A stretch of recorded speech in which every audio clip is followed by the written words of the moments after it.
Good evening, ladies and gentlemen. Wednesday night. See what today? Oh, today's the 20th of November. What's going on, everybody? You know what time it is? It's time for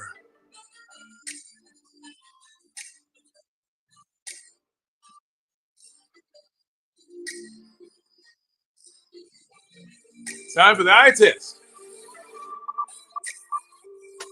This thing we do weekly, discussing your Atlanta Falcons.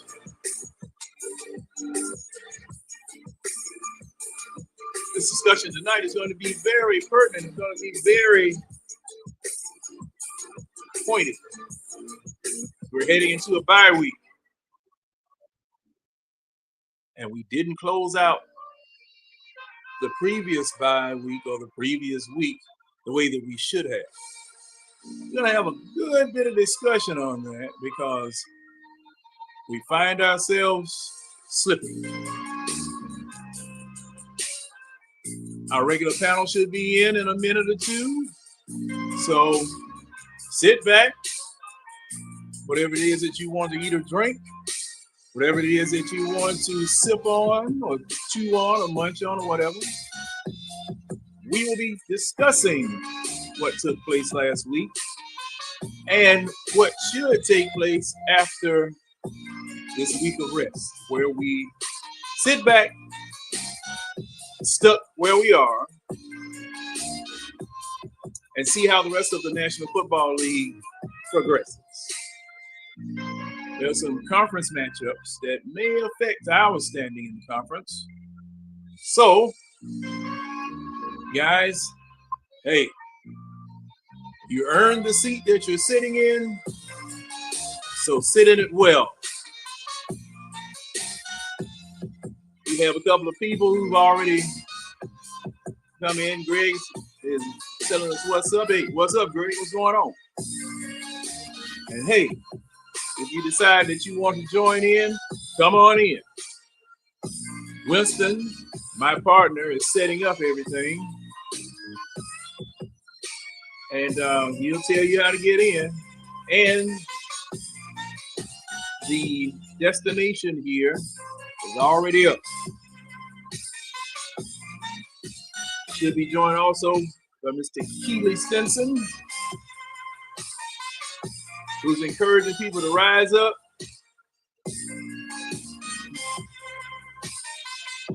Yeah, I'll raise up with a stick. And hey, you're gonna have us a good show. We usually do, and want to have good discussion because between the people here in our group, we are going to try to solve this.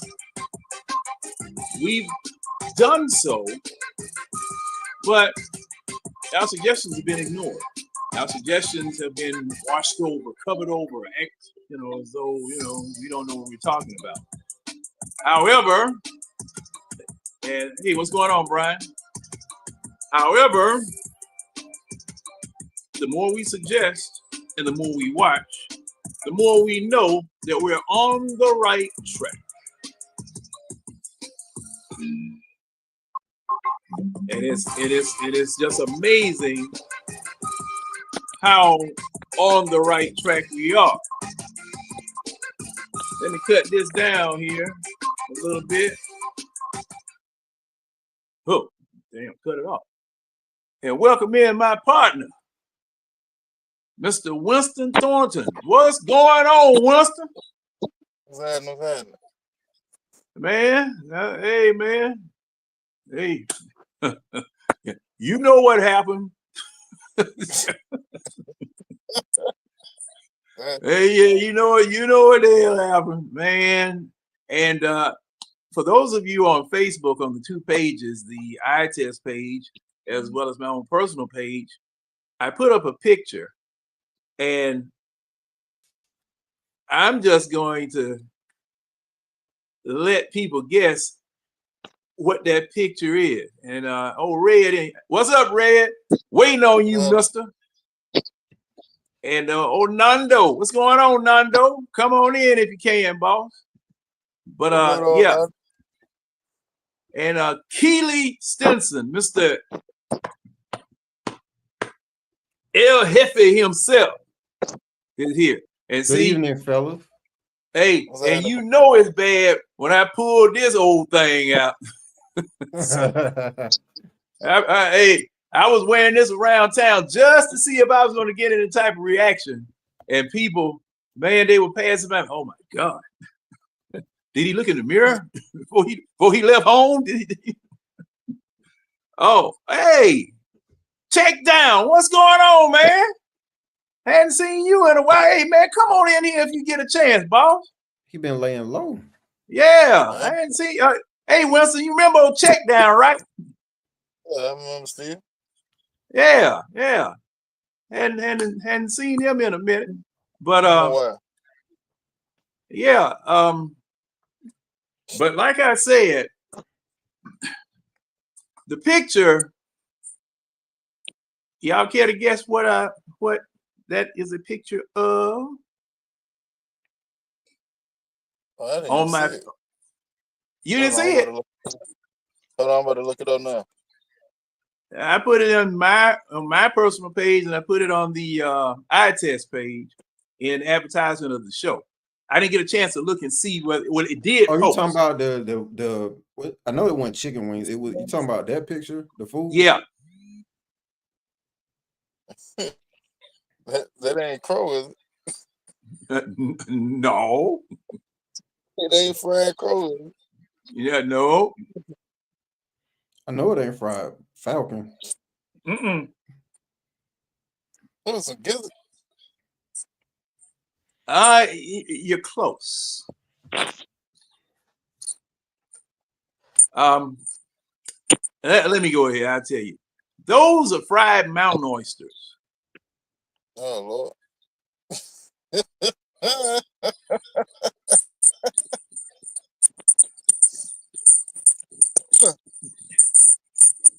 That's what we were Sunday. Fried ass mountain oyster. And those of you who don't know what a mountain oyster is, those are bull nuts. Those are bull nuts. That's what we look like Sunday. We took a 38-6 self-flagellation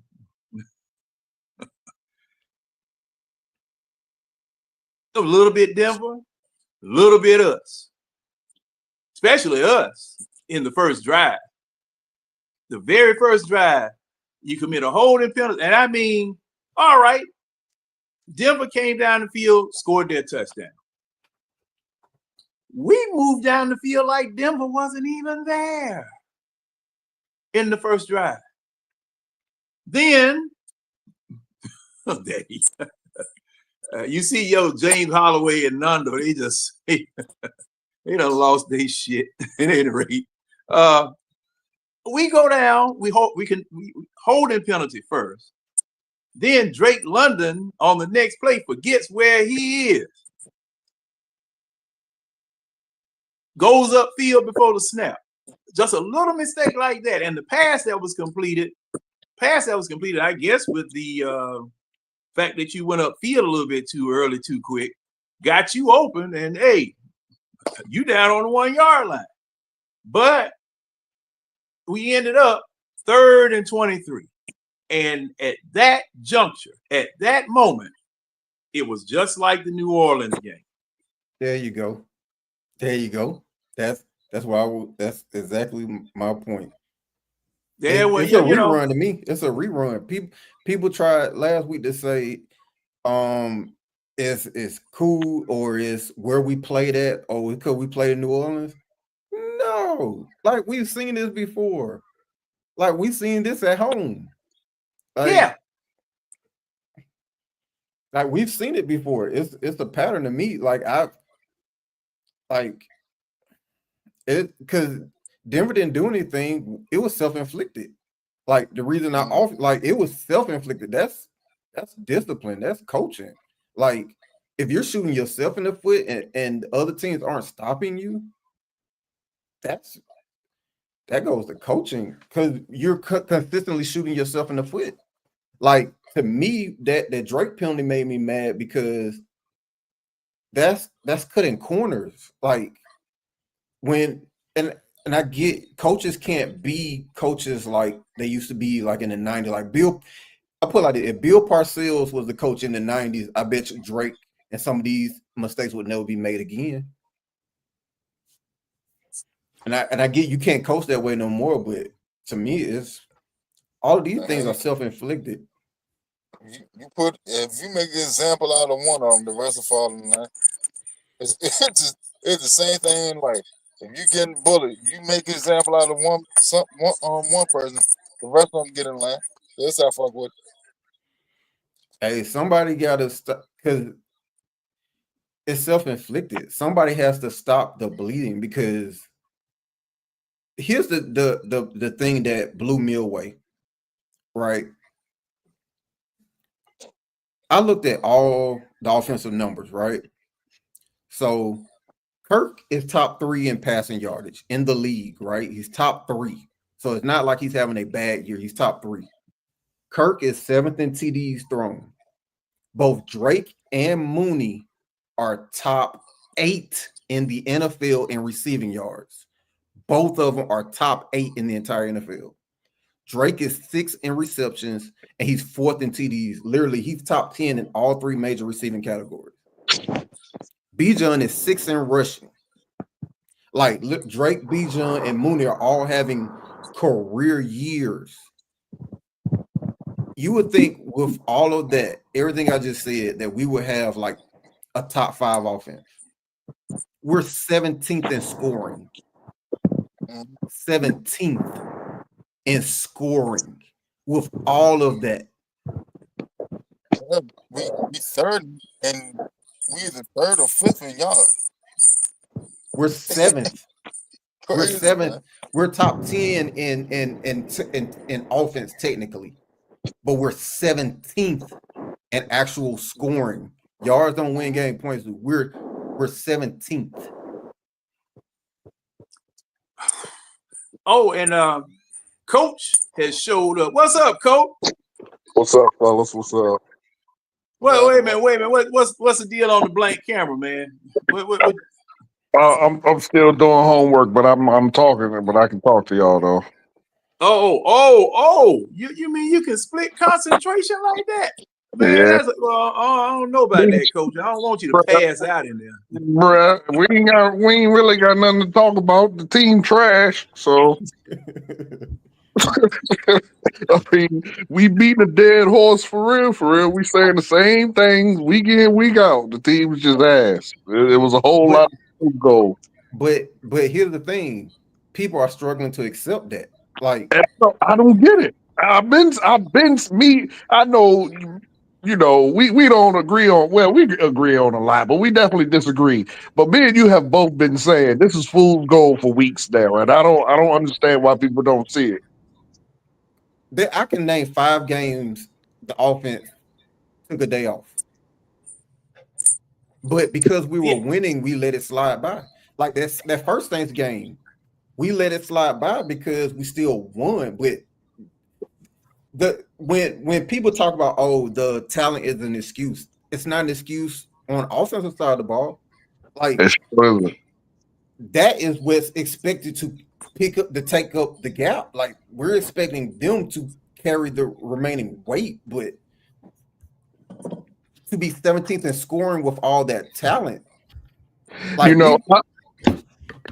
I said weeks ago, and everybody kept telling me, so I've laid off of them. Everybody kept telling me, "Oh man, you got to give the rookies, the rookie coordinators, you got to give them some time. You got to give them some time. You got to give them some time." But I'm telling you, the team is like the old saying goes, the fish rots from the head. Raheem is ass, so his coordinators are going to be ass, and there is no getting better. You want I I can't think of no other head coach, no other coordinator that has walked into a team with this much talent on the offense, and your offensive plays look straight like high school garbage. Like there are no explosive plays. There's nothing like, ooh, look at that play. There's no like designs. There's no decoys being done. I mean, it's just nothing. It's just flat, basic, Madden on rookie plays. That's Now, exactly what it is. can I introduce one more statistic that I think is just astounding, right? You Uh-huh. see the Kirk, he's top 10, he's a top 3 passing, he's in the NFL. So technically all the talent is there. Drake is having a Pro Bowl season. Like so here's the thing that's astounding. We're currently 17th in scoring. In 2022 with Mariota, do you know what we finished the season at in scoring? Probably like 15th. We were 16th Yeah. with Mariota at quarterback. That sounds about right. And gentlemen, we asked for him, and there he is. The check down. What's going on, man? What's going on, man? Been working on the work. Oh, okay. Glasses on, looking like Spike Lee over there. Hey, I'll take that. But listen, man, another interesting statistic is speaking of Marcus Mariota. By week 11, he had 10 turnovers. And unfortunately, our current quarterback, while he's leading in other categories, and I talked about this on a video I did months ago, he'll put the numbers up, but he's going to turn the ball over. So he's at 11 already. And so, as nice as he plays, although he can't move around, I think the defense is killing us, no question about it. But those turnovers are hurting us. If you look at the game that was played on Sunday, you just can't look at the defense, because if it was a defensive issue, we'd see a shootout like we see when Cincinnati plays teams. Cincinnati has a terrible record in losing, but they're putting up points. Mm-hmm. We're not really, at least in the last 2 games, maybe 3. We haven't looked like what I think we should. And let's not get started on Kyle Pitts. I have a screenshot of Kyle Pitts actually leaning on his knees right before the ball is snapped. I don't know what's going on. Maybe there's some mental health issues going on with him, but he doesn't seem to be in the game at all. But he's not the only player that seems to be. I was about to say that. Yeah. I think they're all checked out, because the offense is so garbage. Like it's and I know everybody's going to blame Kirk because he's the low hanging fruit, but I said before, Kirk to me is like what's the old boy's name for the original Green Bay gangster? Brett Favre. Hard start. Yeah, Brett Favre. He's going to turn the ball over because he's a gunslinger. You know, like I'm okay with some interceptions, some that are egregious. You like, yeah, nah, bro, you can't do that. But I mean, he has to try and do something, because the playbook is so ass. Like it's literally just it sucks. It really sucks. It's really bad. Really, really bad. I would agree with that. The only thing I would say is I think the $180 million, 100 guarantee committed to Kirk was to recognize certain things. For example, throw the ball away. I mean, it's John. I mean, you were spot on when you were like that last interception in the last game. They were looking at each other. I mean, it was like, damn. I mean, throw the ball away. And again, I don't want to come down on it's not just a Kirk issue, but when you think about the game, it all starts and ends with the quarterback often, unfairly and fairly, whether you're winning or losing. They get the praise, they get the blame. And so Absolutely. for that, from that perspective, when I saw that interception, I was like, I know. I mean, if we're talking about the cerebral quarterbacks, you know, what's going on? What's in the thought process when you're staring each other down and you just throw the ball directly to him? And so, believe it or not, I'm still optimistic. I agree. But and I'm not an excuse maker, but I do think some of this is because we're playing from behind, and he's trying to Will like us back. will Yeah. us back. So you're gonna make throws that you probably wouldn't. You know, you're gonna take chances that you probably wouldn't take if you weren't down 20 trying to Right. climb back. And that's exactly what I said. Like, by no means am I saying he has the level of play of Brett Favre, but he absolutely that was one of Brett Favre's main issues. If y'all get down, Brett Favre gonna sling that rock. Yeah. You know what I mean? And I Yeah, see. it's his with Kirk. It's his own. I don't want to say his own fault. If you're starting slow, you're going to be playing from behind. Right. I think Kirk But is still. but I who's think that? But he's who's still that going though, Keely? Me personally, I think here's what I see. This is just what I see. It's not what teams are doing to us, it's what we're doing to ourselves. More often than not, I'm seeing drive stall out due to Penalties. penalties, Yep. like self-inflicted wounds. Like what Drake did to me, that is a cutting corners thing. That's just undisciplined. That's like I don't think with a more stringent, detailed coach that he tries to cut that corner and try to get a head start like that. I think and again, I know this is a different NFL. You can't coach players the way that they used to. However, I think if per se this is the 90s and that's Bill Parcells, I guarantee that was the only time someone would ever make that mistake. Mhm. And it would never be I don't. repeated I again. don't. I don't But subscribe to that because there are still coaches like that in the league. there may I Mainly think one from Pittsburgh. but you have to have the clout to do it. I don't think True, true, true. like so. For example, when we go back and we discuss the Bill Belichick versus Raheem hire, Bill Belichick could demand that of the team. I don't know if a player-friendly coach like Raheem.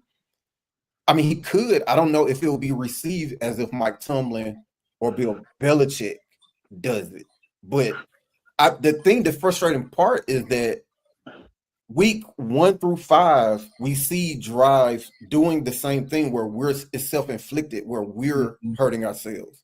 And then we're in week 10 and it's still the same thing. I think that's the part that's madness for me, is that in 10 weeks it hasn't been addressed. Like it's not what the talent is there and the offense is good enough. If we would be productive if we just had an offense of just handing the ball off. Like we would be productive. The talent is there, but we stop ourselves. And that's what I am seeing. And that's the biggest thing. And to me, to your original question, I didn't mean to get long-winded. To your original question, to me, it's coaching Absolutely. because that's a coaching issue. It's an undisciplined, it's your team being undisciplined. Right. If you got the same mistakes in week 10 as you had in week 2, that's coaching. Right. And Hey, and hey, I and I now, have Winston, reading that. Winston, Huh? get in on this, Winston. I want to hear what you got to say about this because I heard me and Coach argued yesterday, no, Monday, about this and about this and other stuff. But I want to hear what you got to say about this, Winston. Oh, that's better last week. It's coaching. Like when you have penalties, like all right, a penalty here and there, that's human nature. That's human nature. Nobody perfect. You just try to be as close to perfect as possible. All right. But when there's consecutive penalties, back to back, just keep stalling out drive, that's coaching. That's you having to inflict a disciplined culture within your organization. So people are just doing what they want to do. They're not on the same cadence. That's coaching. That's what's going on. Like McGurry get a false start, and then you turn around, and then Jake Matthews get a false start. So both of your end veteran tackle, they getting false starts and stuff. Like Who generally don't ever get penalties. All of a sudden this year they get penalties out the ass. But hold on. Now let me throw some paprika in this stew. Say for instance, you get beat like a drum on both ends, like they were, and you're trying to hurry and get back in a stance because they beating them. Now, I can't blame that on the coach now. Yes, you can, because the coach should make an adjustment and switch personnel. Do something to try and relieve your guy from getting torched and beat up on. On both sides. And that's what a coach is to do, John. A coach is to make adjustments. But most of the time when the instructions and the directives, the players execute. Right. So that's the question. Is it a little bit of both, or do we have an execution problem? It's even more egregious when you're talking about opening drives. Those are typically scripted. Those are typically scripted. Mm-hmm. Like it's already a plan before you walk in the game. This is what we're gonna do on the first 2 drives. Yeah, he got the Waffle House menu up. And if you're getting penalties on those opening drives, there's no because we're tired of getting back to the huddle, all that. We're talking about opening drives getting stalled out. Yeah. And those are and coach, I kind of agree. I agree with you, coach, because that's the adjustment part of it that's supposed to be taking place. You know, you're supposed to be adjusting to this stuff. I'm gonna tell you something else that appears egregious in terms of coaching. And Check Down mentioned this earlier about Kyle Pitts putting his hands on his knees. Mm-hmm. When I see Judon look like he's taking a play off, when I see Pitts look like he just, how are we in week 10 and it's not corrected? Right. That's what I said, bro. Yeah, I mean, you could look. All you need to know about this team, and I've said it numerous times. All you need to know about this team is to look at Raheem Morris on the sideline during the game. He just standing there chewing gum with his arm crossed. He looks like he doesn't give a damn. I don't care what no one says. He looks like, I don't care. I'm just here getting a check, lackadaisical. And when he looks lackadaisical like that, you see what the rest of the team do. They involve check. I don't want to say he don't. Hey, hold on a second, gentlemen. I have someone that's trying to come in. The only thing I see is a emoji, but no camera. Now I don't know who you are. You got to put a name up here, and you got to put your face up here before I can put you on the stream, because you might be an illegal alien. I don't want our new administration to do anything to you. So I just want to make sure you straight. So I need a face and a name so I can put you. I just want to make sure that, because that's a heavy allegation to put on somebody to say they don't care as a coach. Bro, look at him on the next game we play in 2 weeks. Look at him on the sideline, dude. He truly looks, or even just go and watch, replays. He just stands there on the sideline and looks like he doesn't care. When an egregious penalty happens, most coaches lose their mind. He just standing there with his arms crossed, chewing gum. I think he just so headstrong on being a player's coach, but I just think that's a tough jacket to put on somebody. But I respect your opinion. If you say that that's what you think it is, coach, I'm gonna say this, coach. Now, coach, I'm gonna say this. I'm gonna say this about that. There have been other coaches this year, last year. See, I can't. Okay, coach. Like Keely said, I respect your opinion. That's the impression he's making on you. I can't agree. I can't agree. Now, what if he spits the gum out? Would that help? And we Probably. don't know what happens behind closed doors either. But we do see Yeah. the result on the Well. field. You know. Hey. You know what I say? You know what I say to that? Yes, we do know what happens behind closed doors because the actions of the team show what happens behind closed doors. Like if he's putting, excuse my French, if he's out there putting foot to ass in practice, you know what I'm saying? It would You know show. what? That's doggone James. I'm But you catching know, that, James. but you know what, Coach?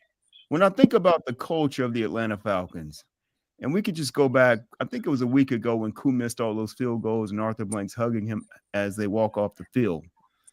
I think the culture of our team is a friendly team. And I think it goes I'm not excusing coaching because I think you're spot on. We have we have an offensive coordinator, defensive coordinator who are both rookie coordinators. And special teams. And right, that's right. And our head coach is the second time coach being a head coach after many, many years.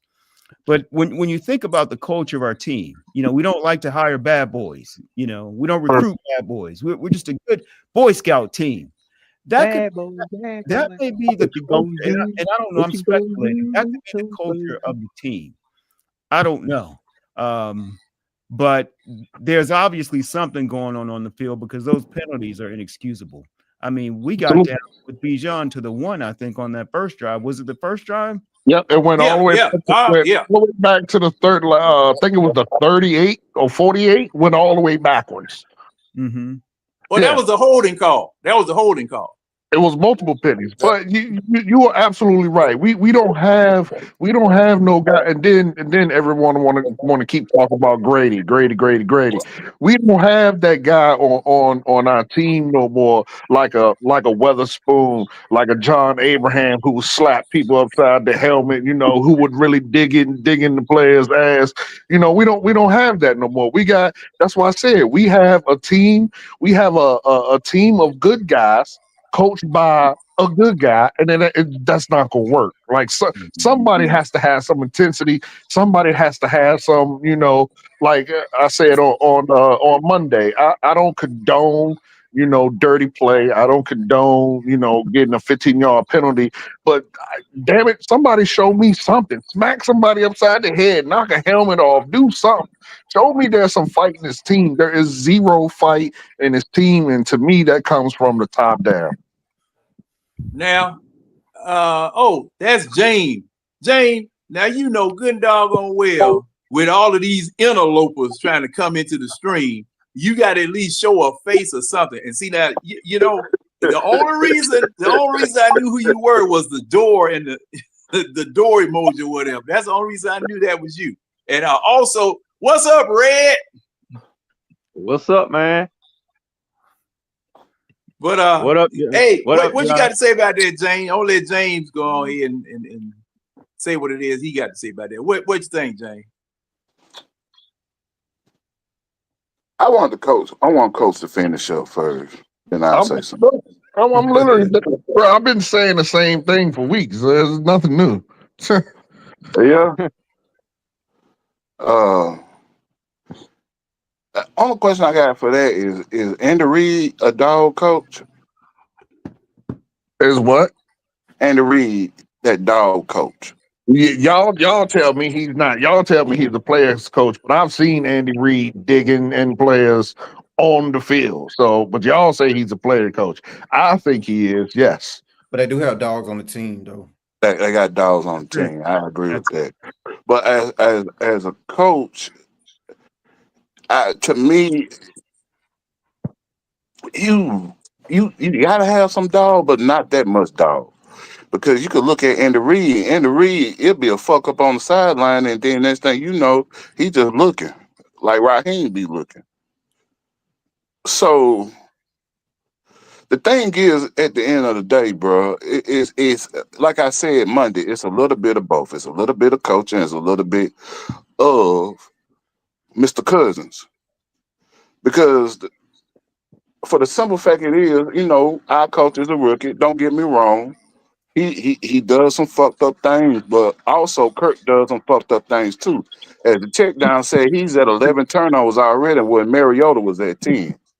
So that lets me know you can't give the OC the smoke, but don't give Kirk the smoke, even though he had top numbers.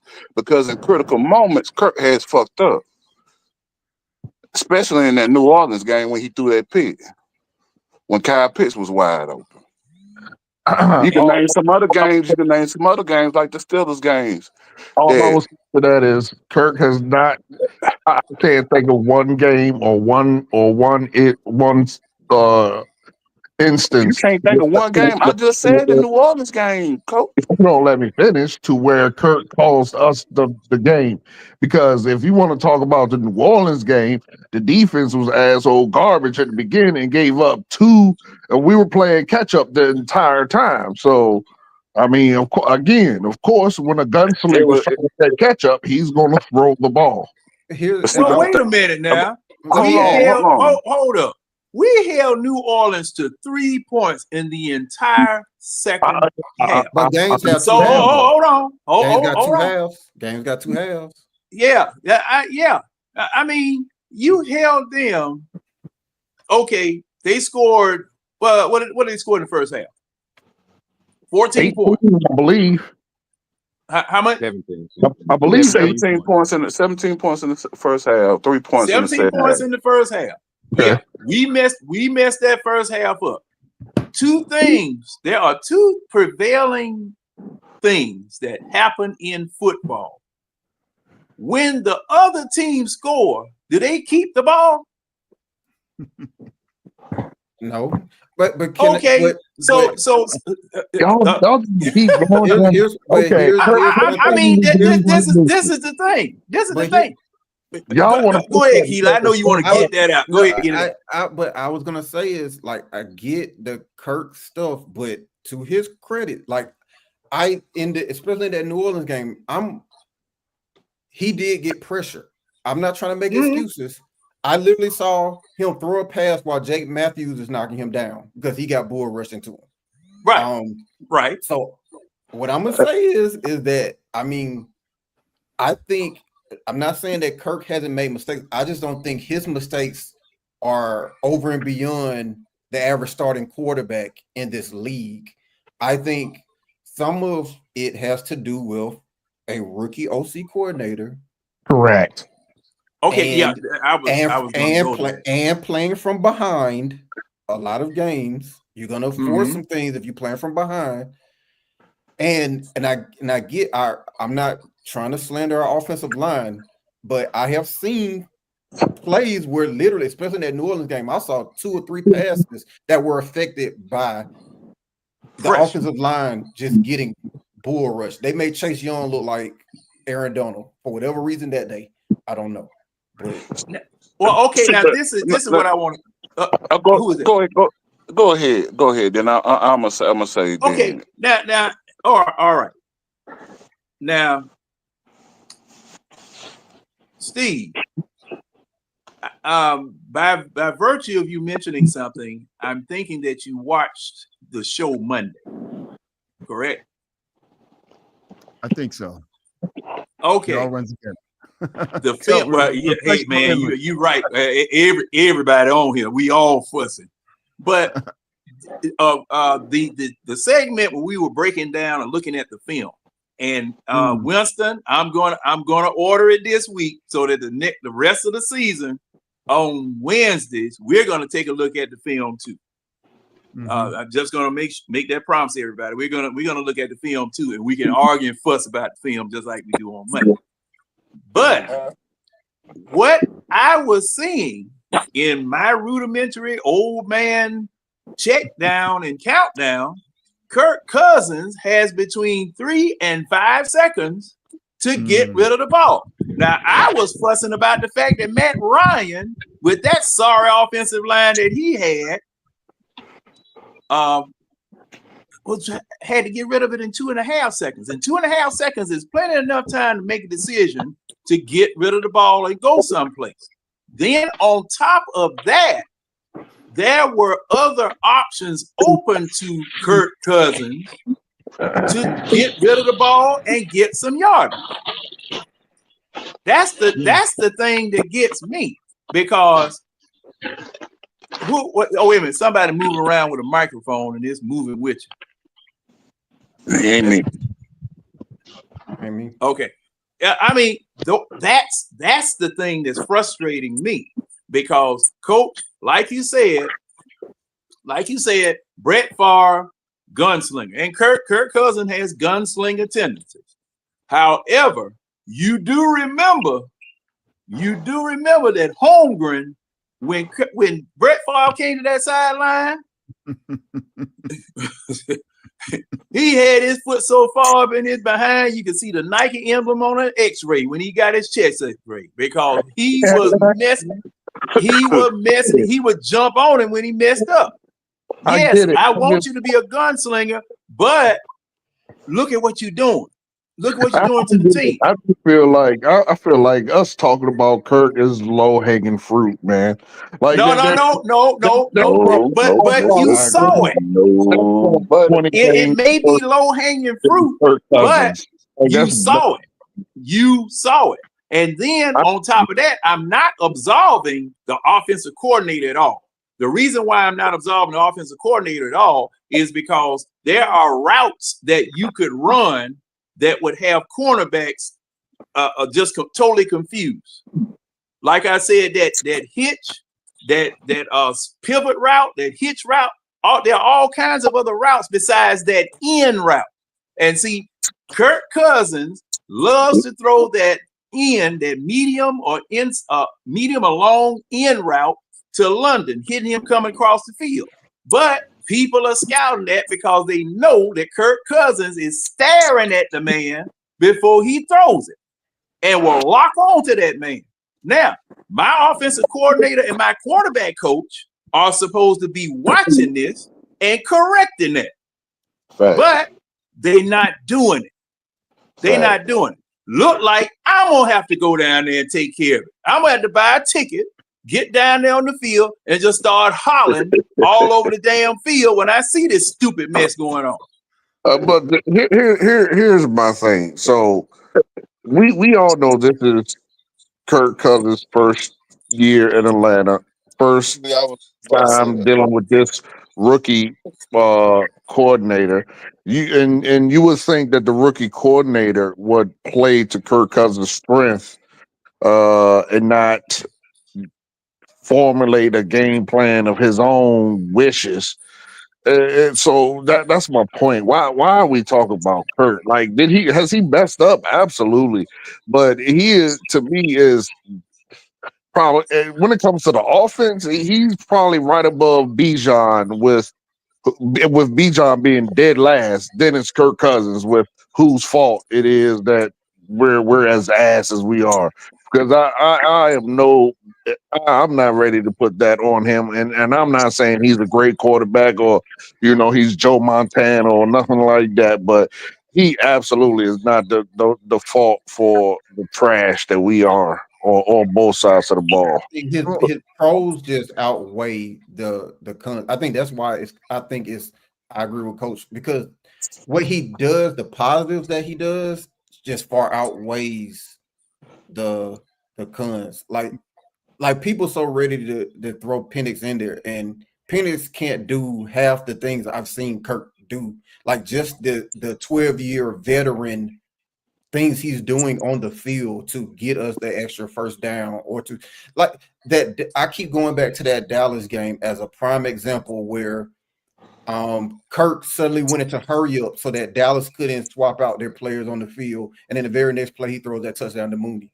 Mm-hmm. I just don't think Penix is there yet. That's something that 12-year veterin does. I just think the pros outweigh the small things. Let me say this. Let me say this. When it comes down to certain things, like with that New Orleans game when he threw that pick, and he's saying he being aggressive. In that moment, he didn't have to be aggressive. He just had to go back what he did in that Philly game to get us down that field to score. If you look at it, Do you because for know? the Do you know what he did? Do you know hold what he on, hold did in the on, Philly hold on, game?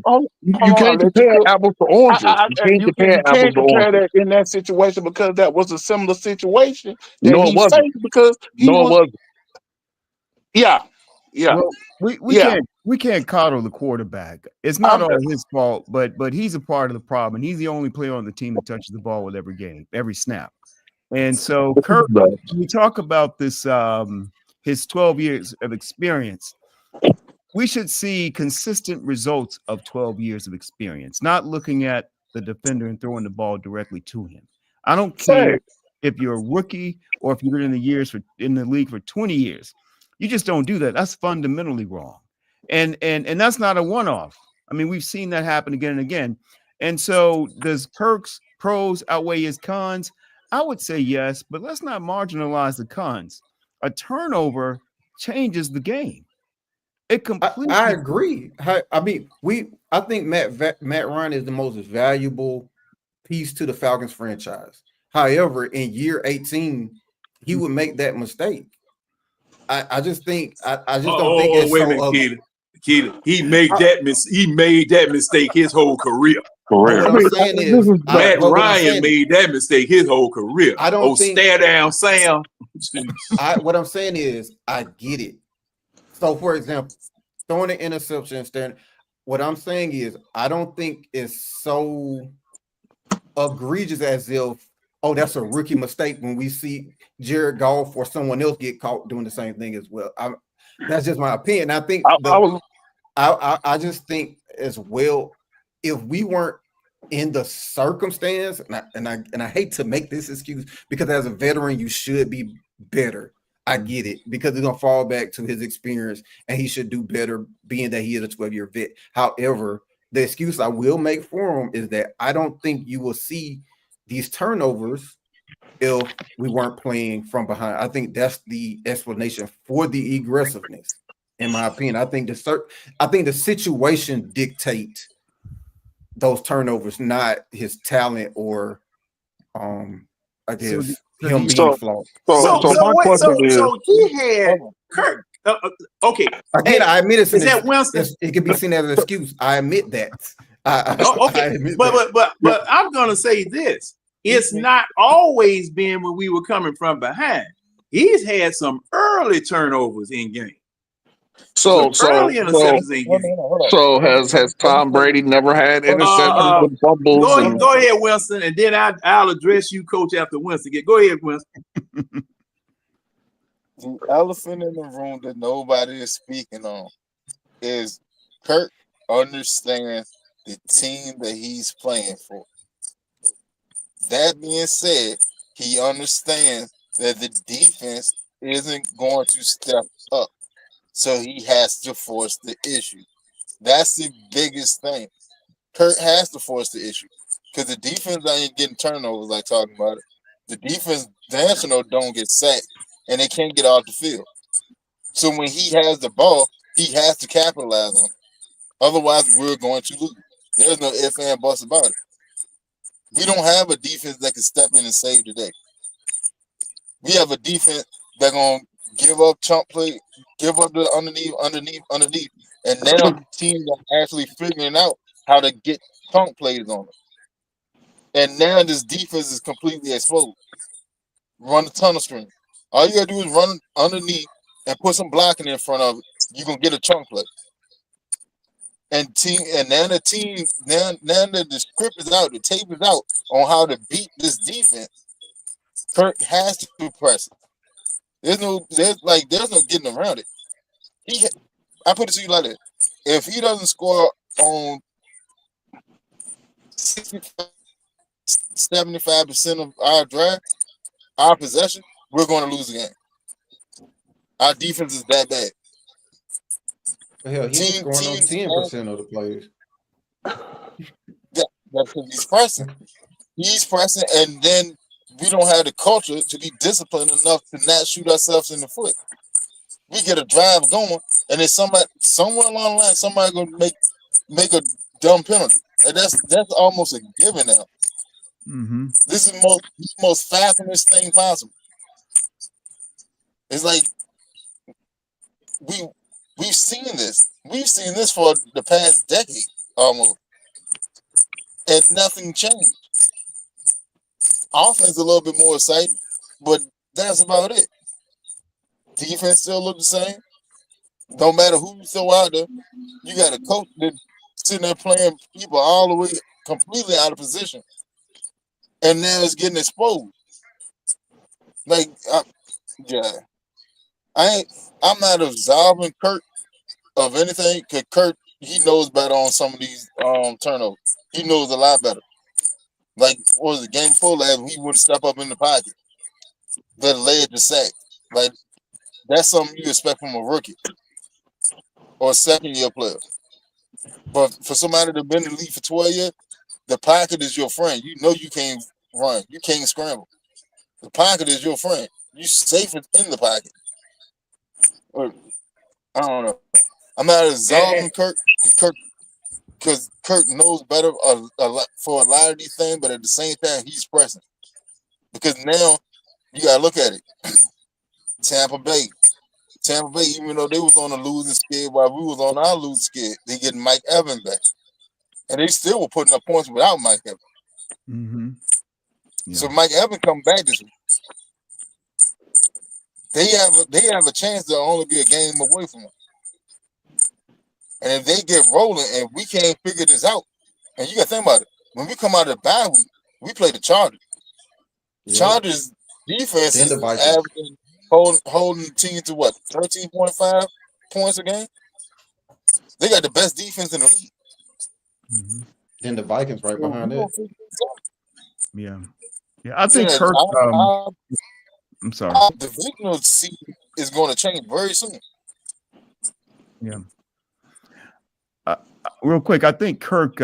If we look at Kirk last year, as we frame him as not being mobile, he's never been a running or serious mobile quarterback, but he could get out of the pocket and step up and do things that if he had the ability or either the confidence to do it now, it would help him a lot. He's just sitting there, and I don't know if he's not completely healed, but I've watched his games from last year, and he moves a lot better, a lot quicker. I mean, he's not Michael Vick or Lamar Jackson or Russell Wilson for that matter, but he can move. And right now, it just seems like he's in a spot, and when he tries to get out of the way, it's clear that he doesn't have he's not nimble enough to step up in the pocket or move to the left, move to the right to buy him some more time. And I hear you, John, saying, but he's getting 4 or 5 seconds.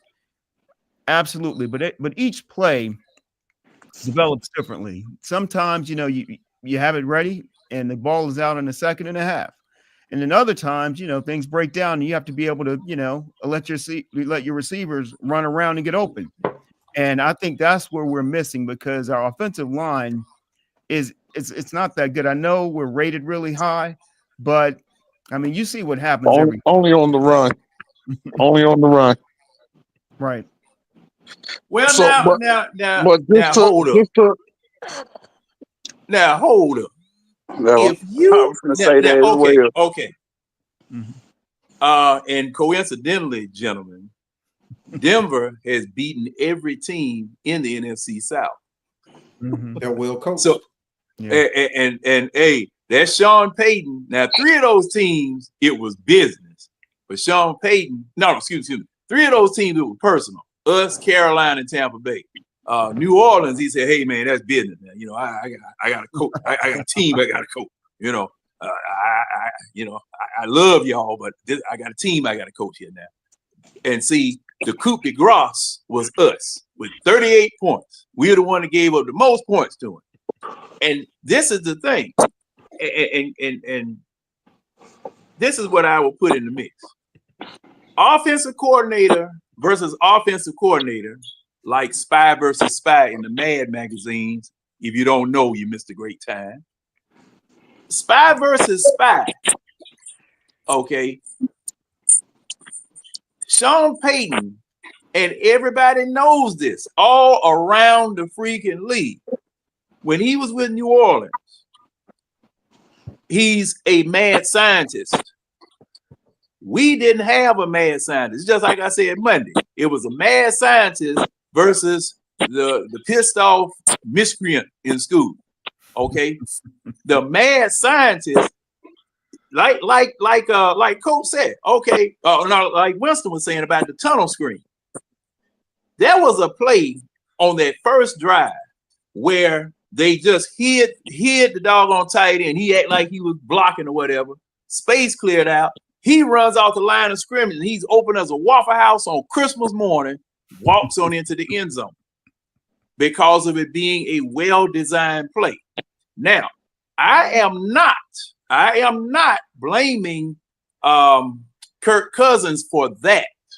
Right. I blame my offensive coordinator for that because with 5 seconds, if your offensive line can hold from 2.5 to 5 seconds, somebody got to be open, or a wide receiver, something got to be open. That's too much time. Now, if you're running patterns where you're not making any double moves, you're not hitching, you're not pivoting, you're not doing anything, that's on your offensive coordinator. But here's the other part of that, John. That's on him. Even if we want to make put it on the line, right? In terms of protecting Kirk, we have the running back talent to keep a pass rush off balance. So even if the offensive line isn't the greatest pass blocking team, we have the running back talent and the running back capability to keep a pass rush off balance. Unless we're down by 21 early in the game, of course. But you have the tools early in the game to negate a pass rush. True. And that has happened. I mean, they blitzed us. I mean, they sent an all-out blitz against us, and the offensive line has been able to hold it up, and he still had about 4 or 5 seconds. You know, and the thing is, I see this. I see the capability, but it's, I mean, if no one is open, why aren't they open? That's my question. Why aren't they open? And how's then nobody open but 2 receivers in the top 10? Well, no. Look, Keely, you need go back and look at what me, Coach, and Tidy and James were looking at Monday. Just watch that, because Steve saw it. You will see people just standing over there at the bus stop, waiting on the doggone 16 Sylvan Hills. Let that go, Red. Waiting on the 16 Sylvan Hills bus to come by, and the bus don't ever come. He open, man open. Kirk Cousins lock in on this man and wait until the last possible minute to look off somewhere else to throw. See, okay. You will see this in the tape. So, and that's where I have a problem. That's why I have a problem, because you're gonna sit up, because see, that was a pass he threw to London. I counted 2.5 seconds, ball gone. Bam. Hit London dead in the hands. I've seen Kirk Cousins look off a safety, influence a safety with his eyes. Okay, why aren't you doing this all the time?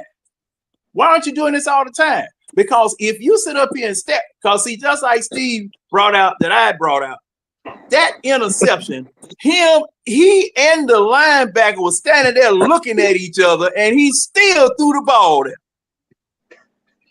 Them jokers, I mean, they were eyeing each other up, and he still threw the ball there. Now, my coach, okay, no, I'll give you, y'all need an example of how the dog gonna take care of a joker doing something that they don't have no business.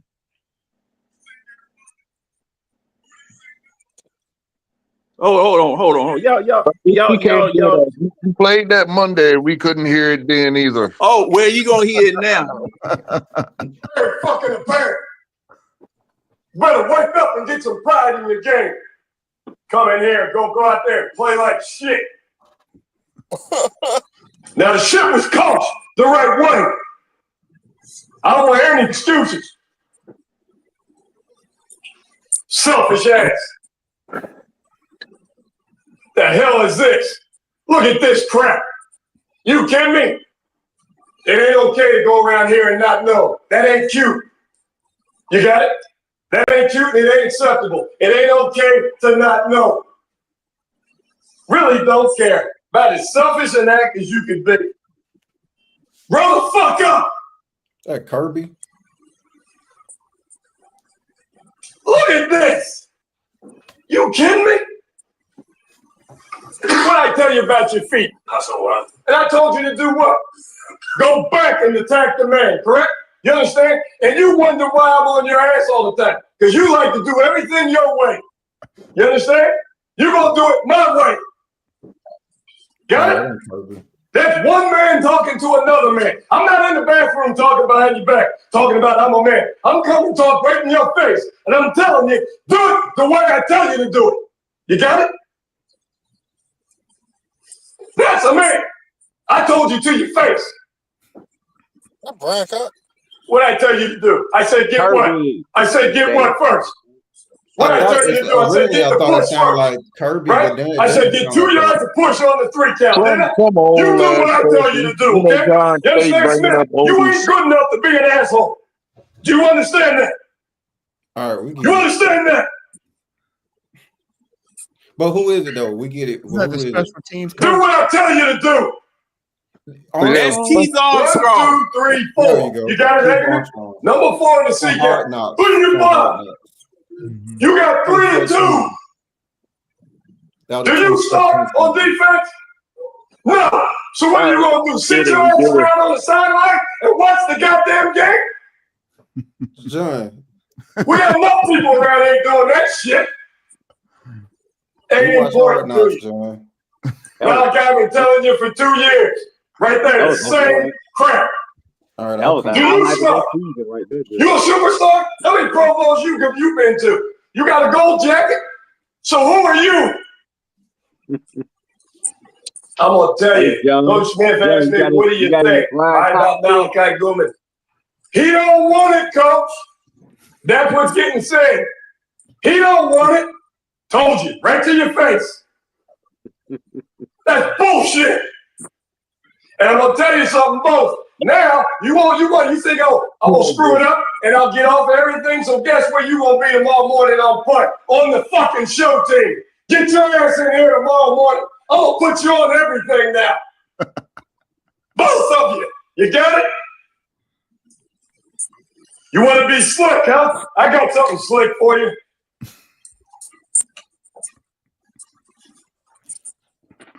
See, that now, coach, now I don't know. See, you have to hang foot in ass every now and then. Okay? You got to. When you got to. And I agree with you 100%. It has to happen. It has to happen. Now, you make, and you know what? I would love to see somebody digging in somebody's head right there on the sideline so I can see it. Because see, now Tomlin don't have no problem doing it. Mike Tomlin don't have no problem doing it. I do want to see that because see, that would kind of convince me that hey, it's serious enough. When you make mistakes, no matter who it is, when you make mistakes, it's serious enough for you to be, weighing somebody out right there on the sideline. Because when I would go to Flowery Branch, like I said back in it was a long time ago. To That's Keely, why he had the clout to do that, though. well, I'm gonna say this, Keely. It ain't even about the clout. The mentality to do that. I get it. Now, You can have the that mentality too. to do it, but that doesn't mean everybody's going to respond to it. Like Sean Payton get away with cussing out Russ like that because Sean Payton is a champion and proven winning head coach. But like these people make more than Raheem do. Someone's going to tune him out, especially if he doesn't have a proven success record or got results. Like that's cool. What he has to do is make an example out of somebody. If they tune them out, put their ass on the bench. Yeah, I was about to say, like, at the end of the day, they all men, and I don't. Me personally, I can't see no man who know that he is fucking up, and and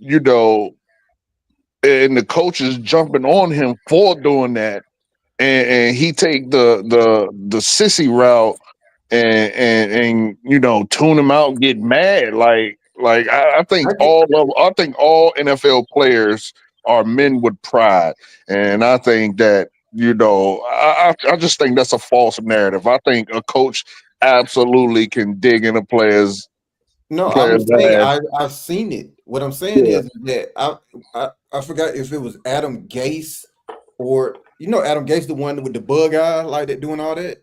Well, yeah. they were laughing at him about that, Keely. But my point was, I remember he tried that with players, and basically they didn't respond to it. They was like, "Dude, you're a loser."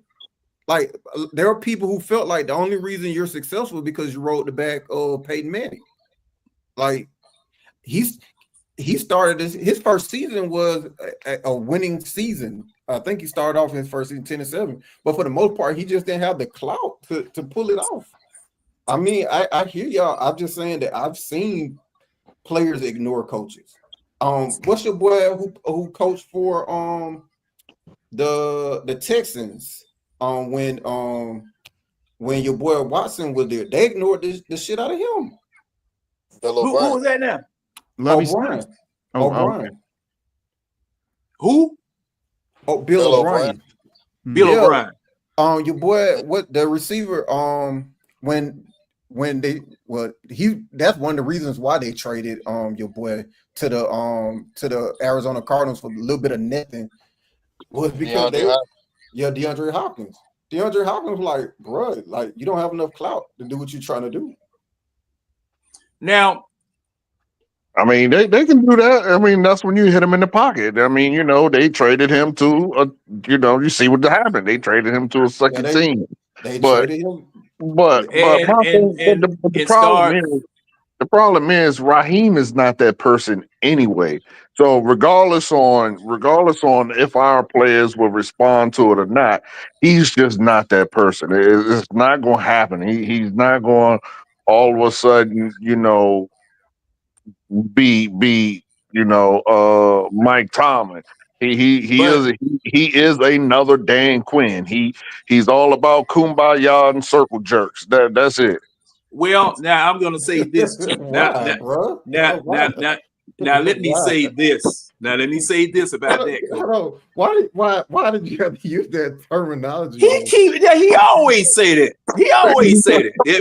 He says kumbaya first. Coach always said kumbaya first, and then the other reference, whatever the hell that is. But at any rate, let me make this point. It's a coaching term. It's a football term. If you have played, it's an Army term too. It's an Army term too. But now let me say this. Mike Smith never jumped on nobody out there, and he never won anything. He was successful. But Mike Smith didn't have to. He had players on the field that was smacking people around.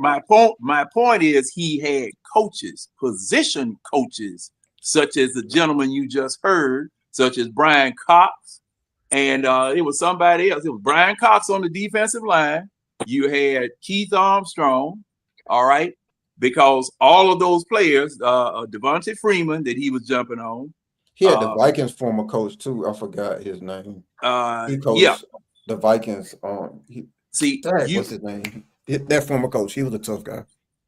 Yeah, and the thing is that those position coaches did all of the heavy lifting as far as that was concerned. And Mike Smith never had to do that on the field because those coaches, he knew his assistant coaches would take care of it too. Now, I want to see somebody foot in somebody behind when they do something wrong, especially the third person in succession on the team, because you got the head coach, you got the offensive coordinator, and then the quarterback. And the quarterback on offense is the liaison between the coaching staff and the players on the field. The team belongs to the quarterback when he gets on the field. Okay, so that quarterback messing up, that offensive coordinator and that quarterback coach, in my opinion, need to be dealing with that quarterback looking at things on film to see whether the quarterback tells anything, to see whether the quarterback is doing something that is messing up. Okay. So to Tidy's earlier comment, Tidy, you coming in? Tidy, we trying to reel you in, Tidy. You come on in here. Don't be scared. Steve ain't gonna mess with you. To Tidy's earlier comment, not the latest one. I'm talking about the one he made prior. That one. All right. That's probably why Raheem is the coach and Bill Belichick isn't. Well, now wait a minute. That comment right there. Wait a minute now. I thought it was an office mutiny. Yeah, that's what it was. I'm saying I hear that. I'm pretty sure that is the logic that is used. Tidy's comment right here. This era players. Okay. They're going to be more responsive to a coach like Raheem than somebody like a Bill Belichick. Yeah, because they can walk all over. It's not necessarily responsive. They're not gonna cause no waves because they know they can walk all over a coach like that. His comment is the prevailing thought that this generation of players is going to be more receptive to the players coach, the Dan Quinn lights, the Kumbaya versus a fire and brimstone type of coach. Yeah, and you get the results is what you get. I get it. Well, I'm see the thing about that. Oh, there's the rain coming. Oh, there's the Dixon Way is raiding us. And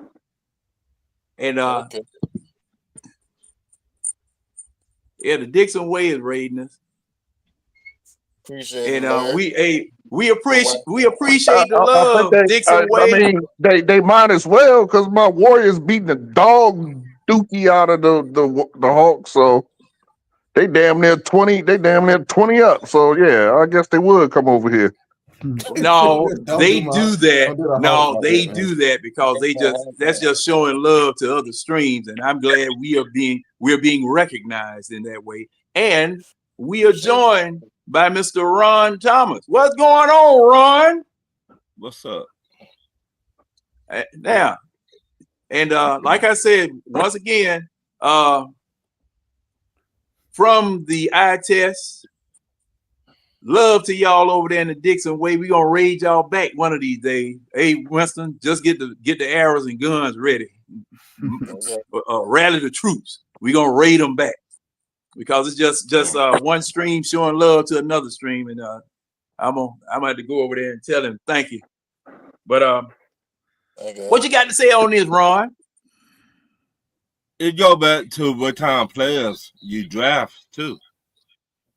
If your players don't got no dog in them, you see what you get. I've been saying it. Our players don't got no dog mentality in them whatsoever. We got labs. We got chihuahuas. We don't got Hey, Ron, let me ask you this. Is the Falcon filter still here? I mean, they mentioned it as a thing. You remember? Some years back they were talking about the Falcon filter. John, you're asking a question you already know the answer to. Well, I'm asking wrong. Well, it go back. They said it was gone. Back to somebody brought up Pittsburgh.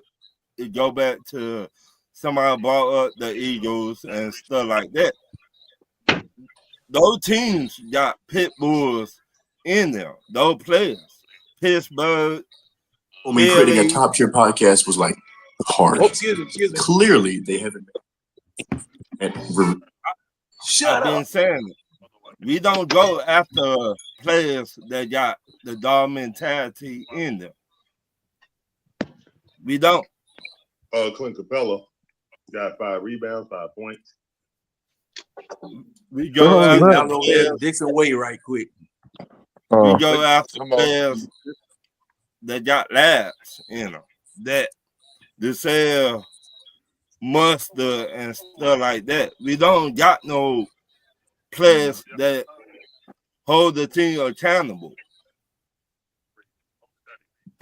We don't. Yeah. Let's keep it 100.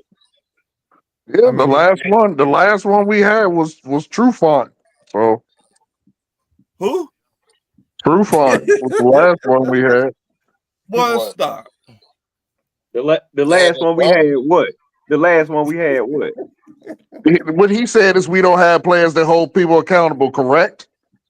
True Font cannot even hold his own self accountable. I hear what you say in your opinion, but the fact is he was on the field holding people accountable. Period. The fact is, True Font cannot hold his own self accountable out there. Okay, again, that's your opinion, but no, every wide receiver for every team was dusting True Font out there. Stop it. Okay. But okay, now, all right. Well, let me ask you, Coach. Now, how was True Font that dog? I didn't say he was a dog. I said that he was out there holding people accountable. Which he was. Well, I put it under that dog. But how was he holding people accountable? I just explain to me, because I was trying to, because I didn't really know that one. What do you mean? You could see it, you would see it on the field. Like when something would happen, you would see him go and talk to people and you know what I'm saying, and coach people up. Like you don't see no one else on our team do that no more at all. He was the last one that did that. And before him it was Spoon, and before that it was Abraham. Abraham did it, Babineau did it, Spoon did it, True Font did it. You haven't seen Grady do that? Nah, I mean, he may have like previously, but he don't do it now. Now I got to go along with Toddy, because I saw Jesse Bates doing it now. Oh, Jesse may do it. Jesse may do it. I haven't really seen him do it. Okay, because I did see. But these were guys. These are guys I would see do it all the time. Is what I'm saying.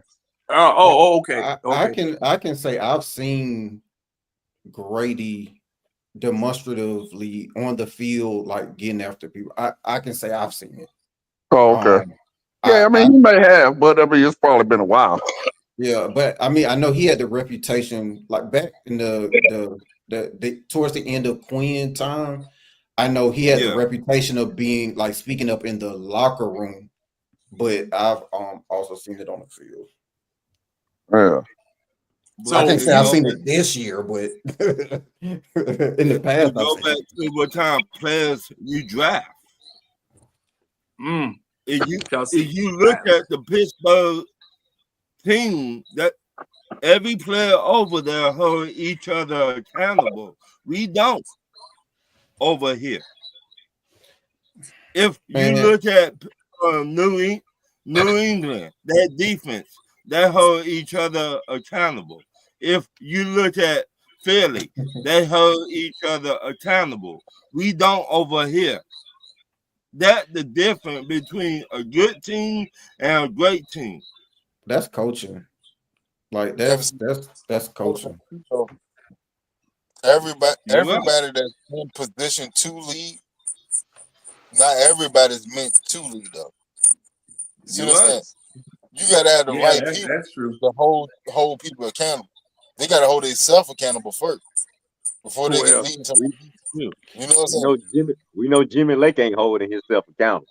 I hate this conversation because it always comes back to two players. Every single time this conversation comes up, it comes back to the same two players that's going to be forever connected in Falcons history. Bijan and Jalen Carter. Like, it's going to be forever connected. Like, when the Eagles were playing in New Orleans and they couldn't restrain Jalen Carter because he's defending a dirty hit on his teammate. Like when he's going, like showing that toughness, like against New Orleans, like y'all ain't finna hit my guy dirty and going crazy like that. Like, bro, like that's what I said earlier. My homeboy, the night we drafted Bijan, Terry had a press conference. And I'm probably repetitive at this point, but he hit me. He was so pissed off about what Terry said. He said during this press conference, Terry was talking about drafting Bijan. He said he appreciates Bijan because that is a player that his kids could wear his jersey. Like, as in, he's a good role model. And my homeboy flipped out. He was like, why are y'all worried about role models when we should be worried about winning? Bingo. Like, you're worried about what jersey your kids can wear. Like, who, like, as in terms of a good representation for your kids. My homeboy literally said, F your kids. That night, he was that mad. FTK all day. Like, are we trying to win games or are we trying to be good role models for kids? Right. Yeah. It's gonna them two players are gonna be forever linked because you don't win championships if you don't affect the line of scrimmage. Right. True. Yeah. And every single thing that y'all talk about, somebody who's a dog, somebody who, bro, he's already one of the best defensive tackles in the game. Mm-hmm.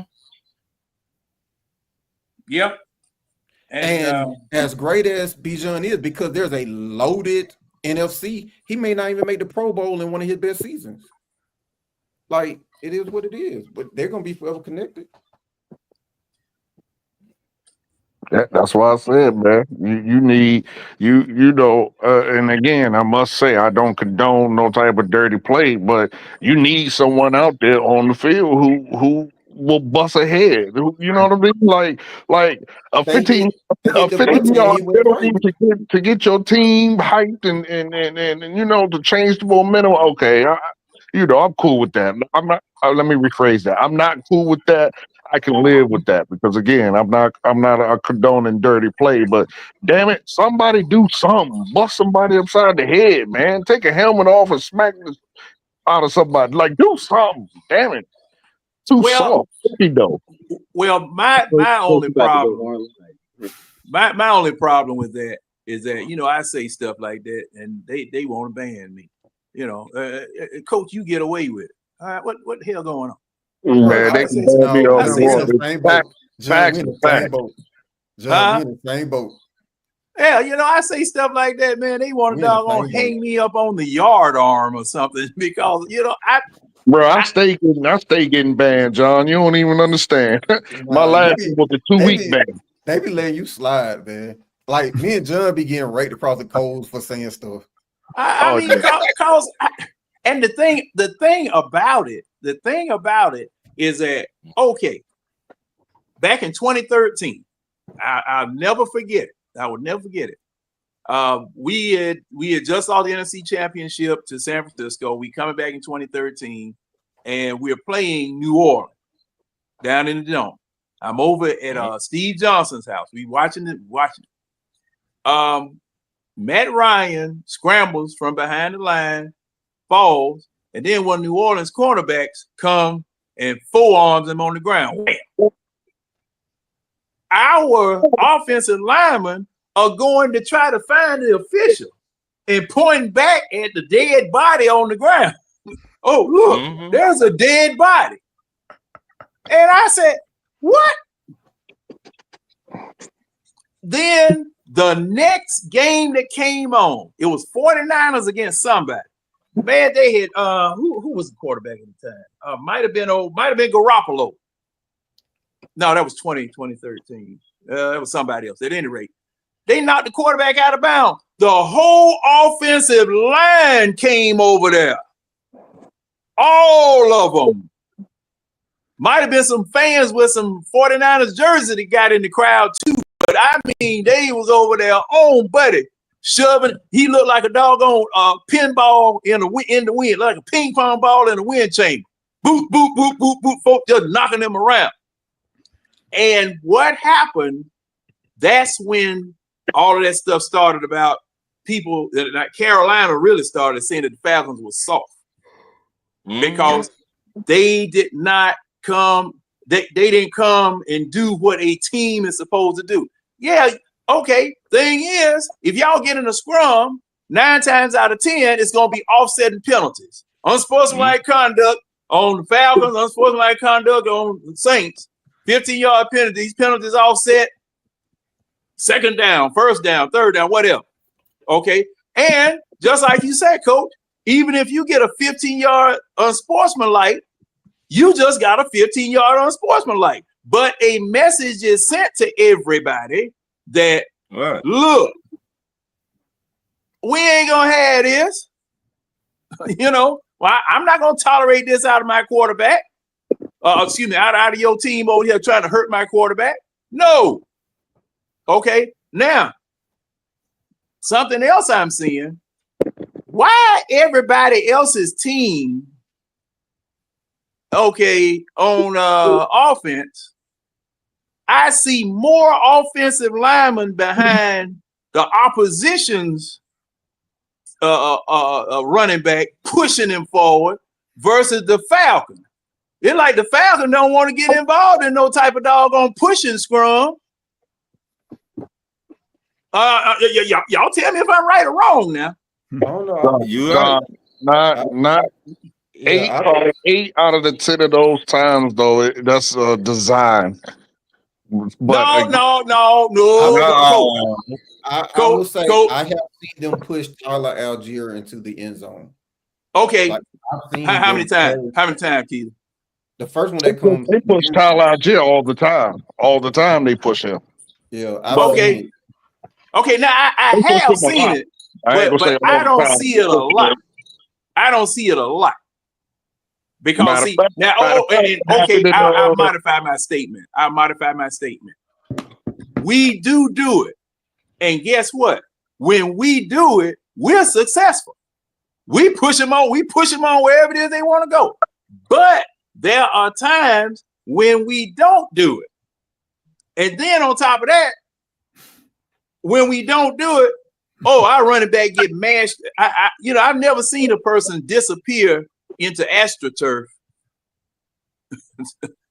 but my running back disappeared into AstroTurf. He get mushed down to the concrete. And I was saying, now wait a minute now. If they can doggone be doing pushing and stuff like that, we should be able to do the same thing. Mm-hmm. We should be doing the same thing. But that's just something that I thought I saw. It might be these old man eyes here.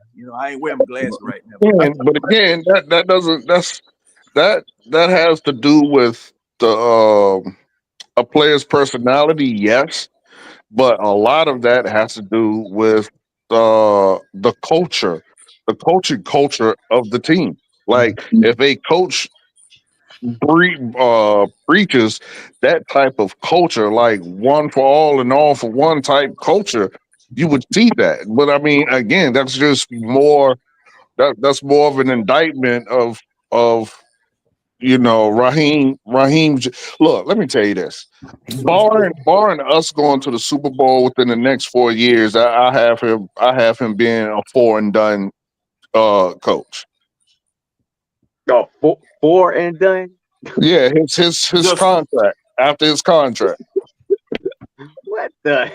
4 and done. Hey, Steve, were you about to say something? I was going to say, I think we're all, and I don't want to speak for anybody, but I'm getting the feeling that we're all a little apprehensive about what's going on with our team after being on somewhat of a high, early on in the season.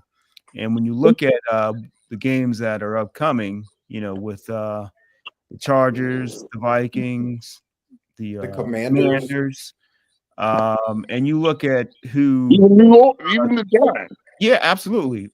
Who the Bucks are playing. It's going to be tough. I mean, there's a chance that the Bucks could win this weekend, and then next week we come back and we lose to the and I don't want to sound pessimistic, I'm sitting on the table. We lose to the Chargers, and they win. We'll still be ahead because we have the tiebreaker, but we'll both be 6-6.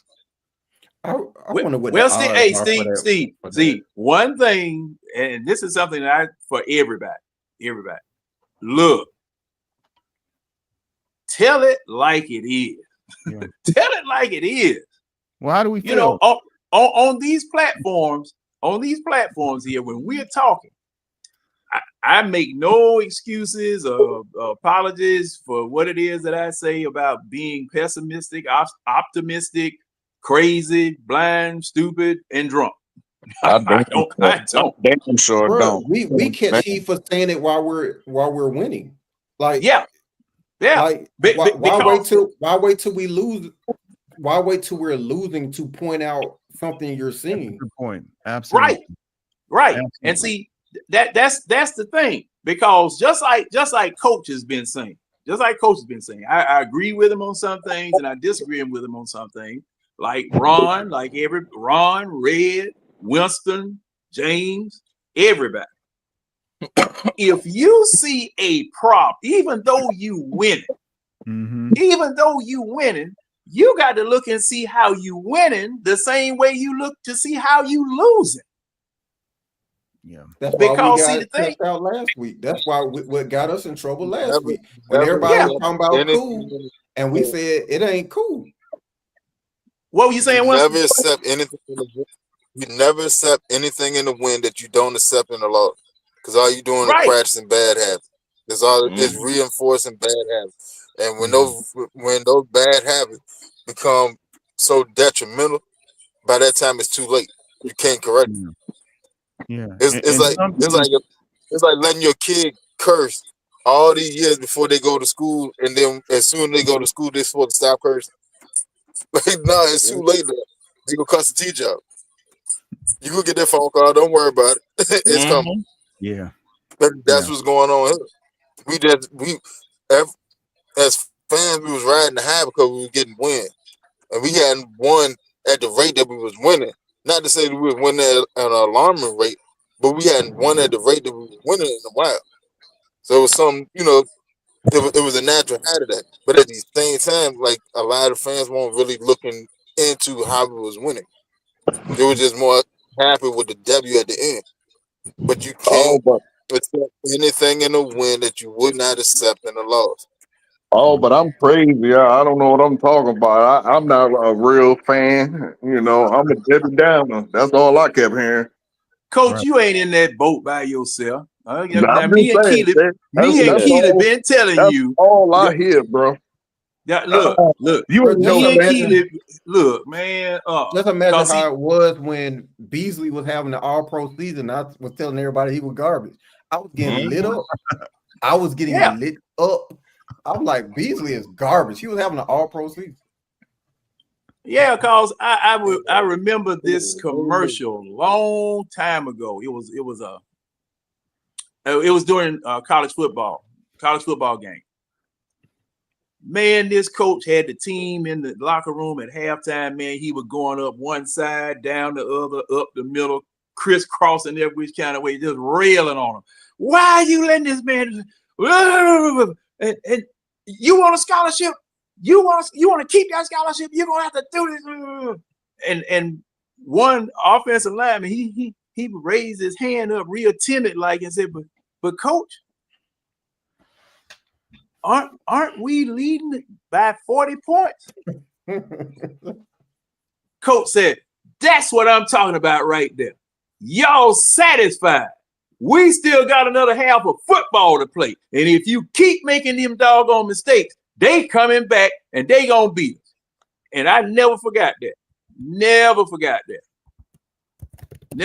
that, because the thing is, very easily, those mistakes can come back and bite you in the behind. And I see this because a lot of people when Falcons win, and I get on there. Your drive summaries irks everybody. Oh man, my drive summary. Look, I sit up here every time I post it. I remember when I first started posting Bird Game and other places. Oh, you can't score on every possession. And Winston just showed me that game. Who was that, Winston, that scored on every drive? Detroit, I think. Yeah. And New England. The Patriots did it in 09 and in 2017. Yeah. And New England did it. No, excuse me. Buffalo did it to New England. The only times they didn't score was that they kneeled down at the half. What was that? Ron himself is here. Somebody replaying your show. Somebody replaying We probably did it in 2016. Yeah. So see, thing is that look, I take possessions seriously. Yeah. Got to. I take all possessions seriously. The maximum amount of points you can score in a possession is 8. I settle for 7. I settle for 7. I settle for touchdowns for every possession, no matter how short it is, no matter how long it is. Okay, now I cut some slack every now and then when it's 2 seconds left, 15 seconds. But a play don't take but 5 seconds. But John, I cut them some slack. I think cut them some slack. People who compete at a high level understand what you're doing. Those who never competed at a high level, they don't understand. If you chase, or just okay with mediocrity. Yeah, that's one thing. If you chase perfection, you're gonna get as close to it as possible. And if you're chasing perfection, again, as close to finite as detailed as and as close you can get to perfection, you're gonna win more often than you lose. And I think the people who don't comprehend that, they probably never competed at anything at a high level in their life. Because when you compete at a high level, you have to be damn near flawless to beat the guy next to you. Especially in the playoffs and in the Super Bowl. Because you playing Detroit Lions, John. Yeah. Detroit Lions been beating almost every team 50-something points. They're chasing a standard. They're not even competing with teams at this point. They're chasing a standard, and that's why they're winning. Like, look, they're like, we finna bust you up and we finna have fun with it. No, bust a battle. Their standard is we are better than you. And we are better than you, and we finna show you, and we finna show your family what we're gonna do to you. And do you guys know why? Do you guys know why they have that mentality? Who instilled that in them? Their new coach instilled that in them. At the top of Campbell. Hold on. Wilson talking. I can barely. Wilson, repeat that because I can barely hear you. I said it started at the top with Campbell and it trickled downhill. And it permeated through the entire organization. You got the GM believing in it. You got the water boys believing it. They truly believe that we can beat anybody. We are better than you. And we're going to show you that in all 3 phases. And when Dan Campbell first started, people was like, man, he like Dan Quinn with all them slogans and all this other shit. And like, nah, he got a little different energy to him. He got a dog mentality. You can hear it in the way he talks. If you actually listen to Dan Campbell talk, he has slogans and shit. But if you actually listen to what he's saying, he got a dog in it. You got to remember, he was a tight end for years. What? His introductory press conference, he was talking about biting kneecaps off. Right. Like he came in the door talking about that. Oh yeah, that's right. Right. Talking about biting kneecaps off. What Raheem Morris say? Raheem Morris did not say none of that shit. Raheem like, oh, well, we gonna have fun. Well, that's why we gonna do this. I mean, I'll say this. I don't want to beat up Raw too bad because I mean everybody can't be Dan Campbell. I mean, styles make a fight. There's more than one way, but I mean, yeah, I can't defend it. I thought that was Sirianni was talking about the kneecap, but you're right. No, that was Dan Campbell talking about biting kneecap. When he got that job, his post was like, who did he play for? A tight end? Huh? Who did Dan Campbell play for? He played with Dallas. Dallas. He gets to play for the Cowboys. Yeah, that's what I thought. The Cowboys. Yeah. Oh, okay. I didn't know. The fact that Detroit, their culture, look how quick their culture has changed from the trash garbage team in the NFL to now where they at now. So really, it ain't no excuses. If you can change the culture of your team, you just gotta pick the right coaches, the right players. You gotta put the right people in charge. The culture can change, and it won't take long. With that being said, I mean, that can't be overlooked. The right players, because they have definitely hit in the draft. Well, You Panay got Sewell, this shit. Panay Gotta have Sewell. right You got people in Panay, charge. like you got Panay Sewell. You got Amon Ross St. Brown. You got Laporta. You got And I Gibbs. wanted Sewell too. Oh my God, that was And I'm my pick. missing. Oh, And, and of and course who? and you got your defensive end, and you got I'm talking about Yeah, they nailed and Jameson. James, Then And they James, just who, traded. Brian. who the Falcons drafting? Who we nailing on? Nobody. They got John Kaminsky from us. John Yeah. Kaminsky over there did that. Right. No, they got a good GM, man. Tidy. That's it. That's actually incorrect because the boys was beasting last year, and he said in his press conference he took full responsibility. The man was damn near in tears.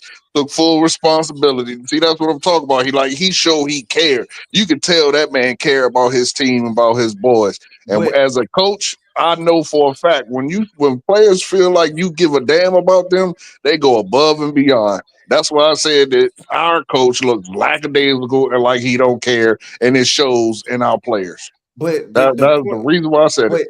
but I would say too his 3 years thing. They nailed damn near every draft over those 3 years though. Like that's the big thing.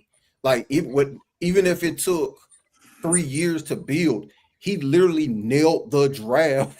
Right. Damn But near every year. but the difference between his coaching staff and ours, they're not buddy. Well, they He got a not hell best. of a defensive Right. defensive coordinator too. Right. He not buddy with them. He don't hire his best friends to get the job done. No. Okay. Oh, now, Ron, to your point. Now, Keely, I'm gonna look it up too. What kind of experience does his offensive coordinator and his defensive coordinator have in the NFL prior to coming to Detroit? I'm gonna take a look at that. So both the coordinators were up for jobs. I Right. know. Aaron Glenn. That was his first year, Todd. That was his first year, Todd. His second year, last year, they went to the playoffs, or they almost went to the playoffs. His defensive coordinator, Aaron Glenn, played in the NFL for almost 20 years. And Ben Johnson, I'm not sure if he played in the NFL, so you can probably look up his history. But Aaron Glenn definitely got his not. Put it like this: Aaron Glenn ain't no damn Jimmy Lake. I'll put it like that. Right. See, the problem is, man, you don't put when you go fresh to a team, you know what I mean, or even a job, you don't bring 3 damn rookies with you. You bring one, okay, then you go get 2 experienced dudes. This dude bought 3 damn rookies with him. Like, what are you smoking? Like, what? Marquise Williams been the coordinator, special team coordinator since like 2016 or 2018. But here's the thing. Last so to Tidy's comment of 9-8 his second year, I think wasn't that 9-8 year, that was a year that they ended the season on like a 6-game win streak, and they just barely missed the playoff. So like the light had turned on in year. No, they were 1 game short of the playoffs. I think that was the second year. Like they went on a run to end the year, and they missed the playoffs by like 1 game. So the light had came on in year 2. Well, this is year 3 for him, ain't it? This is year 3 for him. So that was last year. No, that was last year. Last year they went to the NFC Championship game, coach. Right. So what year is this for him? I thought it was his 3rd year. This is his 4th year. His 4th year, okay. right now. Okay. So in year 2, that's when they went on that run at the end of the year, and everybody was like, "Oh man, Detroit is coming." They had just missed the playoffs, and then they had the opening game against the Chiefs to kick off the season to start the next year. Beat the Chiefs. Yeah, and they went in and beat the Chiefs. That was year 3, and they made the NFC Championship game in year 3. So even though he was 9-8 in year 2, they looked like a playoff team the second half of year 2. Like they went on a run to almost make the playoffs in year 2. But all right, now we saying all this because we gonna get Raheem Just Man, trying to say hell don't no. waste time. Well, hey, Red, we are forced to. We are forced to because I mean, I like hope. hey, go ahead, Winston. Brian Campbell started as a head coach in 2021. All right. So this is And the 21, year 22. Q is talking about This is fourth year. 2022. Okay. And then Yeah, they finished the 2023. season 8-2. They finished the season 8-2. Right. Okay. And now In the last year, 2021 In 2022, in his second year, they finished or the in second season. year. Okay. They finished year. the season 8-2. In the last 10 games, they won 8 out of the last 10 games. Last Man, year, Cardi, y'all been cut the NFC that champion. out, bro. Ain't nobody giving this dude nothing. He trash, man. No, Why do you need coach, to? No, coach. ain't no. Y'all said the same Wait thing. a Y'all minute. said the same thing about Hold Desmond up, Ritter. Y'all said the coach. I same can't. thing about Desmond Ritter. I was screaming Desmond Ritter was trash. Oh, give him.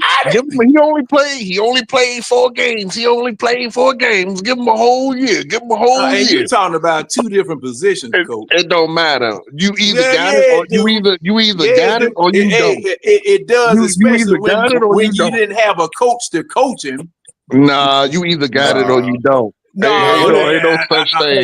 Ain't no such thing. Tidy, I don't think John, we saying he's a bar. I think we and he just did not saying show you anything in those final 4 games of his rookie year to show you that He was sure gonna be- didn't. No, he didn't. Nothing. You know, and you know why he didn't. I've chronicled The why reason he didn't show anything. the reason he didn't show you anything because he just didn't have the talent. No, he Exactly. didn't have the coaching. Now, my thing is that like I said when they cut it, I can't blame you, Ritter, because you didn't get no coaching while you was here. I can't blame him all the way. He might have been the sorriest thing that ever walked on a football field. But if you didn't coach him, I can't put it all on him. He's going to get kicked around the league and experience every coach there is. So yeah, he's going to have every opportunity to touch every single coach in the league, and he's still not going to be good. Well, see, you might be right. You might be right, but I can't write him off. I just can't write him off. I just can't write him off on first chance, especially when he didn't really get a first chance. I can. Y'all going on ahead. Y'all like winning, therefore I can. Like because I win. No, not everybody. I didn't dislike the man. I felt sorry for him, Taddy. No, that ain't true, Toddy. That ain't true, Toddy. I caught hella smoke them first 4 games. I caught hella smoke those first 4 games because I said he was trash. You weren't alone. There was a lot of us that said Go ahead, Ron. Geno Smith went through the same thing. Yes or no? I thought Geno was right back. Who you talking about? Who you talking about, Ron? Who you talking about, Ron? Geno Smith went through the same thing that Desmond Ritter going through right now. What? Yes. Geno sorry now. Hear me out. Geno Smith was with the Jets. He got into that fight. He went to the Giants. He went to the Chargers. Now he went to Seattle. No, Geno was clearly more talented. What I'm saying, he went through 3-4 different teams, and now it clicked for Geno in Seattle. Cause you know what, Ron? Ron? They weren't they saying that Geno was a bust? Yep. Hold on. Here's my argument though. They didn't say Geno didn't have starting talents. Like that is not what we saw from Ritter. He didn't look like he had the talent of a starting quarterback. Geno had the talent. He had the arm strength. He had the velocity on the ball. He could make every throw on the field. But how many teams he went to get to where he? But people fail for different reasons. All people hold on. Here's what I'm saying. So for Jamarcus Russell was a bust. It wasn't because of lack of physical talent. It was because he didn't have it up here. Right. That's a totally different reason for Ritter. Ritter got it up here. He doesn't have the talent. Okay. I want to ask you, who was Jamarcus Russell head coach at that time? I think it was Lane Kiffin. I don't think it matters. I think Jesus could have been the head coach if he Wait a didn't want minute. to study. I'm making a point, Keely. I'm with you. I'm making a point right here. Coaching matters. If you don't got no coach, you will fail. Yes or no? Yeah. Yes Man, or no? y'all cut it out. Man. Look, he telling the truth.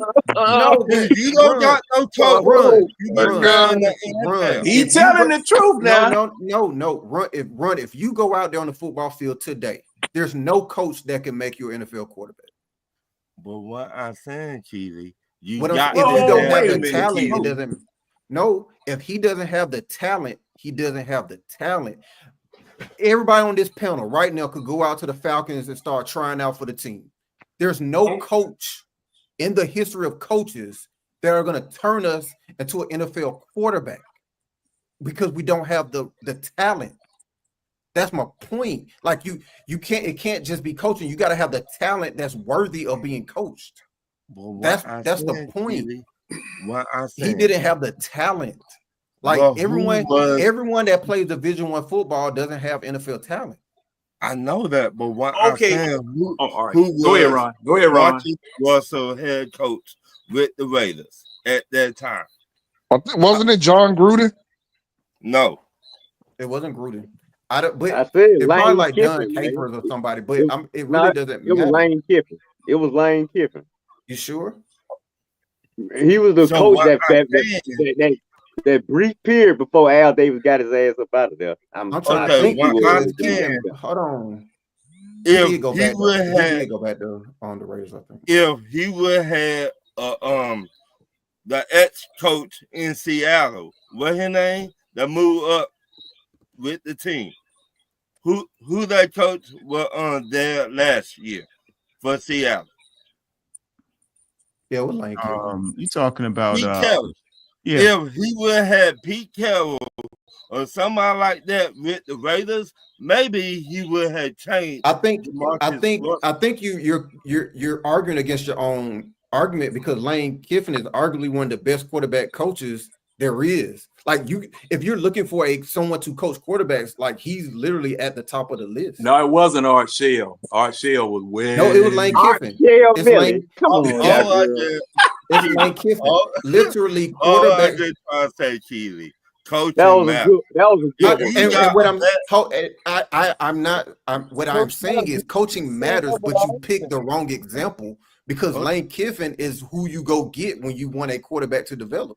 Yeah, they say him and John Gruden are the quarterback. And Lane Kiffin was the guy that had Jamarcus Russell.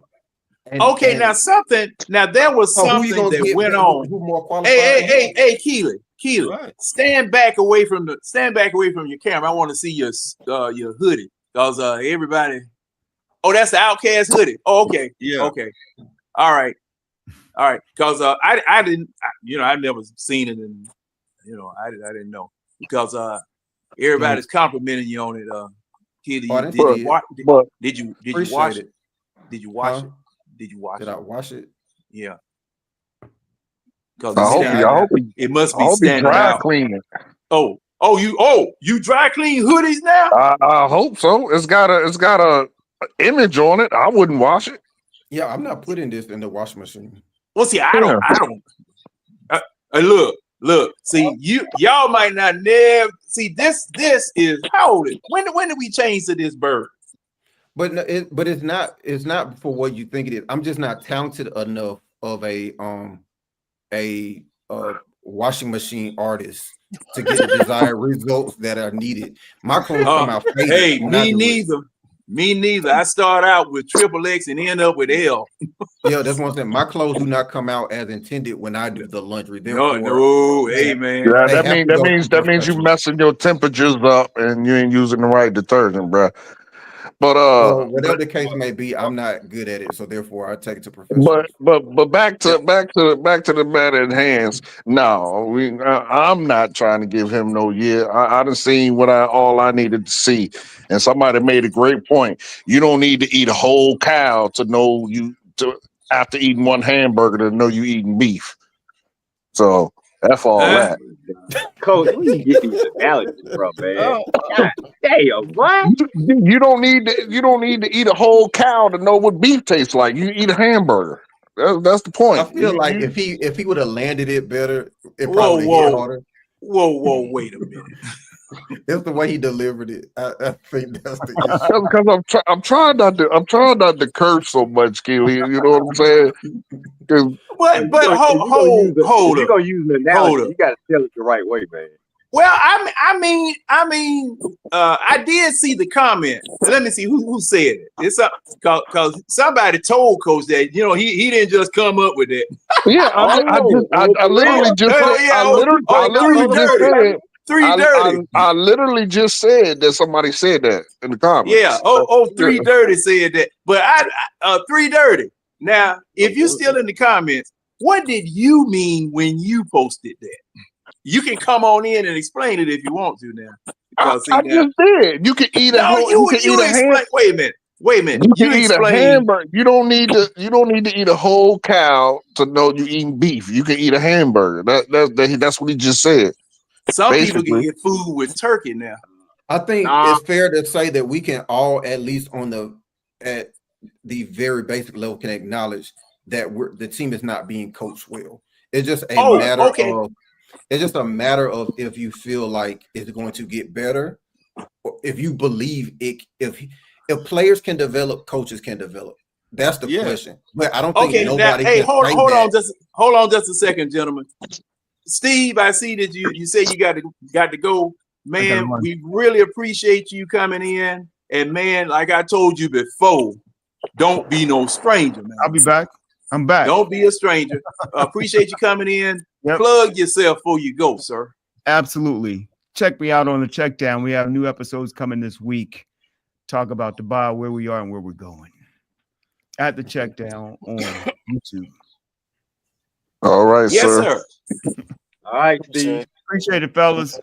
All right. Thank you. See you next time. Yes, sir. Yes, sir. All right. Go ahead, Keela. I'm sorry. No, I was saying it. I think we can all acknowledge that the team isn't well coached. I think that shouldn't be debated.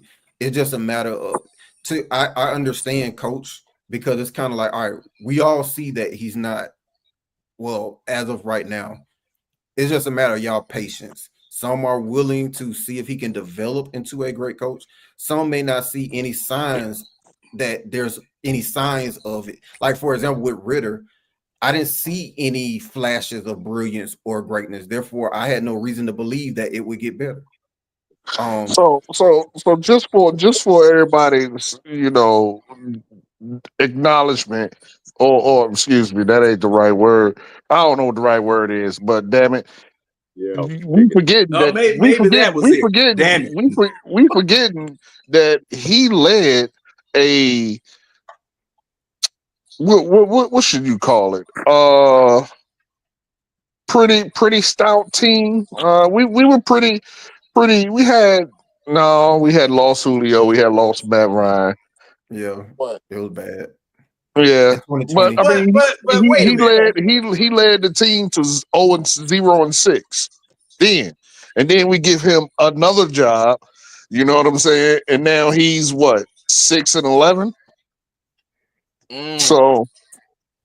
Yeah. What's the? I don't understand how big of a sample size do you need to see to know that he ain't shit? When you saying 6-11, you're grading him off of 2020 as well. I mean, he was the head coach. But you gotta look at it like if y'all been all night, y'all been in here grading Kirk Cousins and saying that throwing shade at Kirk Cousins. I don't want to hear it. He's the coach. Kirk Cousins is the quarterback. He gets the smoke. Raheem Morris was the coach. He gets the smoke. But Coach, and he getting smoke. But Coach, he didn't come into a situation where he got to pick his own coordinators and pick his own setup in 2020. He came into a setup that he didn't get to. He didn't have his hands on the situation. But Keely, But he was already coach, here, already knew all the players, already had a vibe with the players. He was But well plugged in. I get it, but he wasn't picking the coaching staff. I That's all get I'm it. saying. I get it. Yeah, I We get it. gotta give. I mean, we gotta be fair though. Like I get That, it. You get no, it, but no, you asked the it all goes question. on his record. It let, all goes on his let me record. say that. No, Let me say that. he okay. Now look, now go ahead, Winston. Go ahead, Winston. Go back to the comment before this one. Right there, No, 3:30. the question 3 Dirty asked. Yeah, I'm gonna So tell you he can call exactly. the plays. Does he not the Ar- head coach over there in Pittsburgh? Finally got a quarterback. He finally got a quarterback that can run his system the way he wanted, and he got a defense that can match him and help get the ball back to the offense. He got a running back that runs exactly how he wants it. He has all the pieces for him to flourish. He didn't have that here. He couldn't find it. He couldn't If find the Arthur pass Smith rush. had Kurt, if Arthur Smith Thanks, had Kurt, I bet you it'll be a better record. Hey, it would have been something good. We would have been to the playoff. I know that much. We would have been to the playoff a couple of times. Yeah, I think I can. because Arthur Smith is a coordinator. Right. And ironically, as we pointed out many times, the very quarterback that he didn't want to draft, they got slammed together like a bad peanut butter and jelly sandwich up there in Pittsburgh. And there was nothing that he could do about it. You're going to have to coach this man. Tidy just took the words out my mouth. It's going to be Dan Quinn all over again. He's going to get another shot, and this time he's going to get his quarterback, and they're going to win. Like, Dan Quinn can coach football. Like, I get he get all the slogans and all that, and they got stale and this and that, but he can still coach. Arthur Smith can coach football. He knows his X and O's. People complained about how he lined up stuff, and he can coach football. He's going to get a quarterback. He's going to be a head coach again. He's going to get a quarterback, and he's going to be successful again. Just like he learned. Hey, he learned from the very first mistake he made when he came here. Yeah, he not drafting a quarterback. Some of the coaches not meant to be head coaches. How about that? To Chief point, they did make an attempt to go get a quarterback. Like, even if he didn't draft one, they did make an attempt to go get what they thought was a veteran quarterback. Yeah, and hey, thank God they failed. Hey, you know what? And that situation. Well, now, Red. I don't know. Like, see, thing it's something about Cleveland. Well, I don't know. It's something about Cleveland, Red. Look at Baker Mayfield. Look at Baker Mayfield. Didn't he go to Cleveland first? Yeah, but John, he had a different coaching regime. That coaching staff that Deshaun Watson got up in Cleveland right now, that's a good coaching staff. It's Watson. I understand what you're saying about Baker. That staff was trash. The staff that he got up in Cleveland is good enough for Deshaun if he was really on point, really putting 100%. But that goes back to what Keely said. You can't. Hold on, coach. Hold on. Let me get this out. John, who was successful in their last 8 games last year in that system? Joe Flacco. In Cleveland? Yeah, Joe Flacco won. Yeah, Flacco. Yeah. But to Keely's point, you can't really put those together because he really didn't want to study the playbook, just like Johnny Manziel. They didn't take football serious. It took a different coach to really make him take football serious. That's why he's doing his thing now. And Johnny, he just out the league. Oh, wait a minute. All right. Now, y'all just said that if you're talented, you're talented. If you're talented. Correct. Okay. Both of those guys are talented. Johnny Manziel was talented. He just didn't take football serious. You can't coach that. Okay, well, okay. So what did that coach do? and I guess this will have to be speculation because we really don't know. But What- what did that coach do, or what have coaches? Because see now, okay, Johnny Manziel started in Cleveland, right? Who was this? Wait a minute. Who was this coach though? Who was Manziel's coach? Was it Hugh? Was it Hugh? The black guy. Hugh. No. You know what I'm talking about. I forgot it last night. the Yeah. Grambling coach, Was it the Hugh Grambling, yeah, But Hugh Jackson. But okay. Now, what I'm asking, and let's go. Let's get on the road with Johnny Manziel. He started in Cleveland. Where did he go next? Nowhere else. Nowhere. They Nowhere. released him. No one picked him up because he wouldn't Excuse me, not Johnny Manziel, Baker Mayfield. Mayfield. Oh, okay. Baker You went I'm to sorry. Tidy, bro. I don't know how Johnny Manziel came out. But okay, Baker. He went to Carolina, didn't he? He went to Yeah. Carolina. Carolina. And then he went to LA. Rams. He went to Carolina, Yeah. then to LA, and then Yeah. he went to Tampa. Yeah. Hold on. So he's been. Didn't Baker didn't go nowhere before Carolina. No, He he went to Carolina with him and Sam Donald. He went to Carolina right after Cleveland. What? I Then think he went right to after. LA. Cleveland. Yeah, Like, yeah, right you're right. before He he did. did it. Yeah, he did. And then Right Oh, after okay. went to- Okay. So Okay. when did the change occur in Baker Mayfield? Because he Maybe when he got with Sean McVay in the Rams. yeah, Yeah, with the what- Rams. But here, hold on. I can't. You can't put it on coaching because he came in because what's his name got hurt. He didn't have time to study a playbook. He literally Matt went in on like a night game and just balled Yeah, out. man, stuff. Yeah, when Matt Stafford got hurt. So Matt he didn't. He literally like he joined the team on Tuesday and played like That Sunday. that Sunday. Or yeah, Or it might have been that's- closer than that. It might have been like a Wednesday to a Sunday. Like he Yeah. didn't have time to sit there and study a playbook. But He literally they went just in made and just it balled so out. simple for him to they were like whoever open, get in the ball. Yeah. Then y'all say if you put talent with right coaching, it'll come together. Right. It came But that's together. the point I'm making. I don't know what you could put on coaching if you arrive on a Friday and you're playing Sunday. Like I don't know how much coaching can be Well, they done. say in that short time. him and the Rams coach were pretty close anyway. They had a previous relationship. I mean, somewhere.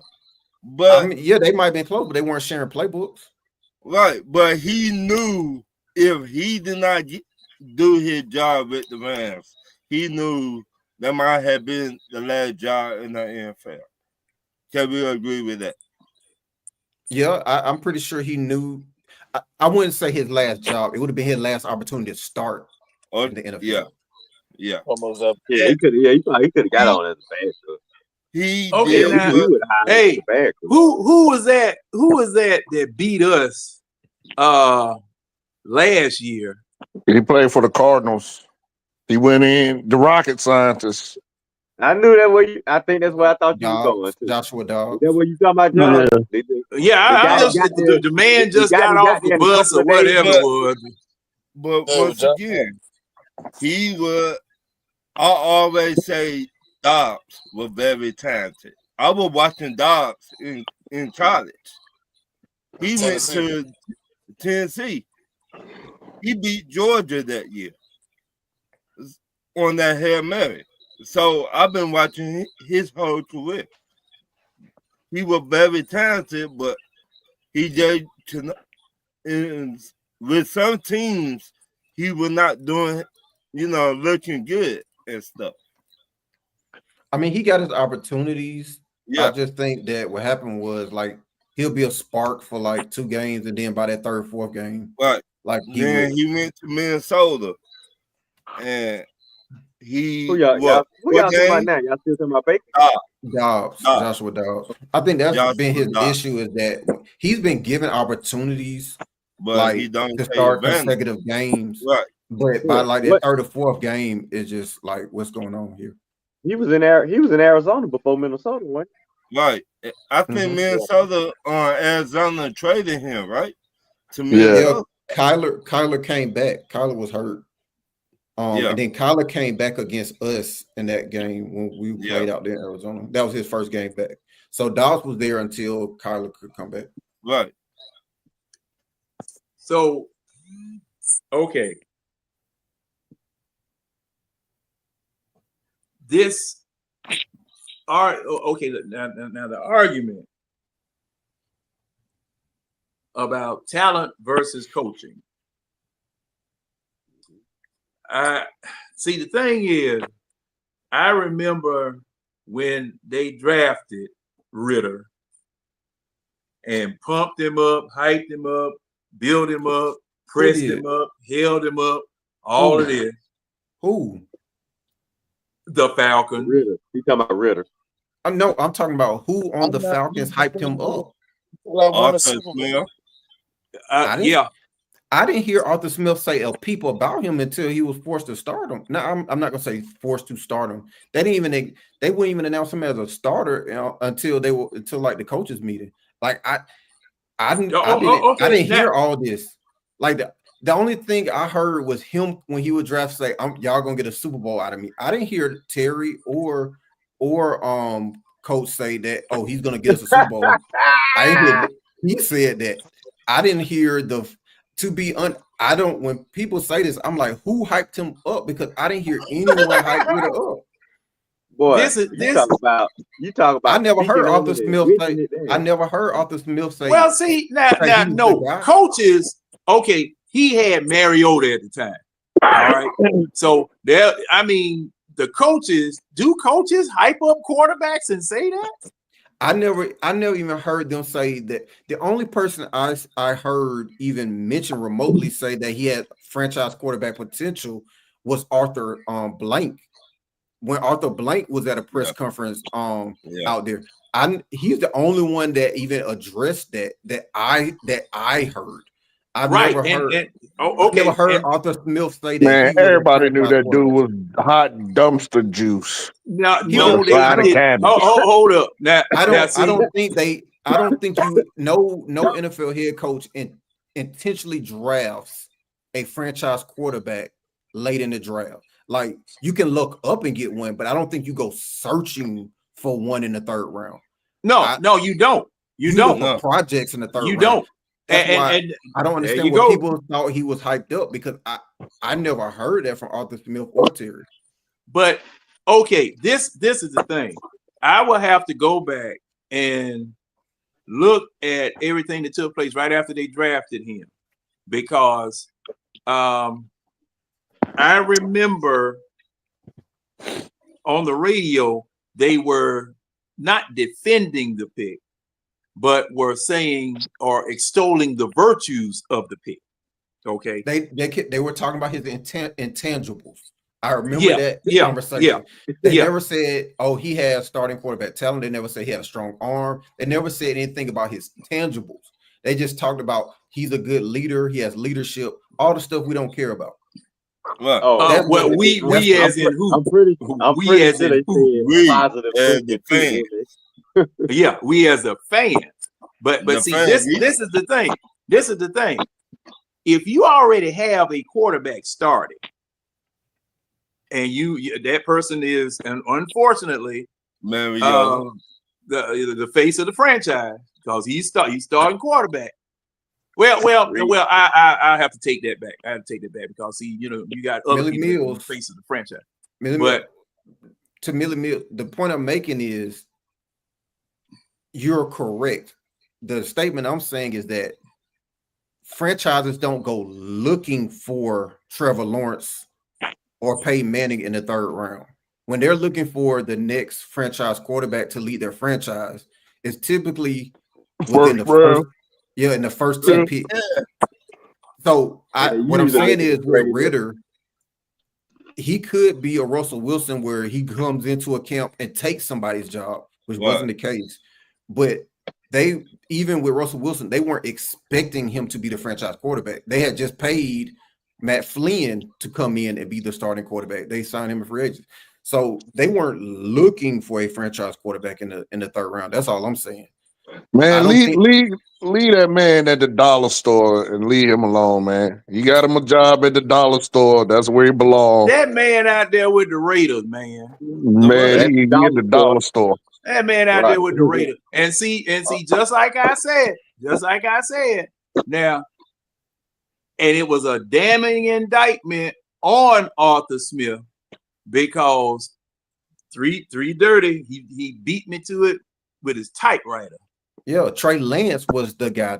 Trey Lance was supposed to be the heir apparent. Matter of fact, they kept trying to get rid of Garoppolo. That was the crazy part. Well, when you take a quarterback at 3 overall, yeah. But yeah, they kept trying to get rid of Garoppolo and couldn't do it.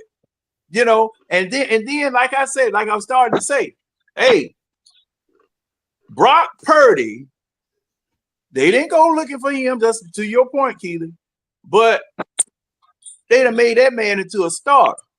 But once again, and see, I would have to say, and let me finish this, Ron. I would have to say that coaching definitely mattered in Brock Purdy's situation. I think, but I will also say this: Brock Purdy got talent. Yeah, he's whoa. Nobody else thought he had talent because he was drafted the very last person in the draft. I can give you somebody prior to the draft who called him out, who said Purdy is an NFL quarterback. Steve Smith Sr., formerly of the Carolina Panthers, verbatim, prior to the draft, he said that Purdy was a starting quarterback in the NFL. He said, what did he base that on? Keely, what he based that on? I don't know what he based it on, but he got it right. He said that that's a starting quarterback. But let me say this. Go ahead, Ron. I got to come back. Go ahead, Ron. Do you think Brock Purdy would do what he's doing with San Francisco somewhere else? Yes. It depends. Nope. It depends. Absolutely not. No, it depends. Yes. Okay, let's just say he. Hey, Winston, what were you saying now? I mean, it's no depends. He either would or he wouldn't. Winston, what you said? If Brock Purdy went to, let's say the Rams, he'd be doing the same thing. Yeah. If he went to the Rams, he'd be doing the same thing. If he had I know why you said the Rams though. Yeah, if he went to they got good wide receivers. Hold up, time out, Winston. Winston, give me every team he'd be doing something with. Rams or who else? Give me every team he'd be doing something with. It ain't gonna be that many.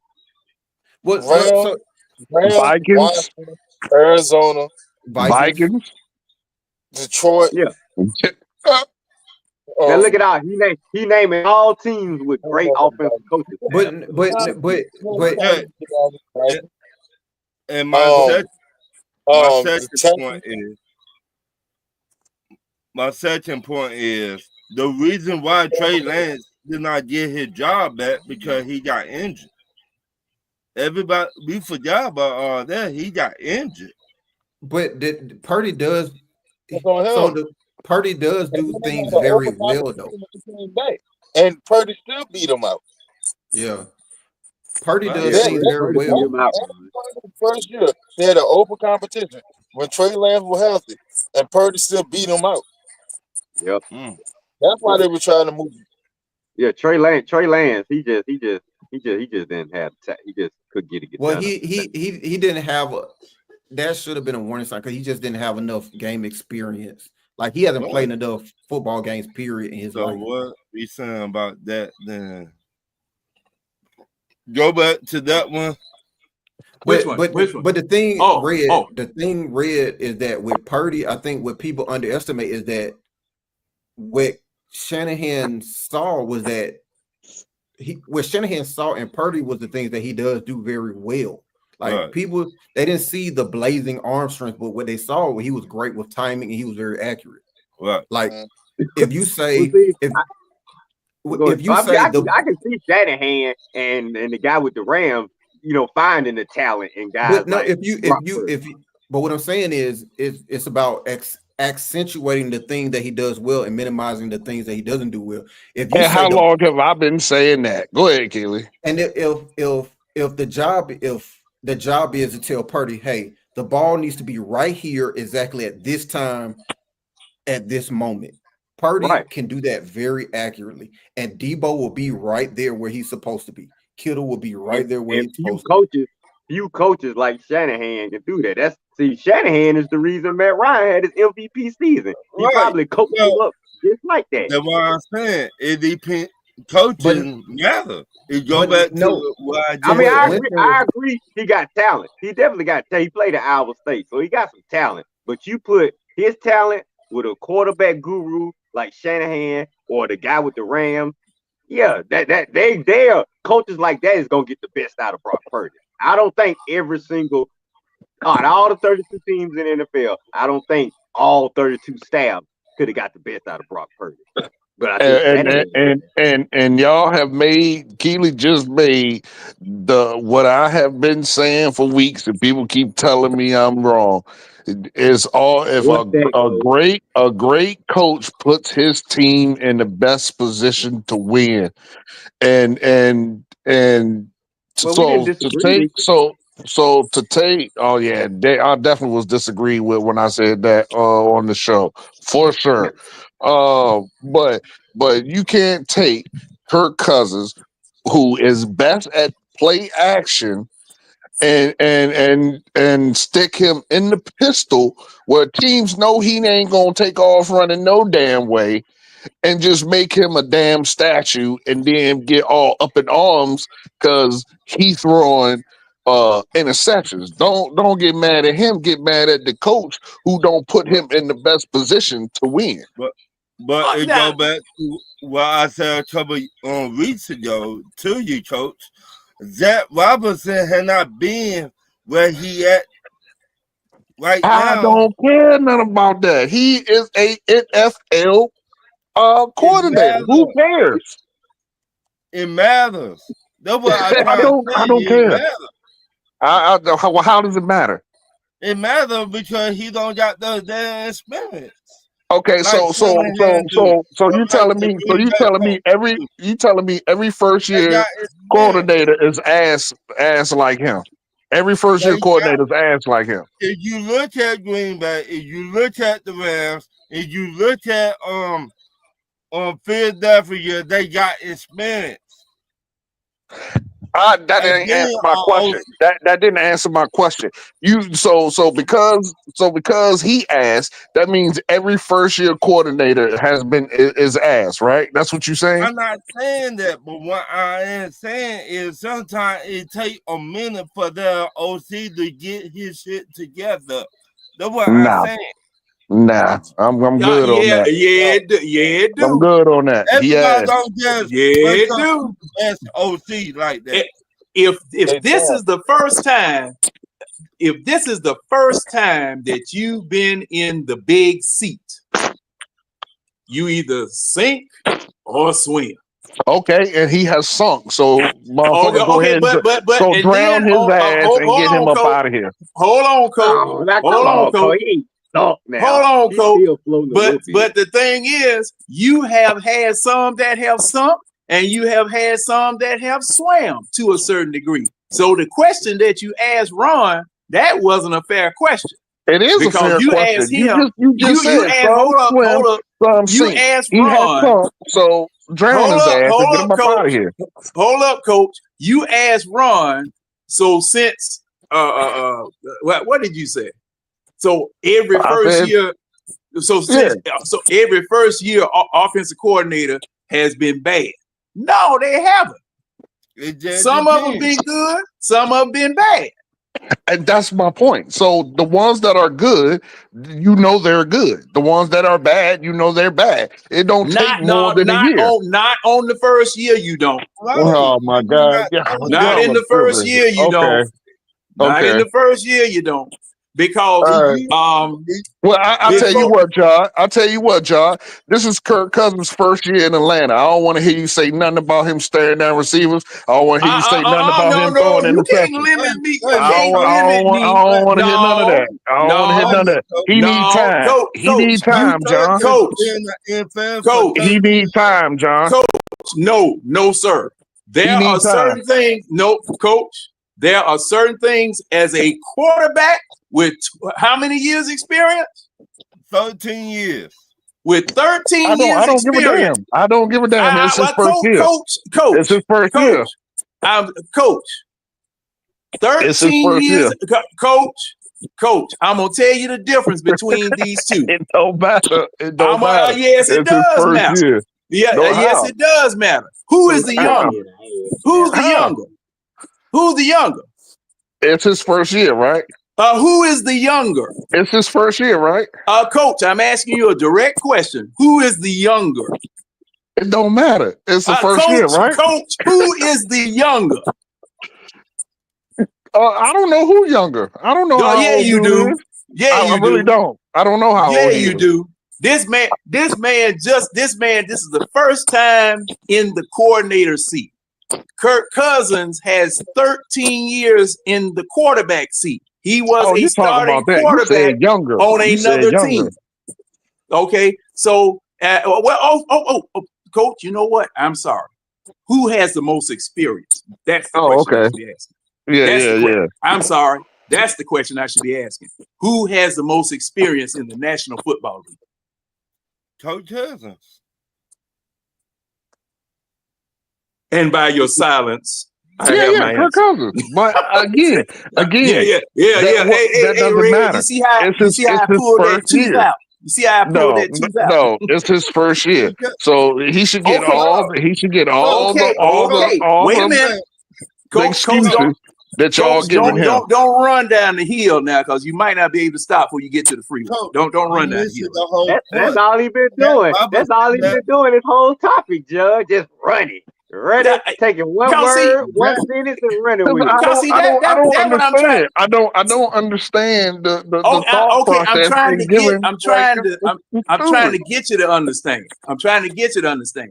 Oh man, these comments coming in so fast I can't keep up with them. But at any rate, but look, this is the difference. When y'all just said that either you have talent or you don't. Kirk Cousins has talent. All right. He was so talented that we paid him money, broke the rules to get him down here as a quarterback. All right. A person with 13 years of experience as a quarterback. When I start talking about staring down receivers and throwing interceptions, Kirk Cousins is not the first quarterback, and you know that, Coach, that I have jumped on about doing that. Okay, but again, hold on. I said, it's his first time in this team, so I ain't through. This is his first year here in this scheme. The skills that we saw that made us identify him as a starting quarterback here, that we paid the money for him here. Tell me that there are certain things that you are supposed to know not to doggone do. Now, the offensive coordinator is a different story. This is his first time in the offensive coordinator seat. This is something that I do. This is something I do. Coach, you may not agree with it. No people may not agree with it, but this is something I do. I always give first-year coaches, first-year teams, no matter how they're constructed, that first year, because you got to get yourself together. I'm not expecting Super Bowl out of this team this year. I wasn't even expecting playoffs out of this team this year. Now, they will make me think that they are talented and experienced enough to go by showing me little snippets and stuff like that. But like you said, Coach, fools gold. Like you said, fools gold. I took that. And, I would see certain things. That looks interesting. That might work. Then the next week, I see something else. Hey, man, what in the world are you people doing? Just like we doing tonight, as far as that Denver game was concerned. What the hell is going on here? You people are schizophrenic. You're not consistent. You don't have a path. You won, but you don't know how you won. You lost. You know how you lost, but you didn't do anything about it. So Kirk Cousins, in a nutshell, Kirk Cousins and the offensive coordinator, those are two different situations, even though they are on this team for the first year. That's my Okay. point.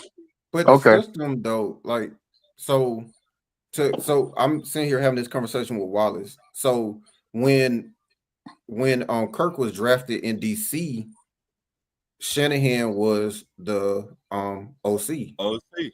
And then Shanahan left. Right. McVay took over. So so after that first year, from 2014 to 2017, he's under McVay and McVay's system.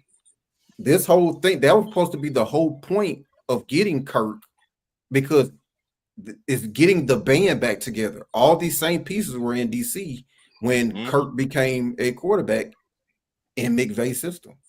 Yeah, but that's McVay's system. This isn't McVay's system. I understand what you're saying, but that's like saying someone runs a variation of Kyle Shanahan's offense. Yeah, that may be a variation, but it's not Kyle Shanahan's offense. So I mean, it's not the same.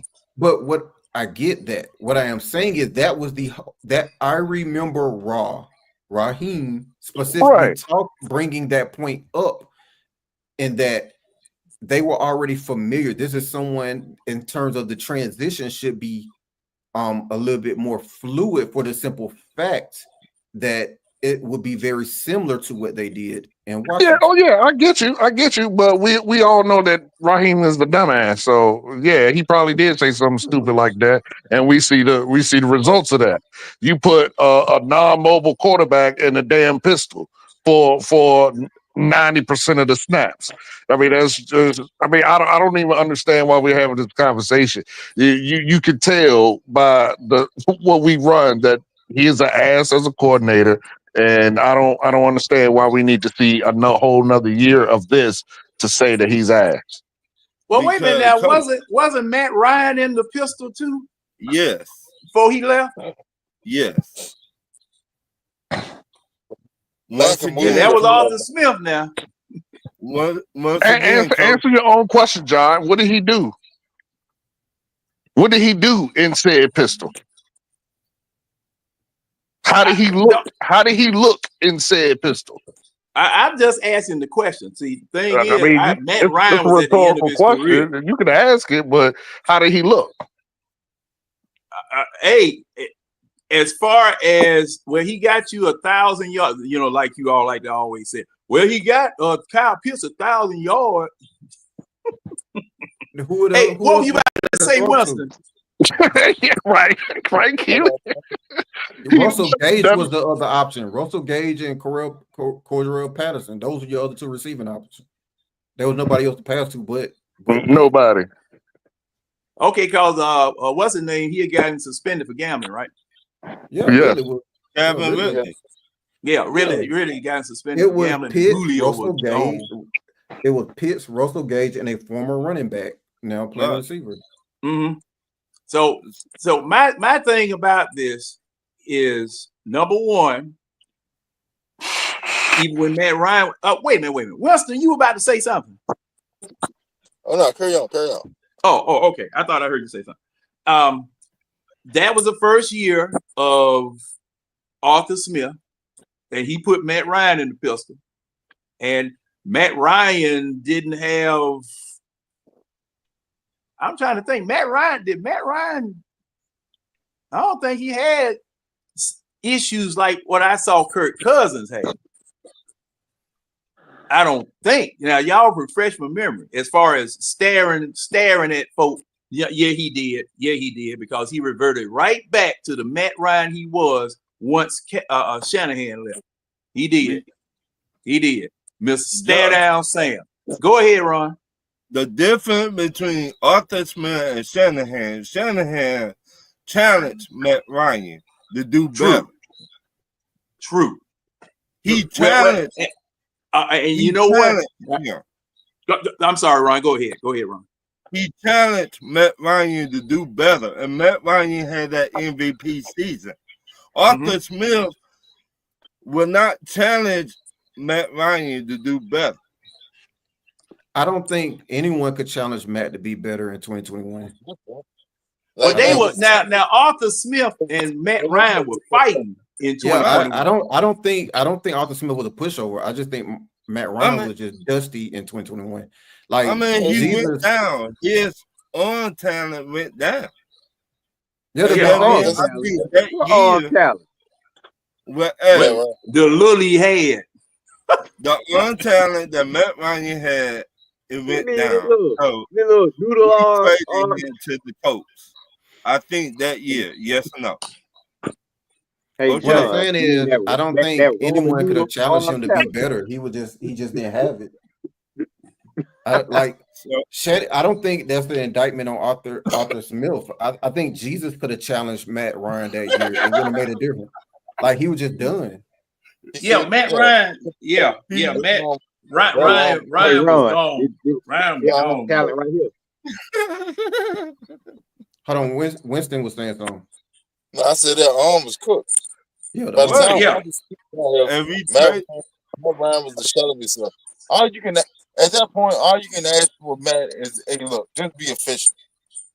I ain't really even trying to push the ball up the field. Just be efficient. Don't lose us in the game. I ain't gonna put it on your back to win us game. Just don't lose us in the game. That's all you can ask for from at that point. That's what the Colts asked for him too. So they traded him to the Colts, I think, that year or the next year. Yeah, that next year. I That know. next year he That's went what to the Colts. Hey Ron, that's what they wanted from him. What Winston just asked. Right. And he So couldn't Matt even- Ryan got with the Colts, and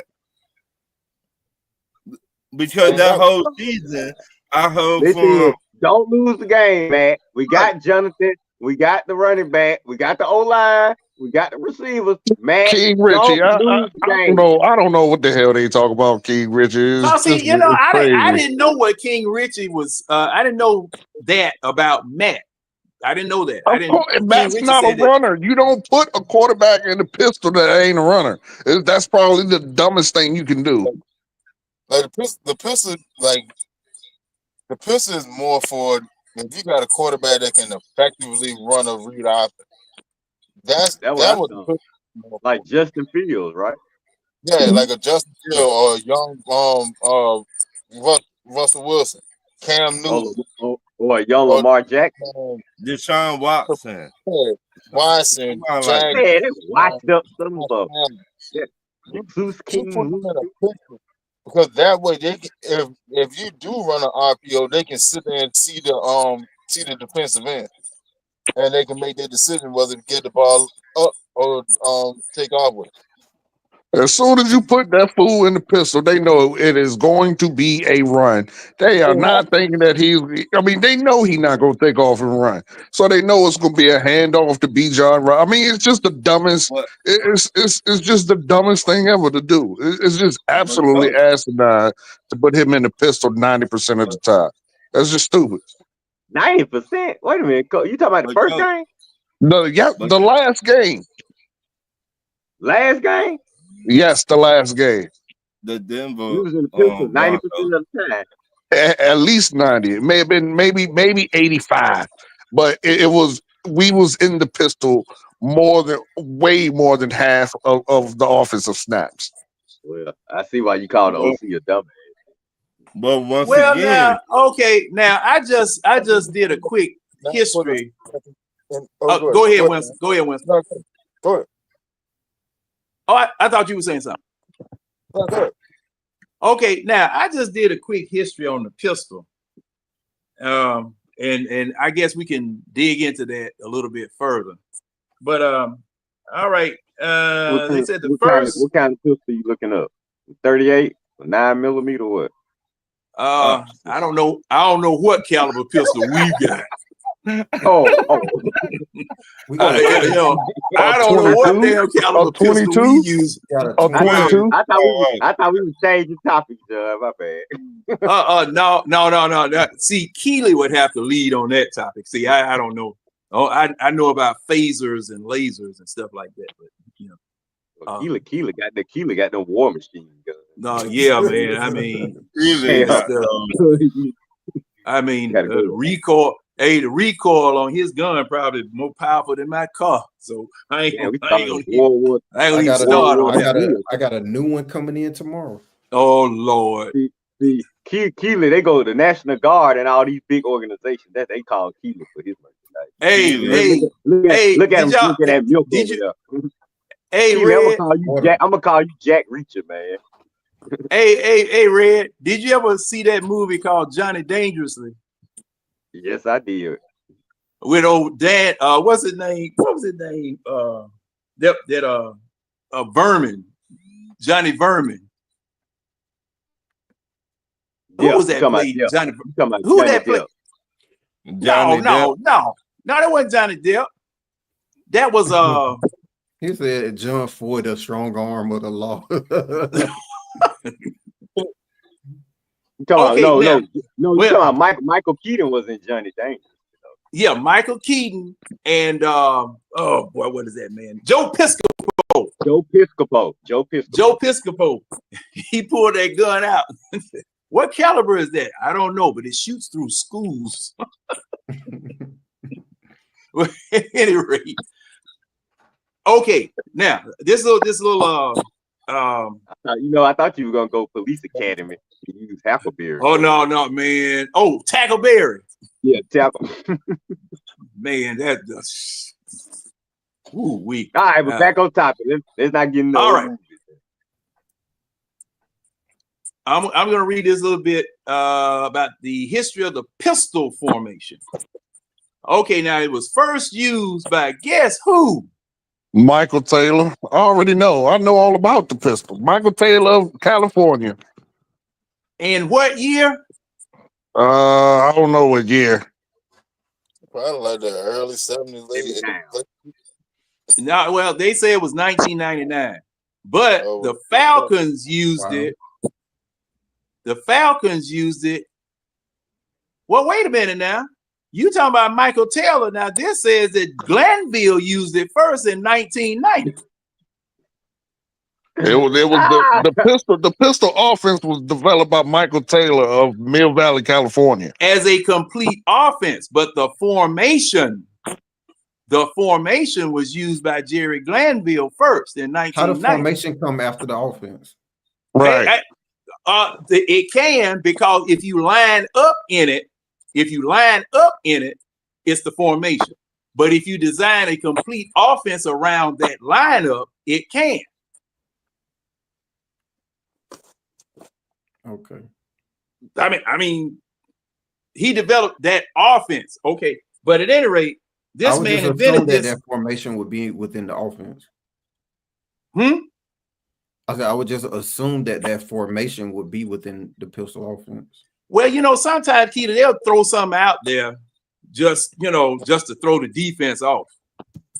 You remember what was it last year when Kansas City they went all around in a doggone circle and then came out into offense? You remember that? You remember seeing that? They just do stuff.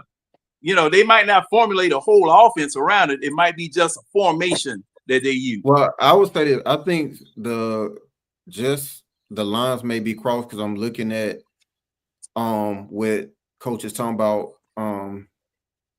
where Michael Taylor of Mill Valley, California, and they're showing examples of the formations in here, and they're in the pistol formation. Right. And this is I'm trying to find a year. And well, this okay. Let me read this. I see right here what you're talking about where it says Glanville in 90. Where are y'all looking at that though? First off, I'll post it in the link. It's Wikipedia, just pistol offense. Oh yeah, see, Wikipedia.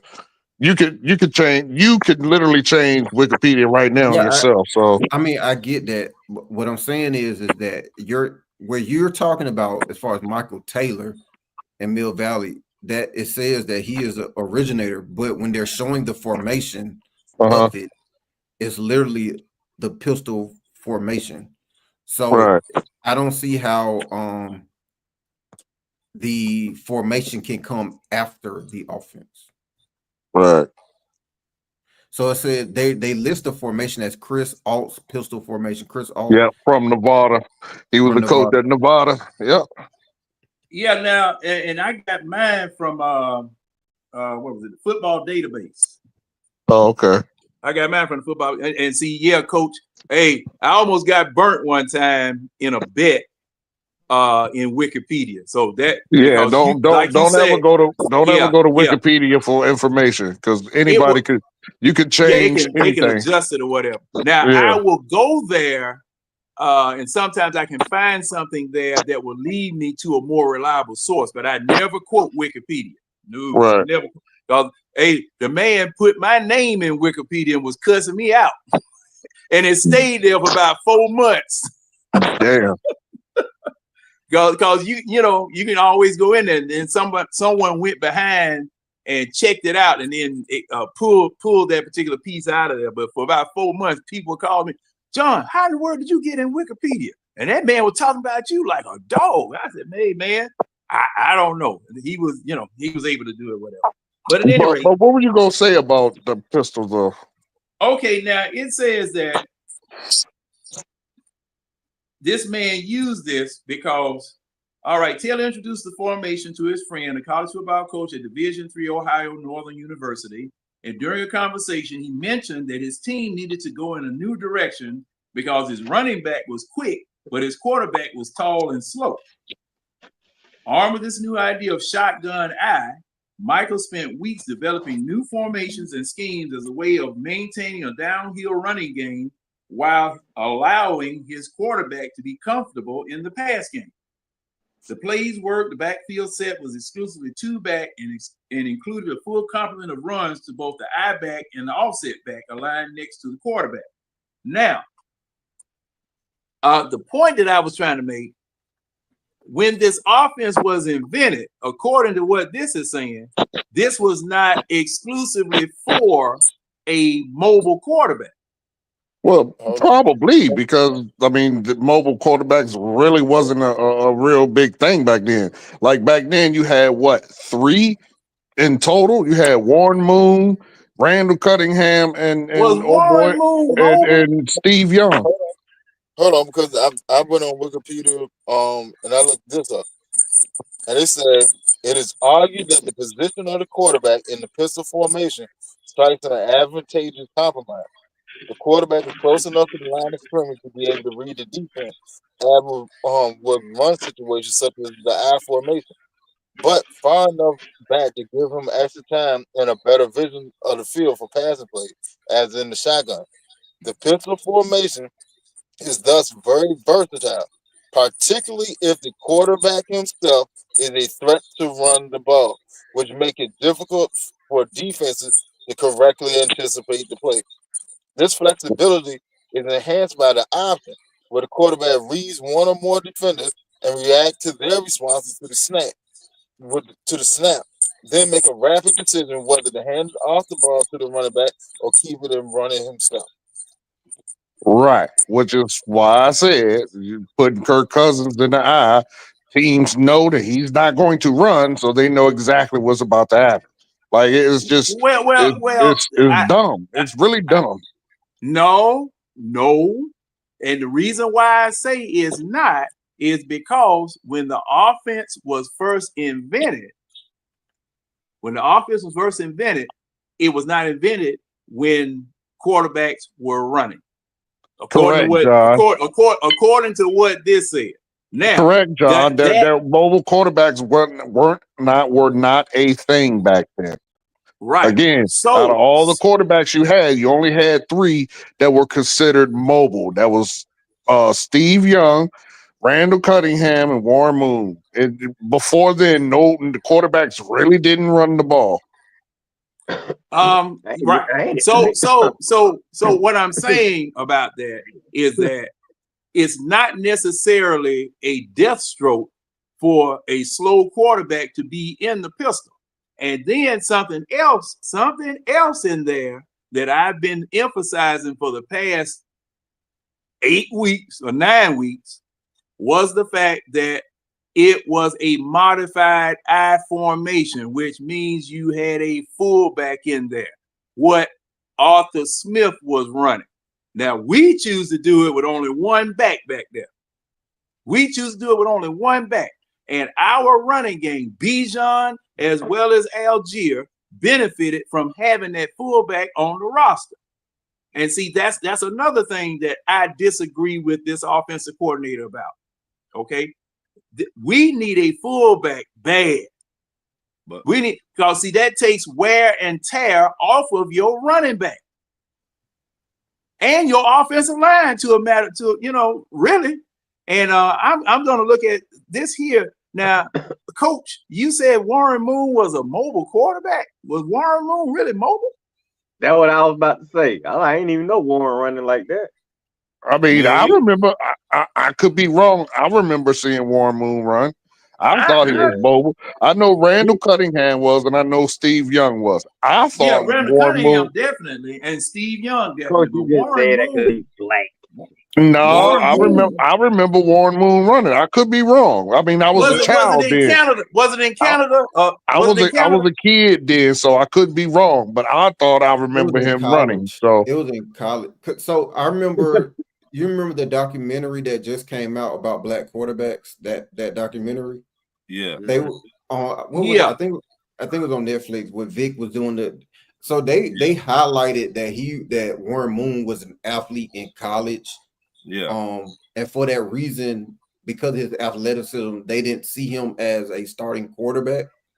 Oh yeah. They always that was one thing they always did with black quarterbacks. They didn't want Right. them to play the position. They moved them to something else. they said it was He too. It was too was smart. one of It the was best, too though. smart of a Too position. cerebral Matter a of fact, position. speaking Yeah. of talent, John, Yeah, that I man don't has recall him being this mobile guy in the Okay, NFL, but I do remember I they could talked be about it. wrong. Again, like I said, I was a child. I thought I remember, but I know for sure. Okay, that makes it even worse. So then there was only two mobile quarterbacks when this was invented. That was Randall Cunningham and Steve Young. So that makes it even worse How does so that work? it wasn't that many black because quarterbacks. it's not three mobile quarterbacks. It was only two.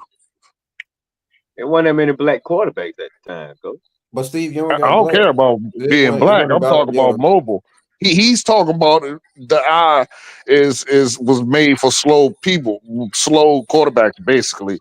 Yeah, but it has evolved since then, and now generally you only run the eye if you have a mobile quarterback. Oh, But the pistol, I guess. I mean there the were other, pistol. I'm sorry, my bad. Yeah, the pistol. and to be fair in terms of during that documentary they did point out other significant black quarterbacks in the NFL that were Right. I don't remember some of those names from that documentary, but there were I think Denver started the first black quarterback. I forgot his name. I think I they got one. had Yeah, on there I thought I was. the black quarterback from Washington were on there. Doug Will. Art Yeah, Monk.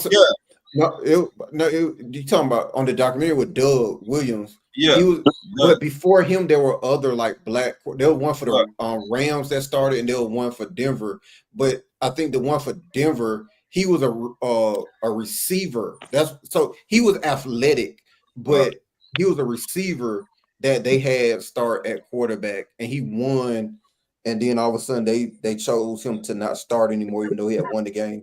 I forgot these people. Now it's in the documentary, but there were other guys who were actually mobile, Right. but they just weren't given the opportunities. I think the first Oh yeah, significant.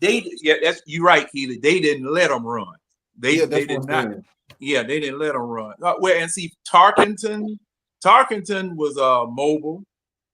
They discussed it in the documentary though. Yeah, So yeah. But when I mean, if people want to get the quarterbacks. actual facts straight, watch the documentary. I don't Yeah, want to be. I'm gonna I watch don't want to that. say the wrong thing. I don't want to say the wrong Right. thing. But there was Right. Yeah, we're gonna watch it, y'all. We're gonna watch it. But Stanford won Super Bowl with I cannot But- even see that part right there. What's the name of it? You remember?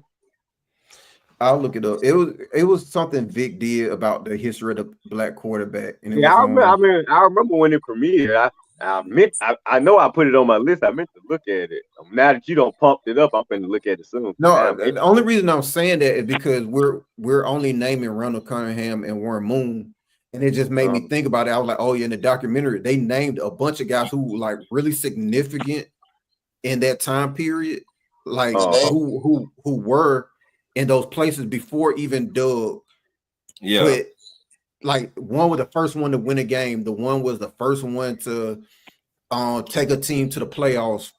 All this before like Doug winning the Super Bowl. Yeah, But that's what I want to see right there. but he told all the stories. It's just that I can't remember all the names. That's the reason I'm bringing it up. And I remember. I remember the guy in Denver who was really good. He just got cheated out of opportunity. They didn't let him run. The name of the junk is Evolution of the Black Quarterback. It's on Prime. Right, that's it. Amazon That's it. Prime. That's on I Prime. knew I remember the name, but Okay. man, they need to Okay. Yeah, I'm gonna definitely check that out. Because I remember seeing it premiered coming about on. a month ago, I think. Yeah, It's not that's that right. old. That's right. Yeah. I remember seeing that it was coming out, but I missed the premiere. But shoot, I got time tonight. I probably ain't gonna go to bed around about 6 or 7. Yeah, I want to see it. Keelan got me interested in it again. No, it's good. You're gonna hear quarterbacks who were good as hell that we don't even talk about. It's two or three in particular that we don't even discuss in terms of NFL history. There were 3 black quarterbacks I know for sure that were like really good. Like people, they were like, "Oh, he was better than Doug Williams," but we don't talk about him. You know what I'm saying? Right. Say that again, Millie Mills, for the ones in the back, bro. That's the whole point in a nutshell. And that's see, the whole point in a nutshell. The reason I disagree is what Winston just read out of Wikipedia about that, because the pistol is nothing more than a modified shotgun. John, you had your you didn't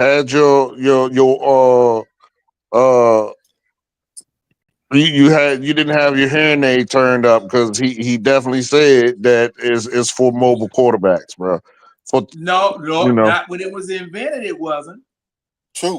Again, that's like saying okay, at some point football was invented. They didn't have face masks, right?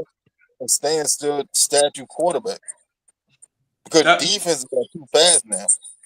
Defenses are way too fast for a statue quarterback to just stand in the pistol. You'll get lit up. Because I know you're not a threat to run an option out of it. You're not running an RPO out of it. Well, you might run an RPO, but you're not running the ball. So all I got to do is either run blitz for the running back, or drop and just play coverage. Yeah. But wait a minute. RPO is a three option play. All right, you have quarterback can run it, the running back can run it, or he can pass the ball. All right. Right. If I have a statue quarterback in the pistol, one of those options is already off the table. Right. So I'm going to defend too. Right. So now the advantage of the pistol has gone out the window. Because now it's the same thing as a basic formation. But you have a quarterback that's already sitting back deep. So all I got to really do is key off on him. If I believe that you about to pass the ball, if it's passing down, I already know that you're passing the ball. So I ain't really got to worry about the running back. I'm going to go take your block off. I'm going to go smack the quarterback straight out the gate. Because you're the total on yourself. Okay. Now, see, this is the thing. What is the difference between the pistol with a running back and a shotgun with a running back? It depends down the distance. No. I'm talking about the formation. Generally, the running back lines up beside, in most packages of shotgun, the running back lines up beside the quarterback. Okay, and in the pistol, so at that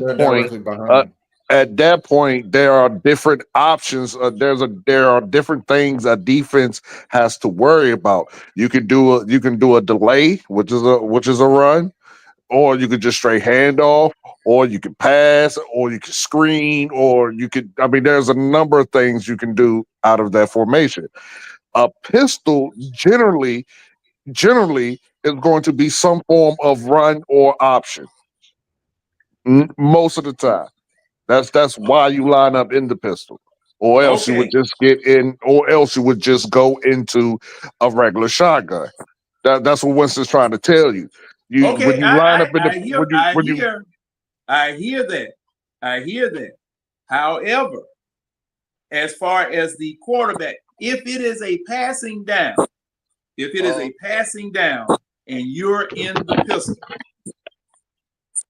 is there a difference between what the quarterback can do passing? No, he can still pass the ball, but this is what you're So not understanding, John. that's my point. That's What my you're not point. understanding is if a defense, okay, if I am the defensive coach on the opposite team and I see you get in a pistol on, let's say, 3rd and 8. Okay. Let's just say, because you said a passing down, so that would be Right. 3rd and 8. So let's say 3rd and 8, and you have a quarterback that I know is not going to do some trickery. So I don't have to back my linebackers or my cornerbacks off just in case you do some trickery. I'm gonna send the house and knock your block off. Versus in a shotgun, I don't know what you're going to do. But in a pistol, I know you're not gonna run the ball, and I know it's gonna be a pass. Do you understand the difference? Yes. 3rd and 8 is a passing down anyway, is it not? Correct. Yes. But you can do some trickery. You tip But in your I hand. mean, That's the whole but thing. if Tip in your hand. So for one, say, if you're in the pistol, right? okay. If you're in the pistol, 9 times out of 10, you don't have the extra receiver out on the field. So you probably only got 3 receivers on the field. All right. I don't have to worry about you running the ball. I'm not worried about you sitting there running the draw 9 times out of 10 because that's not gonna happen. You don't have the extra weight out there. All right. Mm-hmm. Now that I eliminated the run out of it, I know you're throwing the ball. Now I'm Right. going past blitz. And I'm going straight to the quarterback. But the thing about it is when the pocket starts to develop, the quarterback is sitting back, he's at a different point. So like with a shotgun, you can step into the pocket. In the pistol, you're already halfway through the pocket, so you're not moving. So I already have my spot where I'm going to. As a defensive end, I already know my spot where I'm going to. There's more wiggle room in the shotgun. Because shotgun, you have what 3-4 yards you can step up into. Pistol, you're closer to the line of scrimmage. Now you only right. have 2 to step up into. Well, 2-3 yards to step into. If I send a blitz up the middle and my edge beats your tackle around the corner, I'm gonna get Mm-hmm. a sack. I'm gonna get a sack because your quarterback's not going nowhere. So it's not Okay. advantageous in that type of down and distance. See what I'm saying? Okay. Now I understand that, and this comment by King Richie. I've been saying this for the longest, but for the purpose of this example, okay. Even in the shotgun, you take at least a 2 to 3 step drop, even in the shotgun, correct? Or you can stand there, right? It depends what the play is. Okay, right. Then you ain't that up. Right. So that's what I'm saying. Now, if you're in the pistol, you can still step back. You can still come back. In the shotgun, you can still come back. Now, Right. if your John, line gives you 2.5 seconds, you can be as effective passing the ball out of the pistol as you are in the shotgun. So John, what's your On a 3rd and 8. And you hey, Big Low, come on in here, Big Low. getting hung up, John. I'll say it like this. Okay, Hung up on what? Hung up on what? you getting hung up on the fact that you can throw out of the pistol and versus the shotgun and all of that. I get what you're saying, but it's like this: is it optimal? Like you can run a semi trailer off of moonshine, but what would you want to do that versus what it's supposed to do? Which is diesel? No, you don't. You know what I'm saying? Like, yes, you can pass out of the out of the pistol. Absolutely, you can. But is it optimal? Are you gonna get the best bang for your buck by doing that with a quarterback who is not a threat to run? And the answer to that is no, because of what Winston just pointed out. One, you're closer to the line, and then two, teams know you're not going to run, so they're just going to knock your head off, and that is what happened all days last Sunday. They just kept teeing off and pushing the line back because they were not afraid of Kirk Cousins taking off or doing some form of trickery or anything like that. You don't ever put an immobile quarterback in a pistol. That is just asinine and stupid. No, now, Coach, I got to disagree with that. And the You can reason why I disagree all got to you want, John, but I mean, it's hold actually on. a fact. I gotta disagree with that for this reason. Wasn't Denver getting pressure with just their front four? I mean, are you asking me that? Yes. Yeah, and they were blitzing some too. But what's the point of that? No. They were getting pressure with their front four. Okay. So see, the thing is that they were coming back there regardless. And when they were getting pressure with their front four, Kirk was standing back there with 3 to 5 seconds to pass. All right. Now, he could have killed the blitz with quick plays, slants, drags, whatever it was he wanted to do. In whatever formation, he could have been at the line of scrimmage, just stood up and threw it to a receiver. So see, my thing is, and see, this is the thing that I'm saying about this pistol. I understand all of the options that you can use with the pistol if you have a running quarterback. There's no argument there. Oh, I got you, Dan. You just want to blame Kirk. I got you. However, I ain't talking about just Kirk now. I ain't talking about just Kirk. It's your offensive coordinator too. It should be your offensive coordinator, period. But okay, I got it. You like to just bag on quarterbacks. I've noticed that. It's your offensive it ain't nobody else's fault but the quarterback. It's both of them. Both of them. Who calls the plays? It's both of them. Because see, Kirk has the option to change the play. He calls audibles at the line, doesn't he? Correct, but it's generally going to be sort of in the same package, or you're not going, because your personnel that's out on the field is going to be your personnel, so it's generally going to be in the same package that you're already in. So you audible from a long pass to a short pass. You audible from a pass to a run. You audible from a run to a pass in that same package with the people that are out there on the field. So see, my thing is that there are options that you can use in either formation, no matter whether you can run or not, that you can use to throw the dogs off the scent if your line can hold up. Okay, that's all I'm saying. That's all I'm saying. And see, the thing was Sunday, McGarry was giving. You were giving us sacks in all 5 positions. Okay, we were just getting run over on all 5 lineman positions, from the center left and to the center right. Okay, because we were not. Kirk wasn't getting rid of the ball. The pass patterns that were being called were too long. John, let me ask you a question. What's a quarterback that actually does a good job? Because all I ever hear you talk about is the quarterbacks is trash. So please explain to me what quarterback does a good job. Is there some quarterback from the 70s? It's on a play-by-play basis, Coach.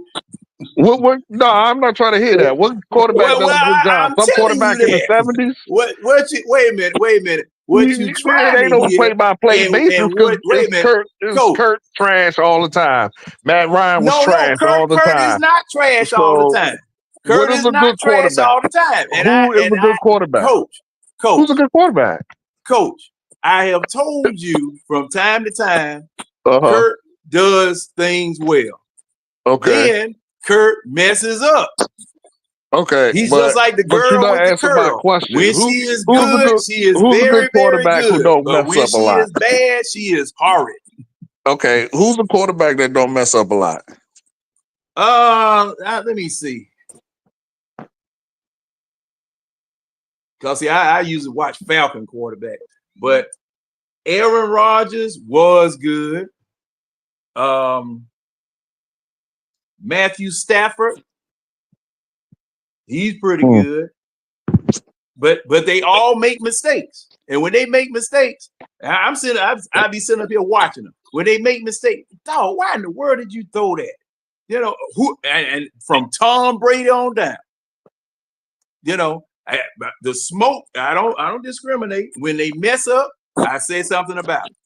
Now, I'm especially critical with my quarterbacks because of the fact that I have seen one that I had around here since 2008 do the same crazy mess from 2008 until 2015.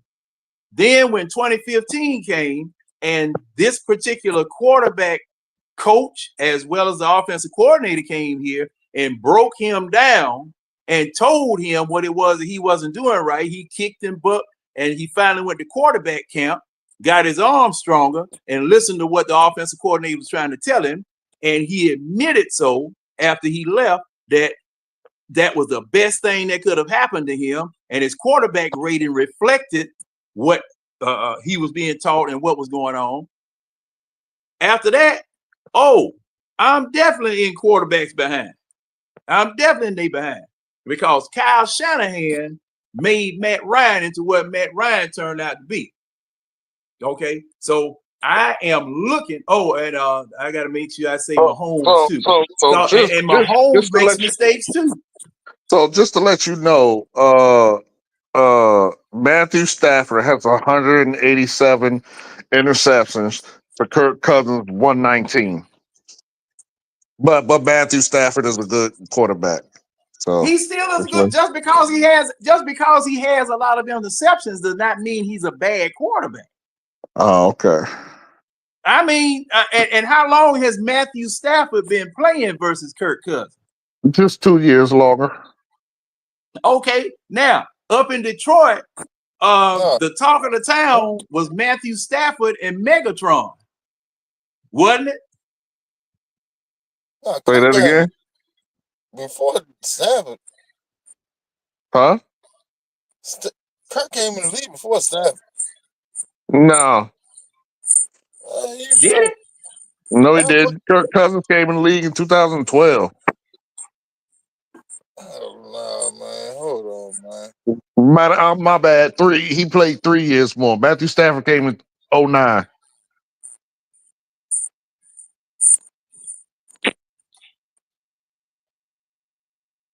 Okay, and my thing is, Yeah, Coach. okay, Coach, you be saying a lot of stuff you got to backtrack on now. My bad. I was off a year. What the fuck? For all 3 years. I said 2 years, bruh. I said 2 years. I said he was in the league 2 years before Kirk. And he was actually 3 years. I'm just messing with you.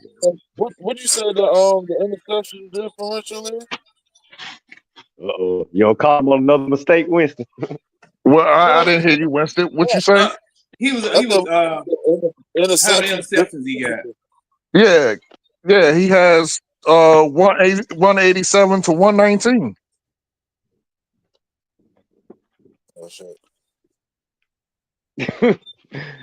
Everybody got to double check your information, Coach. I don't give a damn. But see, this is the thing too. This is the thing too. See, interceptions versus, and I could counter that very easily. Okay, Matthew Stafford got a ring, Kirk Cousins don't, with fewer interceptions. Same thing. What you said, Coach, about Brett Favre being a gunslinger. Okay. Oh my goodness. So you moving the goalpost. Well, Because I mean, I just keep hearing you talk about, oh, he's no, staring down receivers, he throwing interceptions, but and every coach, quarterback does it. and when they do it, I have my foot dead in their behind. When they do it, no matter who it is, when they do it, I have my foot dead in their behind.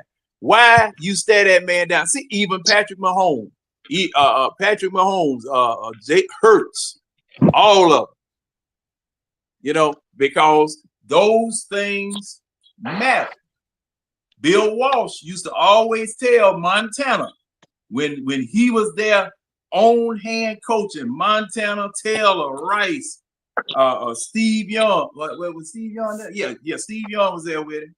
Okay, before they had the big quarterback controversy. Look one way, throw the other way. Do not let the defense see where you're throwing the ball. He used to always tell them that. Okay. And that's one of my I'm just gonna say that's one of my pet peeves. That's one of my pet peeves, staring at receiver. Okay, telegraphing where they're getting ready to go with the ball. When people get the book on you and they know what it is that you do before you pass, yeah, why in the world are you gonna sit up here and get your receiver killed because you just told the defense where you're getting ready to throw the ball? Because see, coach, you tell your people on defense, hey, watch his eye. Yeah. Because just as soon as you find out that a quarterback has that tendency, you're gonna tell your defensive player, watch his eyes. Wherever he's looking, that's where he's gonna throw. Yep. Yeah, I do. So that's why I say stuff about stuff like that. Okay, that's why I say stuff about that. But real quick, before the night ends, since I got 3 people with 3 totally different opinions and directions, Winston Red, let's get this smoke, and you know exactly what I'm talking about. What you know You know what I'm talking about. Coach, we're not mind readers, man. We talk about so many topics. You gotta. The same topic. You got your guy. Winston got his guy. I got my guy. The same topic we've been on the last week. Oh, man. Okay, what's the smoke? What's the smoke? Goat James. The GOAT? Smoke. Goat James. Ain't no GOAT James. Billy Goat, yeah. Bro. The kid. Who had a better prime for longer than LeBron? Who had a better what? A better prime for longer than LeBron had. It's very simple. I don't care nothing about no prime, bruh. He had to go. He had to leave the team that he was drafted to go to another team and link up with some superstars to even get one ring. Then he left and went back to another team that added 2 superstars to get another ring. Then he went to another team that added a superstar to get a ring. At least my goal and Red's goal played with the same team, the same people they were drafted with. Yeah, we got a 2-year rental, 3-year rental, but he came to our team. But it doesn't matter. But they added matter. Right? They added superstars. No. A superstar was added. James went to teams with multiple superstars were added just to get a ring. Bruh, he was on Miami with him, Chris Bosh, Dwayne Wade, Ray Allen. Like what? Stop it, man. Ray Allen was old as shit. Stop it. He was old as shit when he made that shot that saved his career. Exactly. That got him the ring. Wait a minute. Ray Allen was old as hell. Ray Allen saved him though, didn't he? He was still they bought him there to make shots, and he was still making shots to save Queenie's ass. Hey, wait a minute. I'm with Winston. I'm gonna take Winston's side here. Winston, Now Go you're ahead. gonna be Weston. You're gonna be proud of me on this one. Come on Okay, now.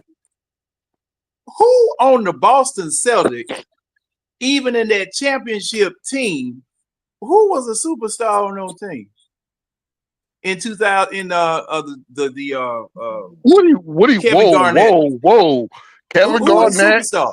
Kevin Garnett, and what's the big light skinned dude's name? Rick- Damn it. Paul Pierce, Kevin Garnett, Yeah, Paul Ray Pierce. Allen, who was still on the Yeah, prime, and Paul Rondo. Pierce, Kevin And Garnett. Rondo.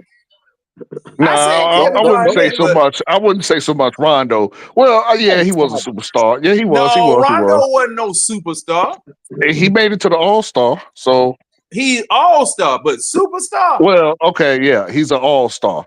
But Okay, yeah, now could you say that Ray Allen was a superstar? I'm trying to see where John going with this. yes. I mean, okay. Now, Coach's argument was that he added. Okay, when LeBron went to Miami, he added Chris Bosh and Ray Allen. Ray Allen.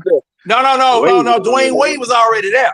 I understand that. I understand that. I'm saying But- he went to Miami with Chris Bosh, Ray Allen, and Dwayne Wade. No. He hold. Dwayne Wade is on the team, John. I understand that he didn't add him, but he's on the team. Hold up. He did not add Dwayne Wade. Oh my God, I understand that. But Dwayne Wade is on the team. Let me finish. He recruited LeBron and Chris Bosh to come there with Ray Allen. Well, was Ray Allen already there? Or did he bring him with it? He came there the second year they were there. No, he came there the third year. He came there third year. And to be honest, what a lot of people don't know, they wasn't even going to Miami. They always about to go to New York. Yeah, it don't matter. It don't matter. He still had to link up with some. Exactly. When he could get but I mean, my problem with that is I'm about to boost with it, y'all. Now, y'all said that he linked up with Superstar. Okay, what did Shaq carry Kobe his first 3 years, his first three titles? Don't forget that. I'm with you. I'm with you. I understand. I said that. Yeah, I said that earlier. I was gonna say that one next. I said that earlier. But the difference is Kobe got ring. I'm glad to get in your ass now. Jordan couldn't win without Pippen. Whoa! I don't think Jordan to go anyway. You keep bringing up Jordan. I'm not a Jordan. I don't think Jordan's the GOAT, bruh. So Coach, who you think the GOAT is? That green-eyed monster. Who? Steph Curry. No, sir. No, sir. That's not even possible. Man, hold on. Coach, I got to go. Hold on. Man, let me say this. Let me say this. Which one of the three players has changed the game of basketball as a whole? Which one of those three? I have to say Steph. Don't get quiet. Don't get quiet. Be for real now. Which one of those three has literally changed the game of basketball? Which one of the three got the highest IQ? That didn't answer the question. That didn't answer the question. Which one of those three has changed the game of basketball? Best shooter of all time. I give you that. Hell, before him, Ray Allen was the best shooter of all time. What are you saying? Ray Allen, but again, you're making my point. Did Ray Allen? Hold on. Did Ray Allen change the game of basketball? Yeah, he was a shooter. No, he did not. Come on, man. If we're gonna have this conversation, be real, bro. Did Ray Allen change the game of basketball? Reggie Miller was the predominant shooter. Oh my God! See, you can't even keep it real. You can't keep it real. Come on, bro. Bro, honestly, who was the top three shooter? I don't care nothing about that. I'm asking you a question. Who changed the game of basketball? The path that you're going down, you're sitting there trying to isolate it to one person, but he didn't do anything special. He just shot at a high efficiency. Are you But Ray serious? Allen was the greatest shooters of all time before So, Steph. Red, let me. I know you can keep it real. Red, out of those three people, who changed the game of basketball? Well, the way it's playing now, everybody trying to be Steph Curry. I hate it, but right now, yeah. He literally changed the game of basketball to be positionless. Now every single team is positionless basketball. Oh Steph no, can't that's play not true. position That's basketball. It is true. Coach. It Denver is is true. not. Steph Denver cannot is play not position positionless. basketball. Oh my God! He Did you cannot just play say position Denver is not? basketball. So Jokic don't bring the ball down. He's still a center. When the centers bring the ball down, that's a point guard's job. He'll still pull up from behind that arc, though, John. No, Shaq What are you Yeah, talking about, John? but no. Hey, centers have brought Patrick Ewing. Ewing has brought the ball down court. Yeah, once or twice. Yeah. Shaq in Orlando used to bring the ball down the court. Come on, man. Y'all are Are like, you come on, kidding? man. No, If we gonna have a he ain't conversation, the come first on, man. person that he's not the first center that's dribbled the ball down court. Tim Duncan has brought the ball down Of court. course, John. Everybody has brung the ball down court before. You're absolutely right. What I'm saying is you didn't see positionless basketball before that Green Eye Monster and his team started destroying people. Now you have centers trying to be point guards. You have power forwards trying to be point guards. Nope. Ralph Sampson, they had to stop Ralph Sampson from trying to be a doggone point guard at 7'4". Oh my goodness. Oh my goodness. Yeah, So yes, it did. I see this Bill is not gonna be I see See, y'all not gonna be 100 I'm with it. just telling you about basketball history, Coach. I saw this. Yeah, you telling me one-offs, John. No, I'm not telling you no one-offs. I've seen Muggsy Bogues play center before. So what? That don't mean nothing. I've named 5 players that have brought the ball down court, not just one time, but many John. doggone times. Okay. You name 5. How about every team now does it? No, you don't. No. Hawks don't do it. You would never see Voodoo go bring the ball down the court. Hawks don't play that. Now you got forwards that will do it, but who's the Hawks? Who's the Hawks? I don't know the Hawks team like that. Trey is the Hawks point guard, right? Right. Trey's the Hawks point guard. But Clint Capella's our center, but I wouldn't trust Clint Capella to dribble off who brings the ball down the court? Jalen Johnson. What's his position? Power forward. You're making my point. What? You just made my point. Who brings the ball down? Who brings the ball down on a more than normal basis for the Atlanta Hawks? It's if usually it ain't the point Trey. guard. It's usually if it's not Trey. Like I said, Jalen Johnson, power forward. Okay. DeAndre Hunter sometimes Bogdanovich, small forward. But it's predominantly Trey Young. It's predominantly Trey Young. Okay. So I made your point how? Because it's not a point guard. You said centers specifically. I said yes, because centers are not point guards. And excuse me. My point was that even back in Chicago, you had Pippen. You had Pippen as a point forward. Okay, you had 6'8". Let me see. No, Magic Johnson was the point guard. Sometimes you had Worthy or Cooper bringing the ball down at the power at the forward spot. Again, John. Yes, that does happen, John. You're absolutely correct. Okay, so what I'm trying to say is that this is nothing new. You can't, bro. You cannot Joker. You cannot point. Joker. You can't point to somebody doing something once or twice in a game to how now everybody there's positionless basketball. Like I don't even understand why we're going back and forth. Because the NBA is absolutely positionless. That ain't even up for debate. Oh my No, it's God. not. Well, No, then, it's if not. you don't think the NBA is positionless, we don't even need to have this discussion because you don't know Because basketball it's at not. all. Because It it's not. absolutely I is. just saw. Wait a minute, Coach. What? Coach. Oh my God. Oh my Coach. God. What did hold it, Coach? Coach. Well, yes. What did Yes. Joker hold it, Coach? What did Joker do to My the God. defensive MVP last year in the playoffs? I don't know. What did he do? Y'all see that you can't even tell me that. Uh-uh. He wore him out right up under the basket in the center spot. Okay. He told him a new ring, and it was just like watching Hakeem Olajuwon and Shaq down in the low post. Okay. So that man was playing center.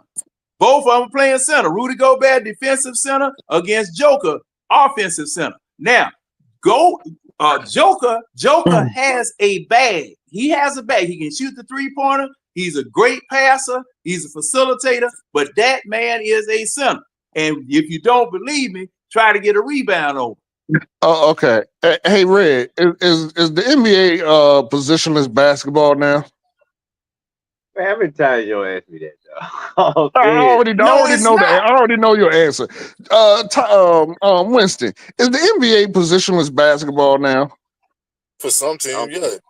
Some Okay. teams, no. You gotta be honest. All right. Let me ask you this: for majority of the NBA, is it positionless basketball now? Just because you talking don't mean you right, Coach. Let me ask you this. I'm asking you a question. Because back to your original statement when you sitting there and said, well, who influenced the game of basketball the most? Like I said, it's LeBron. Because the original super teams were built to stop him. The original super team was the 08 Boston Celtics. And now everybody that's winning rings has a super team. I thought they put them teams together to stop coaching. No, they put it because of style LeBron because Paul Pierce couldn't do nothing with him. One time, and we got our revenge, And plus the fact they done changed the rules where you can't make no super team no more. Yeah, you can. It's tough, and you gonna go over the luxury tax, but there's somebody got to take a cut. Somebody got to take a massive cut, but you can only have 2 max players. Yeah, I'm still waiting. I'm still waiting on you, Winston, to tell me where at least Red has a point. His man stayed with the same team, got 3 rings. Your man jumped all over the league, required people to come and play with him to get his rings. How is that GOAT status? Just because he played 20 years, that makes him the GOAT? You know what I'm saying? Got a ring everywhere he's been. Has been in his because he has superstars come and join him. He's been in his prime since he got in the league. And he's still doing it in year 22, 23. What is this? 23rd season? That just means he takes good care of his body. But again, he has had superstars, at least 2 superstars play with him everywhere he went. And Steph Curry to play with 2 superstars. Every time he won a ring, what are you talking about? They were drafted. He played with the same team. They were drafted. No, it wasn't. It doesn't matter. Durant wasn't drafted. Yeah, I already said that. I said that. But he won. He's won 2 rings without Durant. So Steph just started winning Finals MVP. He won the best player on the championship. You know, he got robbed in 2015. He got robbed in 2015. Durant got 2. He got robbed in 2015. So there's that. Stop it. What do you mean stop it? He averaged 25 points a game, and you give it to Iguodala, who averaged 14. Come on, bro. You talking about the same. No, bro. Come on, bro. He averaged 25 points a game, and you give it to Iguodala, who averaged 14. He got robbed, dude. You know what LeBron was averaging before? 30-something points. Yeah, 30 exactly. some points. He's slowing LeBron up. And That's why you win it. That's man, why he averaged what he normally averaged. What are you it's talking more about? important to y'all winning than what Steph was putting up. Bruh, he averaged exactly what he normally averaged. You're talking as a fan instead of being logical. I'm talking facts. He averaged in the playoffs what he averaged during the season. So what did Iguodala do? If he was not on that team, we would have blew y'all out. Oh my goodness. We would have blew y'all out. Oh my goodness. That's why Iggy won MVP. What? That's why Iggy won MVP. That's what I'm saying, man. Do you hear it? Do you hear this? Bro. You went too far with that statement. No, Bro. be honest. Why did Iguodala win MVP? I don't know. That's why I said he was robbed.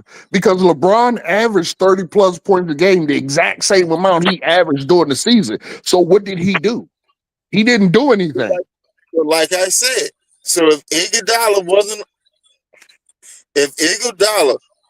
on the team, then who would have guarded LeBron? So who would you had on your team to stop LeBron? If he was averaging, and no, he uptick. He went up 5 points in the playoffs. So if Iggy wasn't on the team to slow him down, who would have been there to guard LeBron? Nobody. What year? First year? What year we talk about? We talk about the first year because that's the one Steph got robbed on. Who do we have that could have guarded him? What's the old boy's name? Hold on. What's the old boy's name? Damn. What's the tall black dude's name? Dark skinned dude. What you talking about now? Not Harrison Barnes. Harrison Barnes. I said not Harrison Barnes because that's what he said, fool. No, I said that. See, like now you can't think of. I can't think of his name. No, because he been gone so long. Nigga, that was 2015. I don't remember dude name. Now, Winston, to be fair now, that's why Iggy won because Iggy played good defense on LeBron, that don't mean I personally don't think he should have won Finals MVP. I think he should have went to Steph. Bro, everyone knows that it should have went to Steph. That don't even make sense. Stop it. He just said that because he's a LeBron fan. Everyone knows that he should not have won MVP. Most LeBron fans will say that, but Steph should have got Finals MVP. Now, how many times they gonna give it to a defensive player over the offensive superstar? He was MVP. But I got a question. MVP should have been his. Go ahead, I have a question. What's the difference? And I just want to hear this now. Because I've had this argument. I used to have this argument when I was working during all this time when LeBron was, going from team to team to team and winning rings. What is the difference? He's the NBA prostitute. Well, coach, what is the difference between a player doing it and a coach and an ownership group doing it? Well, I mean, a coach only goes where he gets hired at. I mean, he don't just. Coaches don't just leave. Like I said, I modified it. An ownership group and general manager can do that. What's the difference between? What is the difference between a player doing it and a team doing it? Because teams do that in order to get themselves in championship contention. Okay, what's wrong with a player doing it? I'm not really understanding that question. So general managers and ownership don't ever change, but general managers only leave teams when they get fired, so they really have no choice but to go somewhere else. And coaches only do it when they get fired. No. You're misunderstanding me. How can a team build a championship team and it be okay versus a couple of players getting together and creating a championship team, and there's something wrong with that? Ain't nothing wrong with that. But when you want to put a guy in the conversation of GOAT, at least Jordan played with one team when he won all his rings.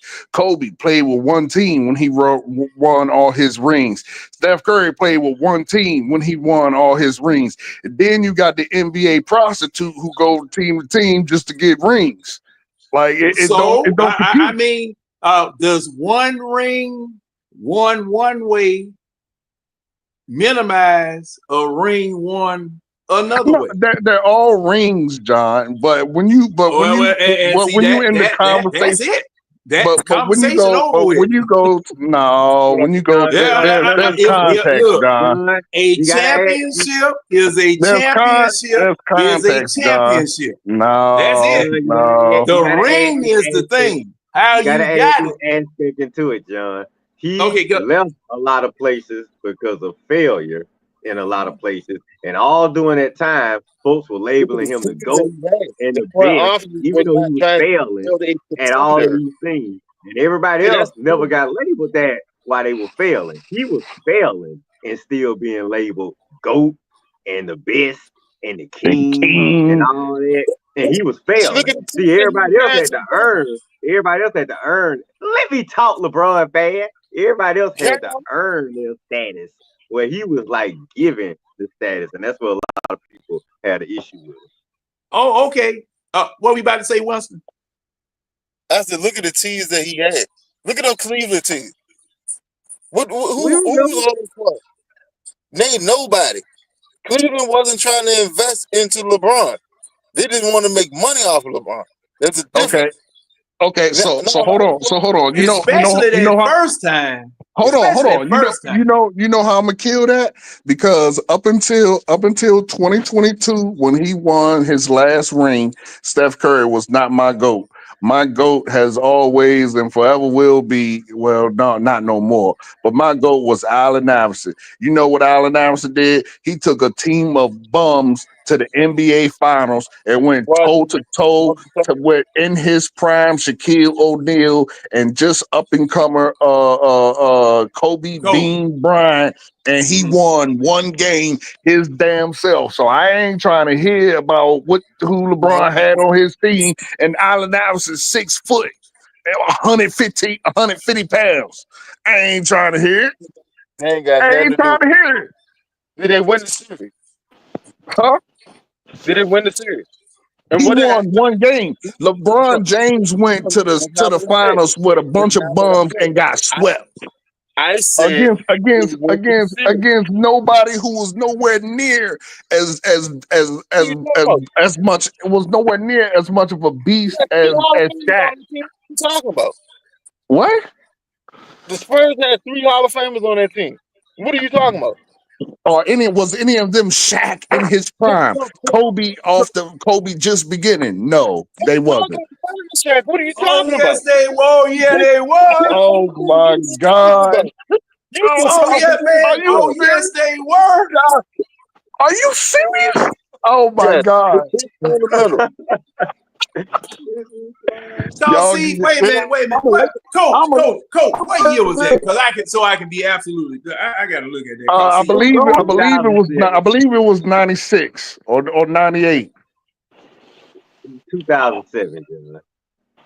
Oh, which one? Hold on. Which one he talking about? Because AI was not in 2007. No. I'm talking about the Spurs team that had three doggone Hall of Famers on it against LeBron. I don't care who was on the Spurs team. They did not have Shaquille. They did not have Shaquille O'Neal in his prime. LeBron was by himself and didn't have a coach. Oh my God. LeBron didn't even have a coach. Mike Brown couldn't coach a pregnant woman in Lamar's class. Oh my God. Are y'all serious right now? You really absolutely serious. Are you really trying to compare Allen Iverson, who had nobody, is 6 foot even, 150, 160 pounds, going up against Shaquille O'Neal in his prime and an up-and-coming Kobe? Y'all really trying to compare that to LeBron James going against the Spurs? You brought it up. Yes, we comparing it. Whew, that's nasty work. That's diabolical work right there. Wow. That's diabolical. That's Hey, James, diabolical. James, since you bow hog back in here, what you got to say about it? And the goal is the bean at the end of the day. No, that definitely ain't. That definitely He's ain't the true. bean. The bean is the bean. But at the same time, though, you gotta understand, coach, that squad that LeBron had. Even though I can't stand LeBron, I can't stand him. I don't like him, but that squad he took to the finals was full of bombs, though. So And you so was Allen Iverson. so you can compare it with Allen Iverson's squad, though.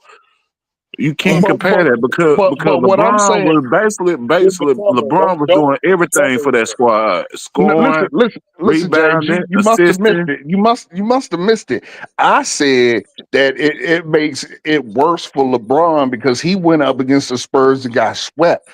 Allen Iverson went up against Kobe and Shaq and at least won a game. They're trying to say that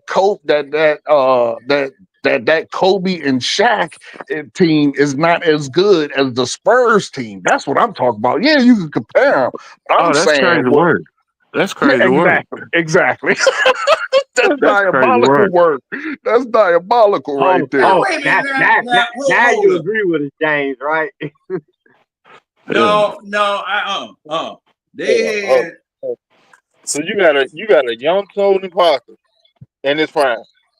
You got a Tim Duncan in his prime, and a Manu Ginobili in his prime. And that don't hold a damn candle to Shaquille O'Neal in his damn prime. That man was averaging 35 points a game, 12 rebounds, and 4 steals that year, bruh. Kobe was averaging 20 plus points a game. The Lakers was unstoppable in 2000. What was that? 2000. 2001. That went out It was 2001. 2001. That was That went out 2001. Yeah, 15. Can't lie. 2001. They were unstoppable. And We Allen only, hey, Iverson, coach, that was the only a Who 6 was on foot that dude. team? coach. Who You was know that on was the our Philly only loss. That was our only loss in the playoffs too. That Yeah, year. that was the only loss. team? Who was on that Philly team? A 200-year-old Gotta know. Gotta know. Mutombo, give his correct age. a 200-year-old Mutombo, and that's it. Al Snow, like a bunch of nobodies. He had a bunch of bums on his team. Aaron McKee, some Let me ask clown, you Roger And Bell. wait a minute. Who did LeBron have on his on team? the Cavs team that were close to a Mutombo? What? Hell, Man, Wait a minute. What year was this again? 2014. Come on, bro. 2001. Dude, Mutombo was absolutely washed that year. Timothy Mozgov. I guess he's as good as Mutombo. So they were about the same. Timothy LeBron Mozgov and had the Mutombo were worst team. on the same level. He had the worst team. Come on here, bro. Like, don't do that. Timothy Mozgov and Mutombo were on the same level, bruh. Exactly. That's what I'm sitting there saying. They was not nowhere near the same level. I just said they were on the same level. Matter of fact, Mutombo stayed hurt 90% of that season. Stop it. You drunk driving right now. What are you talking about, bro? This was not the Mutombo from Atlanta. This was not the Atlanta. No, it was washed. At any point in Timothy Mozgov's career, was he anywhere close to anything of Mutombo? Dude, you can't compare into his career Mutombo to prime Mutombo. That he was not that Mutombo. And I just told you he didn't even really play that year. In Mozgov's career, was he anywhere near any point in Mutombo's career? No, Winston. No, he wasn't. So what does that have to do with the fact that Mutombo didn't play? Just because he on the roster, that means something? Oh my God. That means something because he's on the roster? You literally just answered your own question, bro. That means something because he's on the roster? There's no point in Mozgov's career that was anywhere close to any point in Mutombo's career. So then, therefore, if Oh my Miles Garrett goodness. was the second best player on that Cavs team. Then Iverson, Robin was better than goddamn LeBron's was. You Okay, just bro. answered it yourself. Come Okay. on, everyone.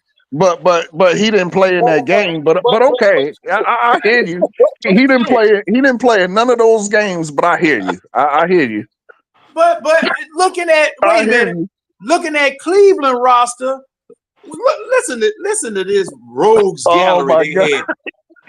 Shannon Brown, Daniel Diabolical. Gibson, Drew Gooden, Larry Hughes, Zydrunas Ilgauskas, Damon Glaucus was a Jones, All-Star.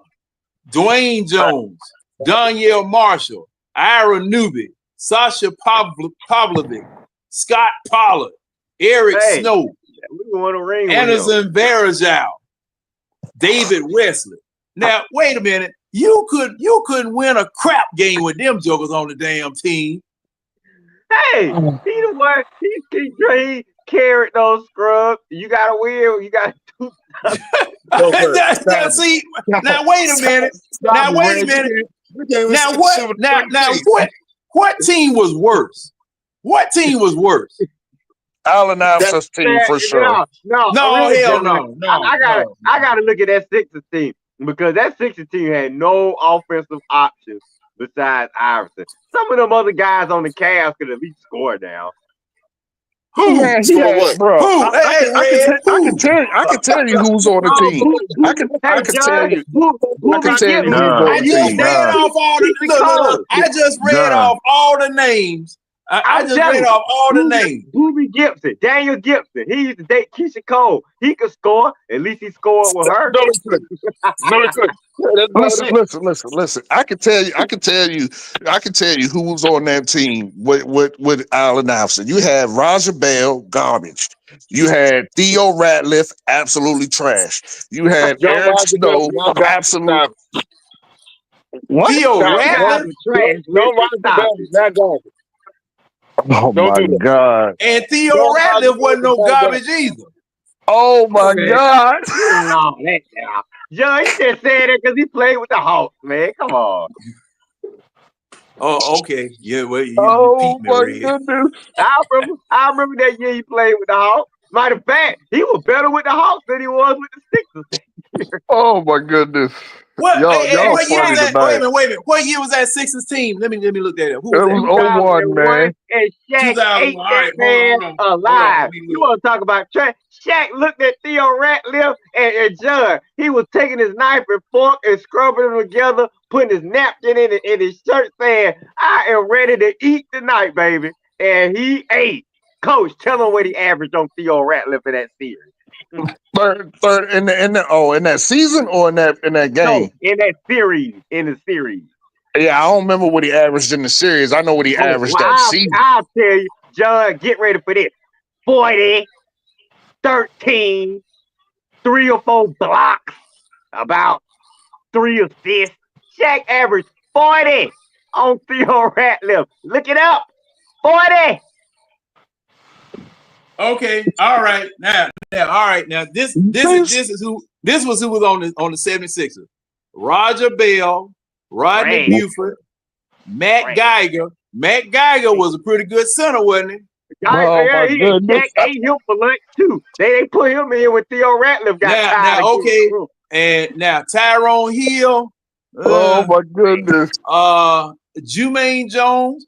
They had Tony. Whoa. Hold up. They had Tony Kukoc. That got it. Oh my God. Cleveland team was worse. No, Tony Kukoc didn't do. I forgot he was on that raggedy. I don't even remember him on that team. John Kukoc was at the end of his career. He was at the end of his career when he was on the Sixers. He was riding the bench. Hold up. Let me see what he averaged though. Nothing. He played. He played less than 50 games that year. I'm telling you, I know. But go ahead, read it. Okay, 8 points a game. See, he was on the bench, bro. Okay, now Theo Ratliff averaged 12. Wait a minute. Theo Ratliff averaged 12 points a game. He was defensive. He was 7th in the defensive player of the year voting. Eric Snow averaged 9.8. Dikembe Mutombo won Defensive Player of the Year with 11 points a game. Aaron McKee. I don't know how, because he was hurt most of that year. So Well, no, Okay, how well, did he do hey, that? he Now, played in the final. Coach, Well, he John averaged is 11 right. points. Aaron John is right. McKee. The Sixers won a lot of awards that year. I think they won MVP, Man, Coach ain't of no the way. Year. Yo, There hold you on. go. There you go. Hold on. Ain't no way, because I'm looking at it. He played 26 games that year. I told you he was hurt. Ain't no way he did that. Not 2001. Okay, Yeah, hold on now. Hold on. was Let he me make sure I Defensive got Player of the Year? Eastern Conference champions. Okay, now this 2001 or 2000? 2000, 2001. 2001. It's 2000, 2001. That's the year. Okay, now he was the Mutombo Defensive Player of the Year. There's no way. He only played 26 games. Oh, hold on. Look, now, Coach, I'm not saying anyway. I know they won Coach of the Year with Larry Brown. I know they won MVP with Allen Iverson. Did they get Sixth Man of the Year with somebody? I Aaron don't McKee remember. got Sixth Man of the Year. Right. Okay. All right. But even with all those awards, John. Yep. See that? See, look here. So Cleveland team was worse. Oh, That's what you're gonna use. okay. Cleveland team was worse now. Okay. Cleveland team was worse. Okay, John. I hear you. That's still does listen, not. John, to get So swept, though, hey, not to get in the swept. bump. Say what? Not to get swept though. They shouldn't have got swept. Well, the Hawks got swept. Hell, Nah, Hawks, Dude, come on John, now. you making excuses. So we're gonna say that look. Hold on. Let me say it. You gonna say that a man that is 6'9", ain't he 6'9"? Ain't 6'9". 6'9". Okay. So you gonna say a man that's 6'9". Okay. 200 something pounds, probably close to 3. I don't know how much he weighed. Probably 250, 260. I don't really know. Strong physical specimen, took his team to the playoff, to the finals, could win a single game against 3 in the future Hall of Famers. You gonna tell me that holds the same weight as one man that is 6 foot, 150 some pounds, going against Shaquille O'Neal and Kobe Bryant? And let me add to the fact that he didn't just shoot from the perimeter, he took it to the rack and got hands put on him every single time that he went in there against Shaq and got beat up and won a game. So you telling me that holds the same weight as that? There's no way. Okay, now game 1, which is the only one. I think that's the only one that Philadelphia got against them, right? Game 1. Or did it? Hold on. I love going game back. Game 1, which is the only one they won against the Lakers. Allen Iverson scored 48. Aaron McKee scored 9. Dikembe scored 13. Eric Snow scored 13. Matt Geiger scored 10. Roger Bell scored 6. Jermaine Jones scored 4. Tyrone Hill scored 4. And that's all who played. All right. No one scored over. Give me some of those Lakers stats, John. Man, look, y'all. Wait a minute. Oh, in that particular game? Yeah, might as well. I guarantee you, Shaq still had 30. Probably more than that. No. Kobe Bryant had 15. Shaq had 44. Rick Fox had 19. Horace Grant had 8. Horry had 3. Tyronn Lue had 5. And that was probably the game he got stepped over on. Right. That was it. It was. And Brian Shaw had 7. Okay. Now the only game Philadelphia won was that first game. All right. I know that. I know. All right. But think about what you said. Kobe only had 15. All right. Now we are trying at this time, if I'm not mistaken, we trying to determine which of these two teams was the worst. Was it the Cleveland team or the Philadelphia team? I get you, but John, think about what you just said. No one, not a single person on Allen Iverson's team scored more than 15 points other than him. Okay. Now Okay. let's go look at what Cleveland did. Okay. And let me see what year. Well, What year was you that? can't even really look at them because they didn't win the game. So no, we looking at which team was worse. But and okay, now, Coach, if you're gonna make that argument, Coach, if you're gonna make that argument, go then ahead, I won already. Go then ahead, I John. won already. Go ahead, John. I want to hear this, Coach. I want to hear these. I want to hear these choking stats from LeBron. So let them read them. So yeah. And I want to hear these embarrassing stats. Fucking team. But carry on. No, I want to hear what LeBron did. We ain't talking about. See, I just want to see what LeBron did. Hey! What year was that again? 14. 2007, John. 2000 Spurs versus Cavs. It was a 4-game sweep. The GOAT. Okay, I got it. I already had that. I don't know why I lost it. The ringless king remained ring. And then let's look up that Dallas series in Miami. Let's talk about that one. Okay, I don't think we want to go there. Stop it. He had one bad game. Don't do that. It wasn't a bad series. Awful. It's awful. He still averaged 20-something that series. Definitely not awful. Don't do that. I really can't believe we sit here debating who had what. Who had the worst team? It ain't really got nothing to do with the worst team. It's who the opponent. John, it's who the opponent was, and I'm telling you, that Spurs team had absolutely nothing on that Lakers team, bruh. Hey, Coach, I bet nobody from the Spurs scored 44. Hell no. I bet it ain't like they got dominated. It ain't like Duncan just said, "Give me that ball, I'm finna dominate this thing." Duncan probably had it just now. All right. You want Cleveland stats first, or you want the Spurs stats? Yeah, no, go ahead with the Cleveland stats. Okay, LeBron, 14 points. Sasha Pavlovich, 13 points. Drew Gooden, 14 points. Larry Hughes, 2 points. Ilgauskas, 2 points. Aaron Barazal scored 10. Daniel Gibson scored 16. And Danielle Marshall scored 5. I told you, Booby Gibson outscored the ringless king at the time. He outscored him one game.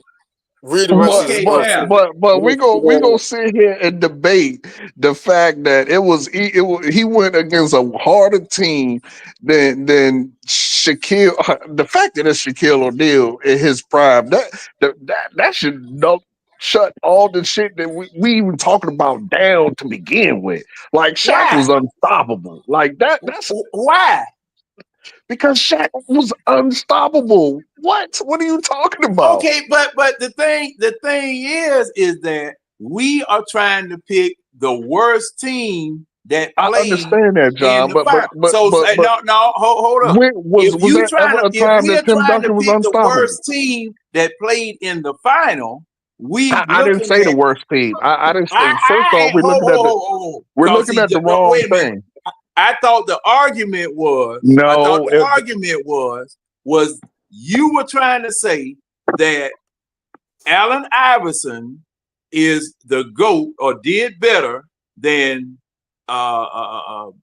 Cleveland did with LeBron because LeBron had a better team going up against San Antonio versus Philadelphia going up against LA. No, that was not the argument at all. The argument I thought, wait a minute, we got on. Hold on, I'm gonna tell you, we got on this train of thought because we was talking about Steph Curry's first ring, and I said that Allen Iverson did better than what LeBron James did going against arguably one of the greatest teams ever put together.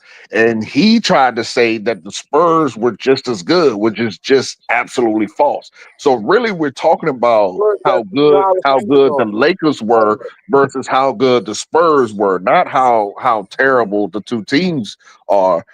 I'm saying No, well, the but Lakers were 1,000 times better than the Spurs. Coach, you made the point that Allen Iverson, being the quote unquote GOAT, did more. His 76ers team did more just by virtue of the fact that they got a game from the Lakers. Correct. But the thing is that and the point that was being made was that LeBron had the worst team between the two. That was the point. LeBron had the worst team between the two because you were talking about the people that they had on their team on the 76ers that he didn't have no help. We were trying to find out what LeBron had on his team as far as help was concerned. And they had basically the same amount of garbage. Allen Iverson had nobody on his team. Nobody. Neither did LeBron. Okay, and I made the point that LeBron was worse. LeBron's team was worse. But again, John, LeBron did not go up against Shaquille. That's the part that you're missing. He went up against prime Shaquille O'Neal in his freaking prime. Dude was absolutely unstoppable. Allen Iverson he'll shoot jump shots every now and then. LeBron shoots jump shots, he goes in and dunk. But LeBron is generally probably the biggest, and I don't mean height wise. I'm talking about like strength, bulk wise. He's probably always been one of the biggest dudes on the court. So he not getting manhandled. You're talking about a 6 foot, 150, 160 pounds at the most guard going up against Shaquille O'Neal in his prime and not just shooting jump shots. He taking it to the rack, dog. Like, I don't understand why y'all this is diabolical. Wait a minute. Was Allen Iverson being thrown to the ground during that particular series? Yes. That's when you could beat up people. What do you mean? No. Allen Iverson wasn't getting beat up like that. Oh my God, John. What? Somebody was Allen Iverson really getting beat up back then? In the finals? It was physical. We got in his ass. Goddamn, he was getting touched. He was getting touched. But man, he was getting destroyed. And Allen Iverson would go in, bro. They would show. Look at his documentary. They would show bruises on that man sometimes after the game. Like, Allen Iverson was getting beat the hell up. That 07 Spurs roster had 4 Hall of Famers on it. And see, that's what I'm trying to say. Now, Allen Iverson. Now, I don't remember Allen Iverson getting, beat up in the finals like a 2 Eastern Conference Finals team. Because I know he got touched up worse coming out of the Eastern Conference than he did playing in the final. Man, he got touched up every game he played, even in the finals. In the finals. No, I know better than that. Not coming out of the Eastern Conference. Coming out of the Eastern Conference, the Eastern Conference playoffs were rougher on him than it was in the final. I can guarantee you that. Because when you come out of the Eastern Conference finals back during that, from the Eastern Conference, shoot, you good and beat up. No, I didn't say he got beat up more. What I said was Allen Iverson got beat up that entire year, and he got beat up in those finals. But again, most of the reason he got beat up is because he was only 6 foot, and he was taking it to the rack, dunking on people like Shaq. Like this, bro, I do not understand why we're having this conversation. Nuts. I didn't say he dunked on Shaq. Well, yeah, you did. I did. Yeah, you did. You're not listening, John. I did not say that. I said he was dunking Red, on what did he people just say? Dunking on people like Shaq. like Shaq. That ain't saying he dunked on Shaq. I'm talking about he in there dunking on centers, big tall men like Shaq. John, In the I've final. already got my point across, so I'm just listening. Now, wait a minute. Ain't but one Shaq on the LA team. So how you dunking you on got people you. like Shaq? Forget, And he's not forget it, dunking John. on Shaq, and he Forget didn't it, dunk on John. Shaq. Forget it, John. You got it. You got it, brother. Your English. You mean to say one thing, but I when your said mouth I saying said it don't come exactly out what the I same. meant. When I said he dunking on people like Shaq, I'm talking about he dunking on tall centers like Shaq. Shaq is a tall center. I mean, During the final. No, the whole. Oh my God, the whole. That's what I he was talking did. about the finals. I was talking about the finals. I was Anyway, talking about back. we strictly talking about the final. We strictly talking about the final. I know what he went through to get to the finals. All right. I understand that part. But what I'm trying to say is that there is no comparison between the Eastern Conference playoffs to the NBA finals as far as physicality is concerned. There's no comparison. There's no comparison. We weren't exactly soft with him, John, but yeah. I think I understand what you're saying. Yeah, we I mean, no. The Eastern Conference Finals is a meat grinder. It always has been. But what does that have to? What does that have to do with the fact that he still was going to the rack in the finals against Shaq? No, well, you said, and I guess I misunderstood you, that you said he was dunking on. I asked you, did he dunk on Shaq? Not that I can remember. I don't. Okay. Shaq would never allow that though. That's the problem. That's the problem. Shaq would have fouled him. Shaq wouldn't have allowed it. Sometimes, Coach, you got to word it different because when you said that, it kind of implied it, even though I understood it. I mean, John may have understood too, but the way John understood what I was saying. No, I didn't. Because you said one thing and meant something else. Man, you understood what I was saying. You said peanut butter, but you meant apple butter. Dunking on guys like Shaq. Exactly, dunking on guys like Shaq. If I was talking about Shaq, I would have said he dunked on Shaq. But from John's point of view, it ain't too many guys like Shaq. Back then, it was a lot of them. It was a lot of them. You had George Mirasan. You had Dikembe Mutombo. I mean, you had a lot of guys that was as big as Shaq back then. Man, hold up. Shaq was 300 some pounds. The combo Mutombo wasn't but 250. But height, he's still tall. So was George Mirasan. And matter of fact, Mutombo was complaining about Shaq hitting him one time, and he was out on his feet, and he didn't even know it. Of course, that's what I'm. That's no, they were not the same side. Coach, they wasn't the same side. So on that Lakers team, on that Lakers team, how many people since Winston said the Spurs had four Hall of Famers? How many Hall of Famers was on that Spurs team? Because I'm pretty sure. I mean, on that Lakers team, because I'm pretty sure it was more than four.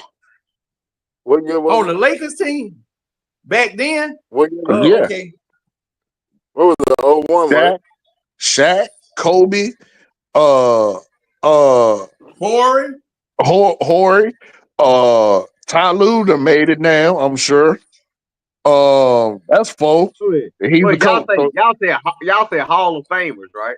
Right. Yeah, well, hold up. Ty Lue gonna make the Hall of Fame. Hold up, swole up. Because he's a coach, so he's gonna make it. Hold up, swole up. Now, this is something I did something that I'm not supposed to do. I did something I'm not supposed to do. They are not Hall of Famers until they get inducted. Okay.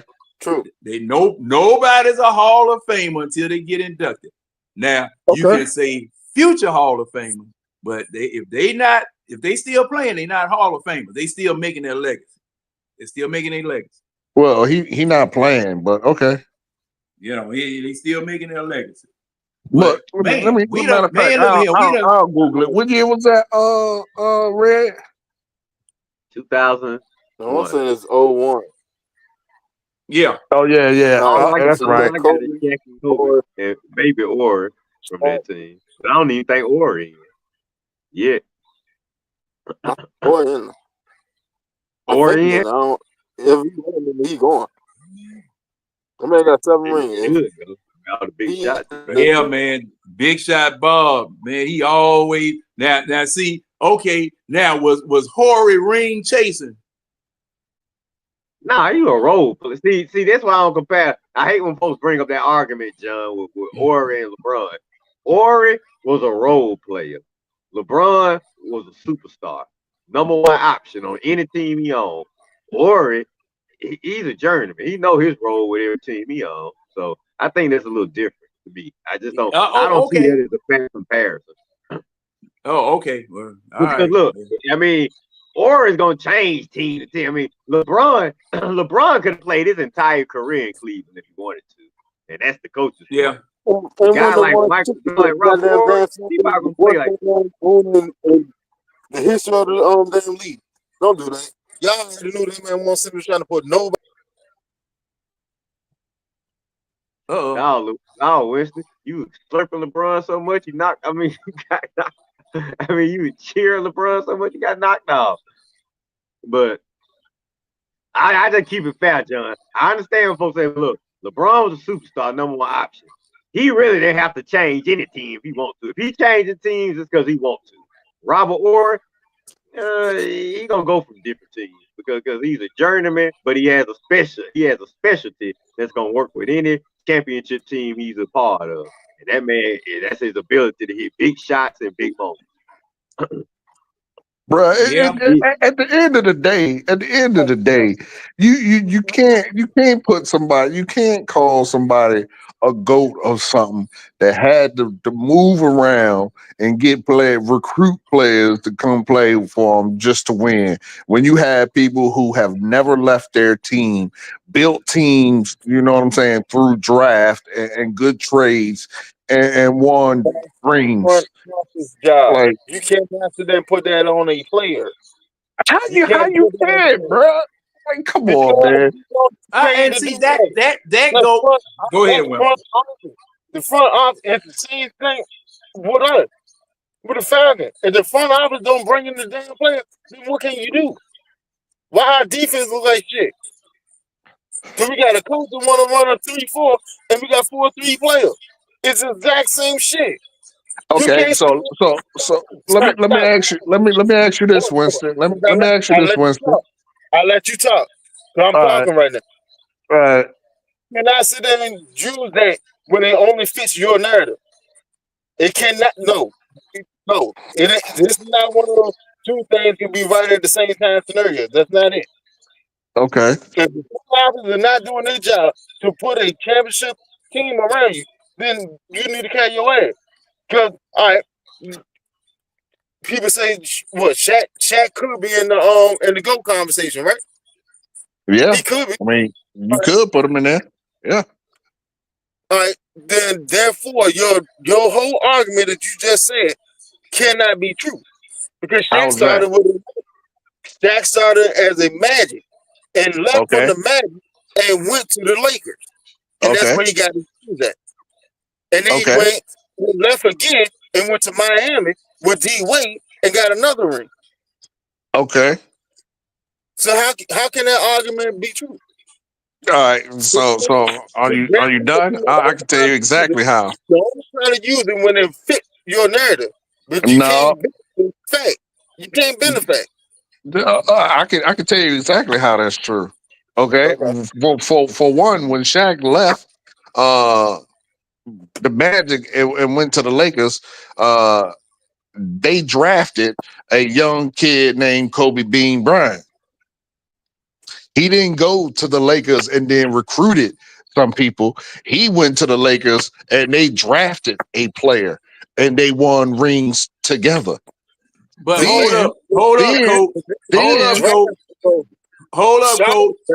They told him that they were getting ready to draft a Kobe Bryant, as an Okay. inducement for him to come out there.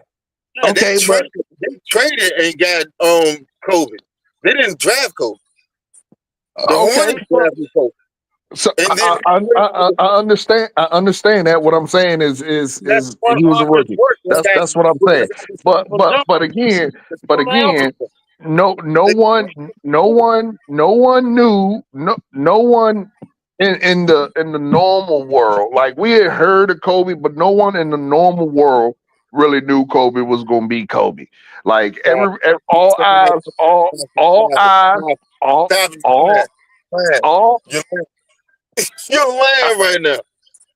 all eyes were Hey, on the first person.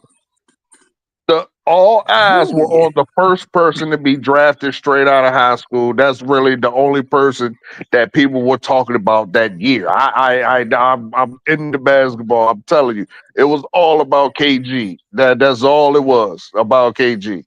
But anyway, Well, he I went. knew, He went. I knew when Kobe got to my Lakers, I knew Right. it was over, baby. Kobe was on the cover of goddamn Sports Illustrated in the Lower Marion jersey with a 33 on it. Stop lying, bro.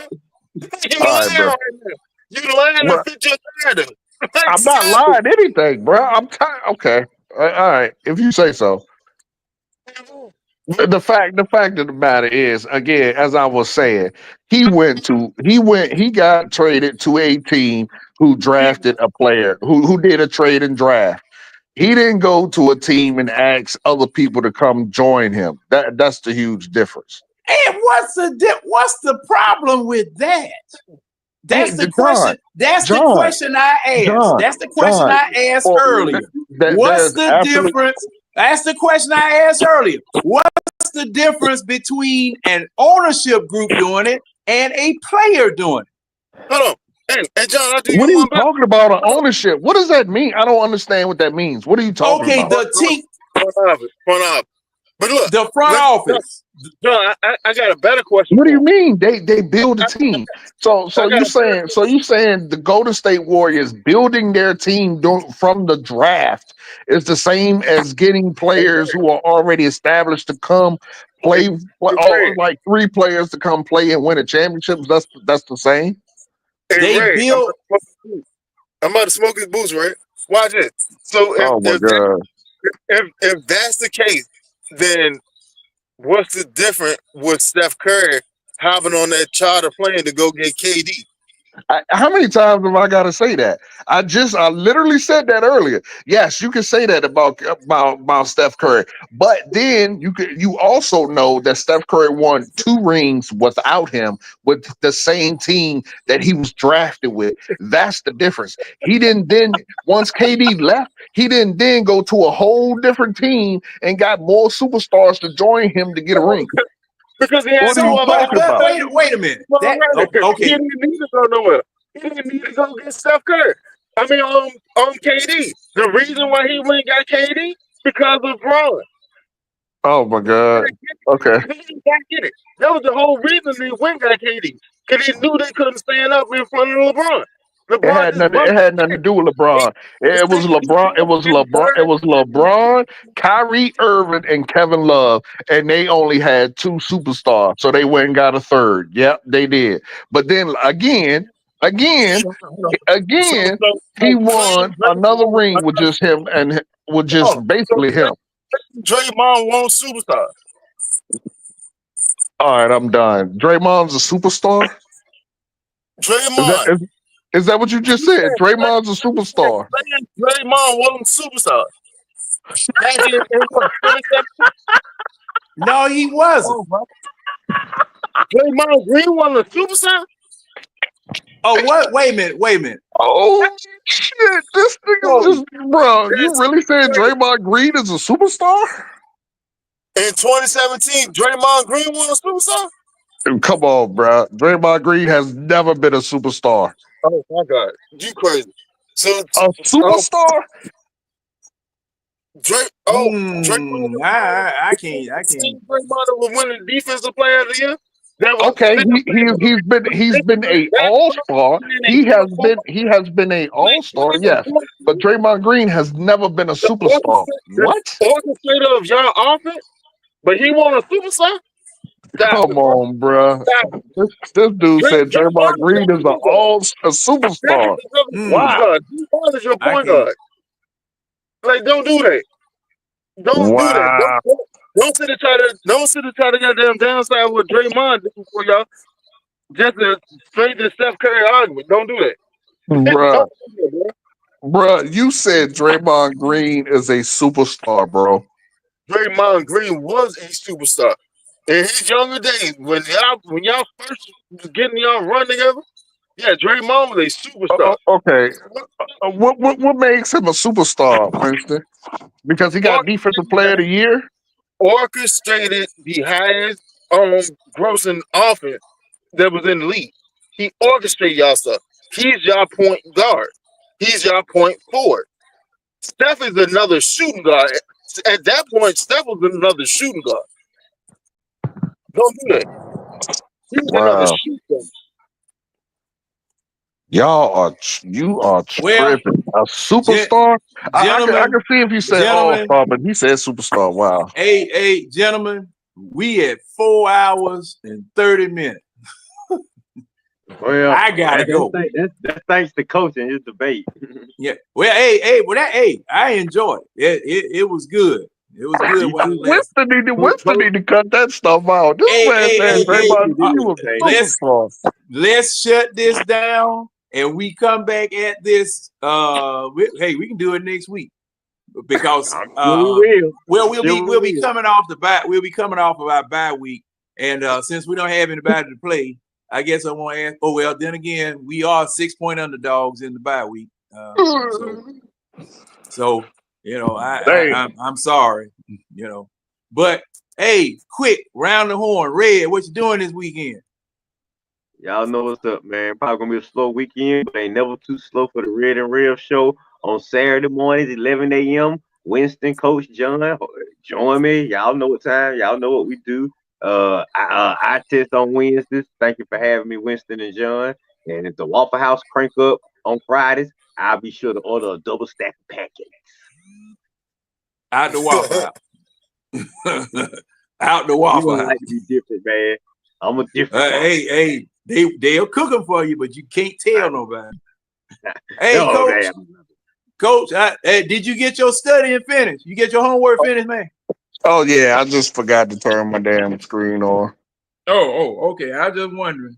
All right. Yeah, so, I've been finished that. Oh, okay. All right.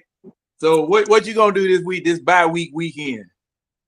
Well, now that I found out that Draymond Green was a superstar, I'm gonna go back and watch the old highlights and try and figure out when he became a superstar, and then I'm gonna go watch old games of the Spurs and Cavs and the Lakers and Sixers, and see who had a better team and all that. And do a report on it and have it ready and on my desk next Wednesday. I definitely going to do a report. I didn't heard. Wow, Mr. Triple Single is a superstar. Yeah, all right, quick. All right, hey Winston, what you got, boss? I'm falling asleep. Nah, I got to be at work at 8:30. Whoa, man! I'm sorry, man. I'm sorry. You should have been got off, man. You should have followed. I'm sorry, man. Shoot, we get to arguing and fussing, man. We doggone time just go away. But because we've been doing this. We've been doing this all week, John. We've been doing this all I week. didn't know about all this. All this going. Oh yeah, hey John. Coach is a fixture on my page when this debate come up. Okay. But thank you guys for having me and all that. Any closing thoughts, Winston? Shout out to everybody that came through on the panel this evening.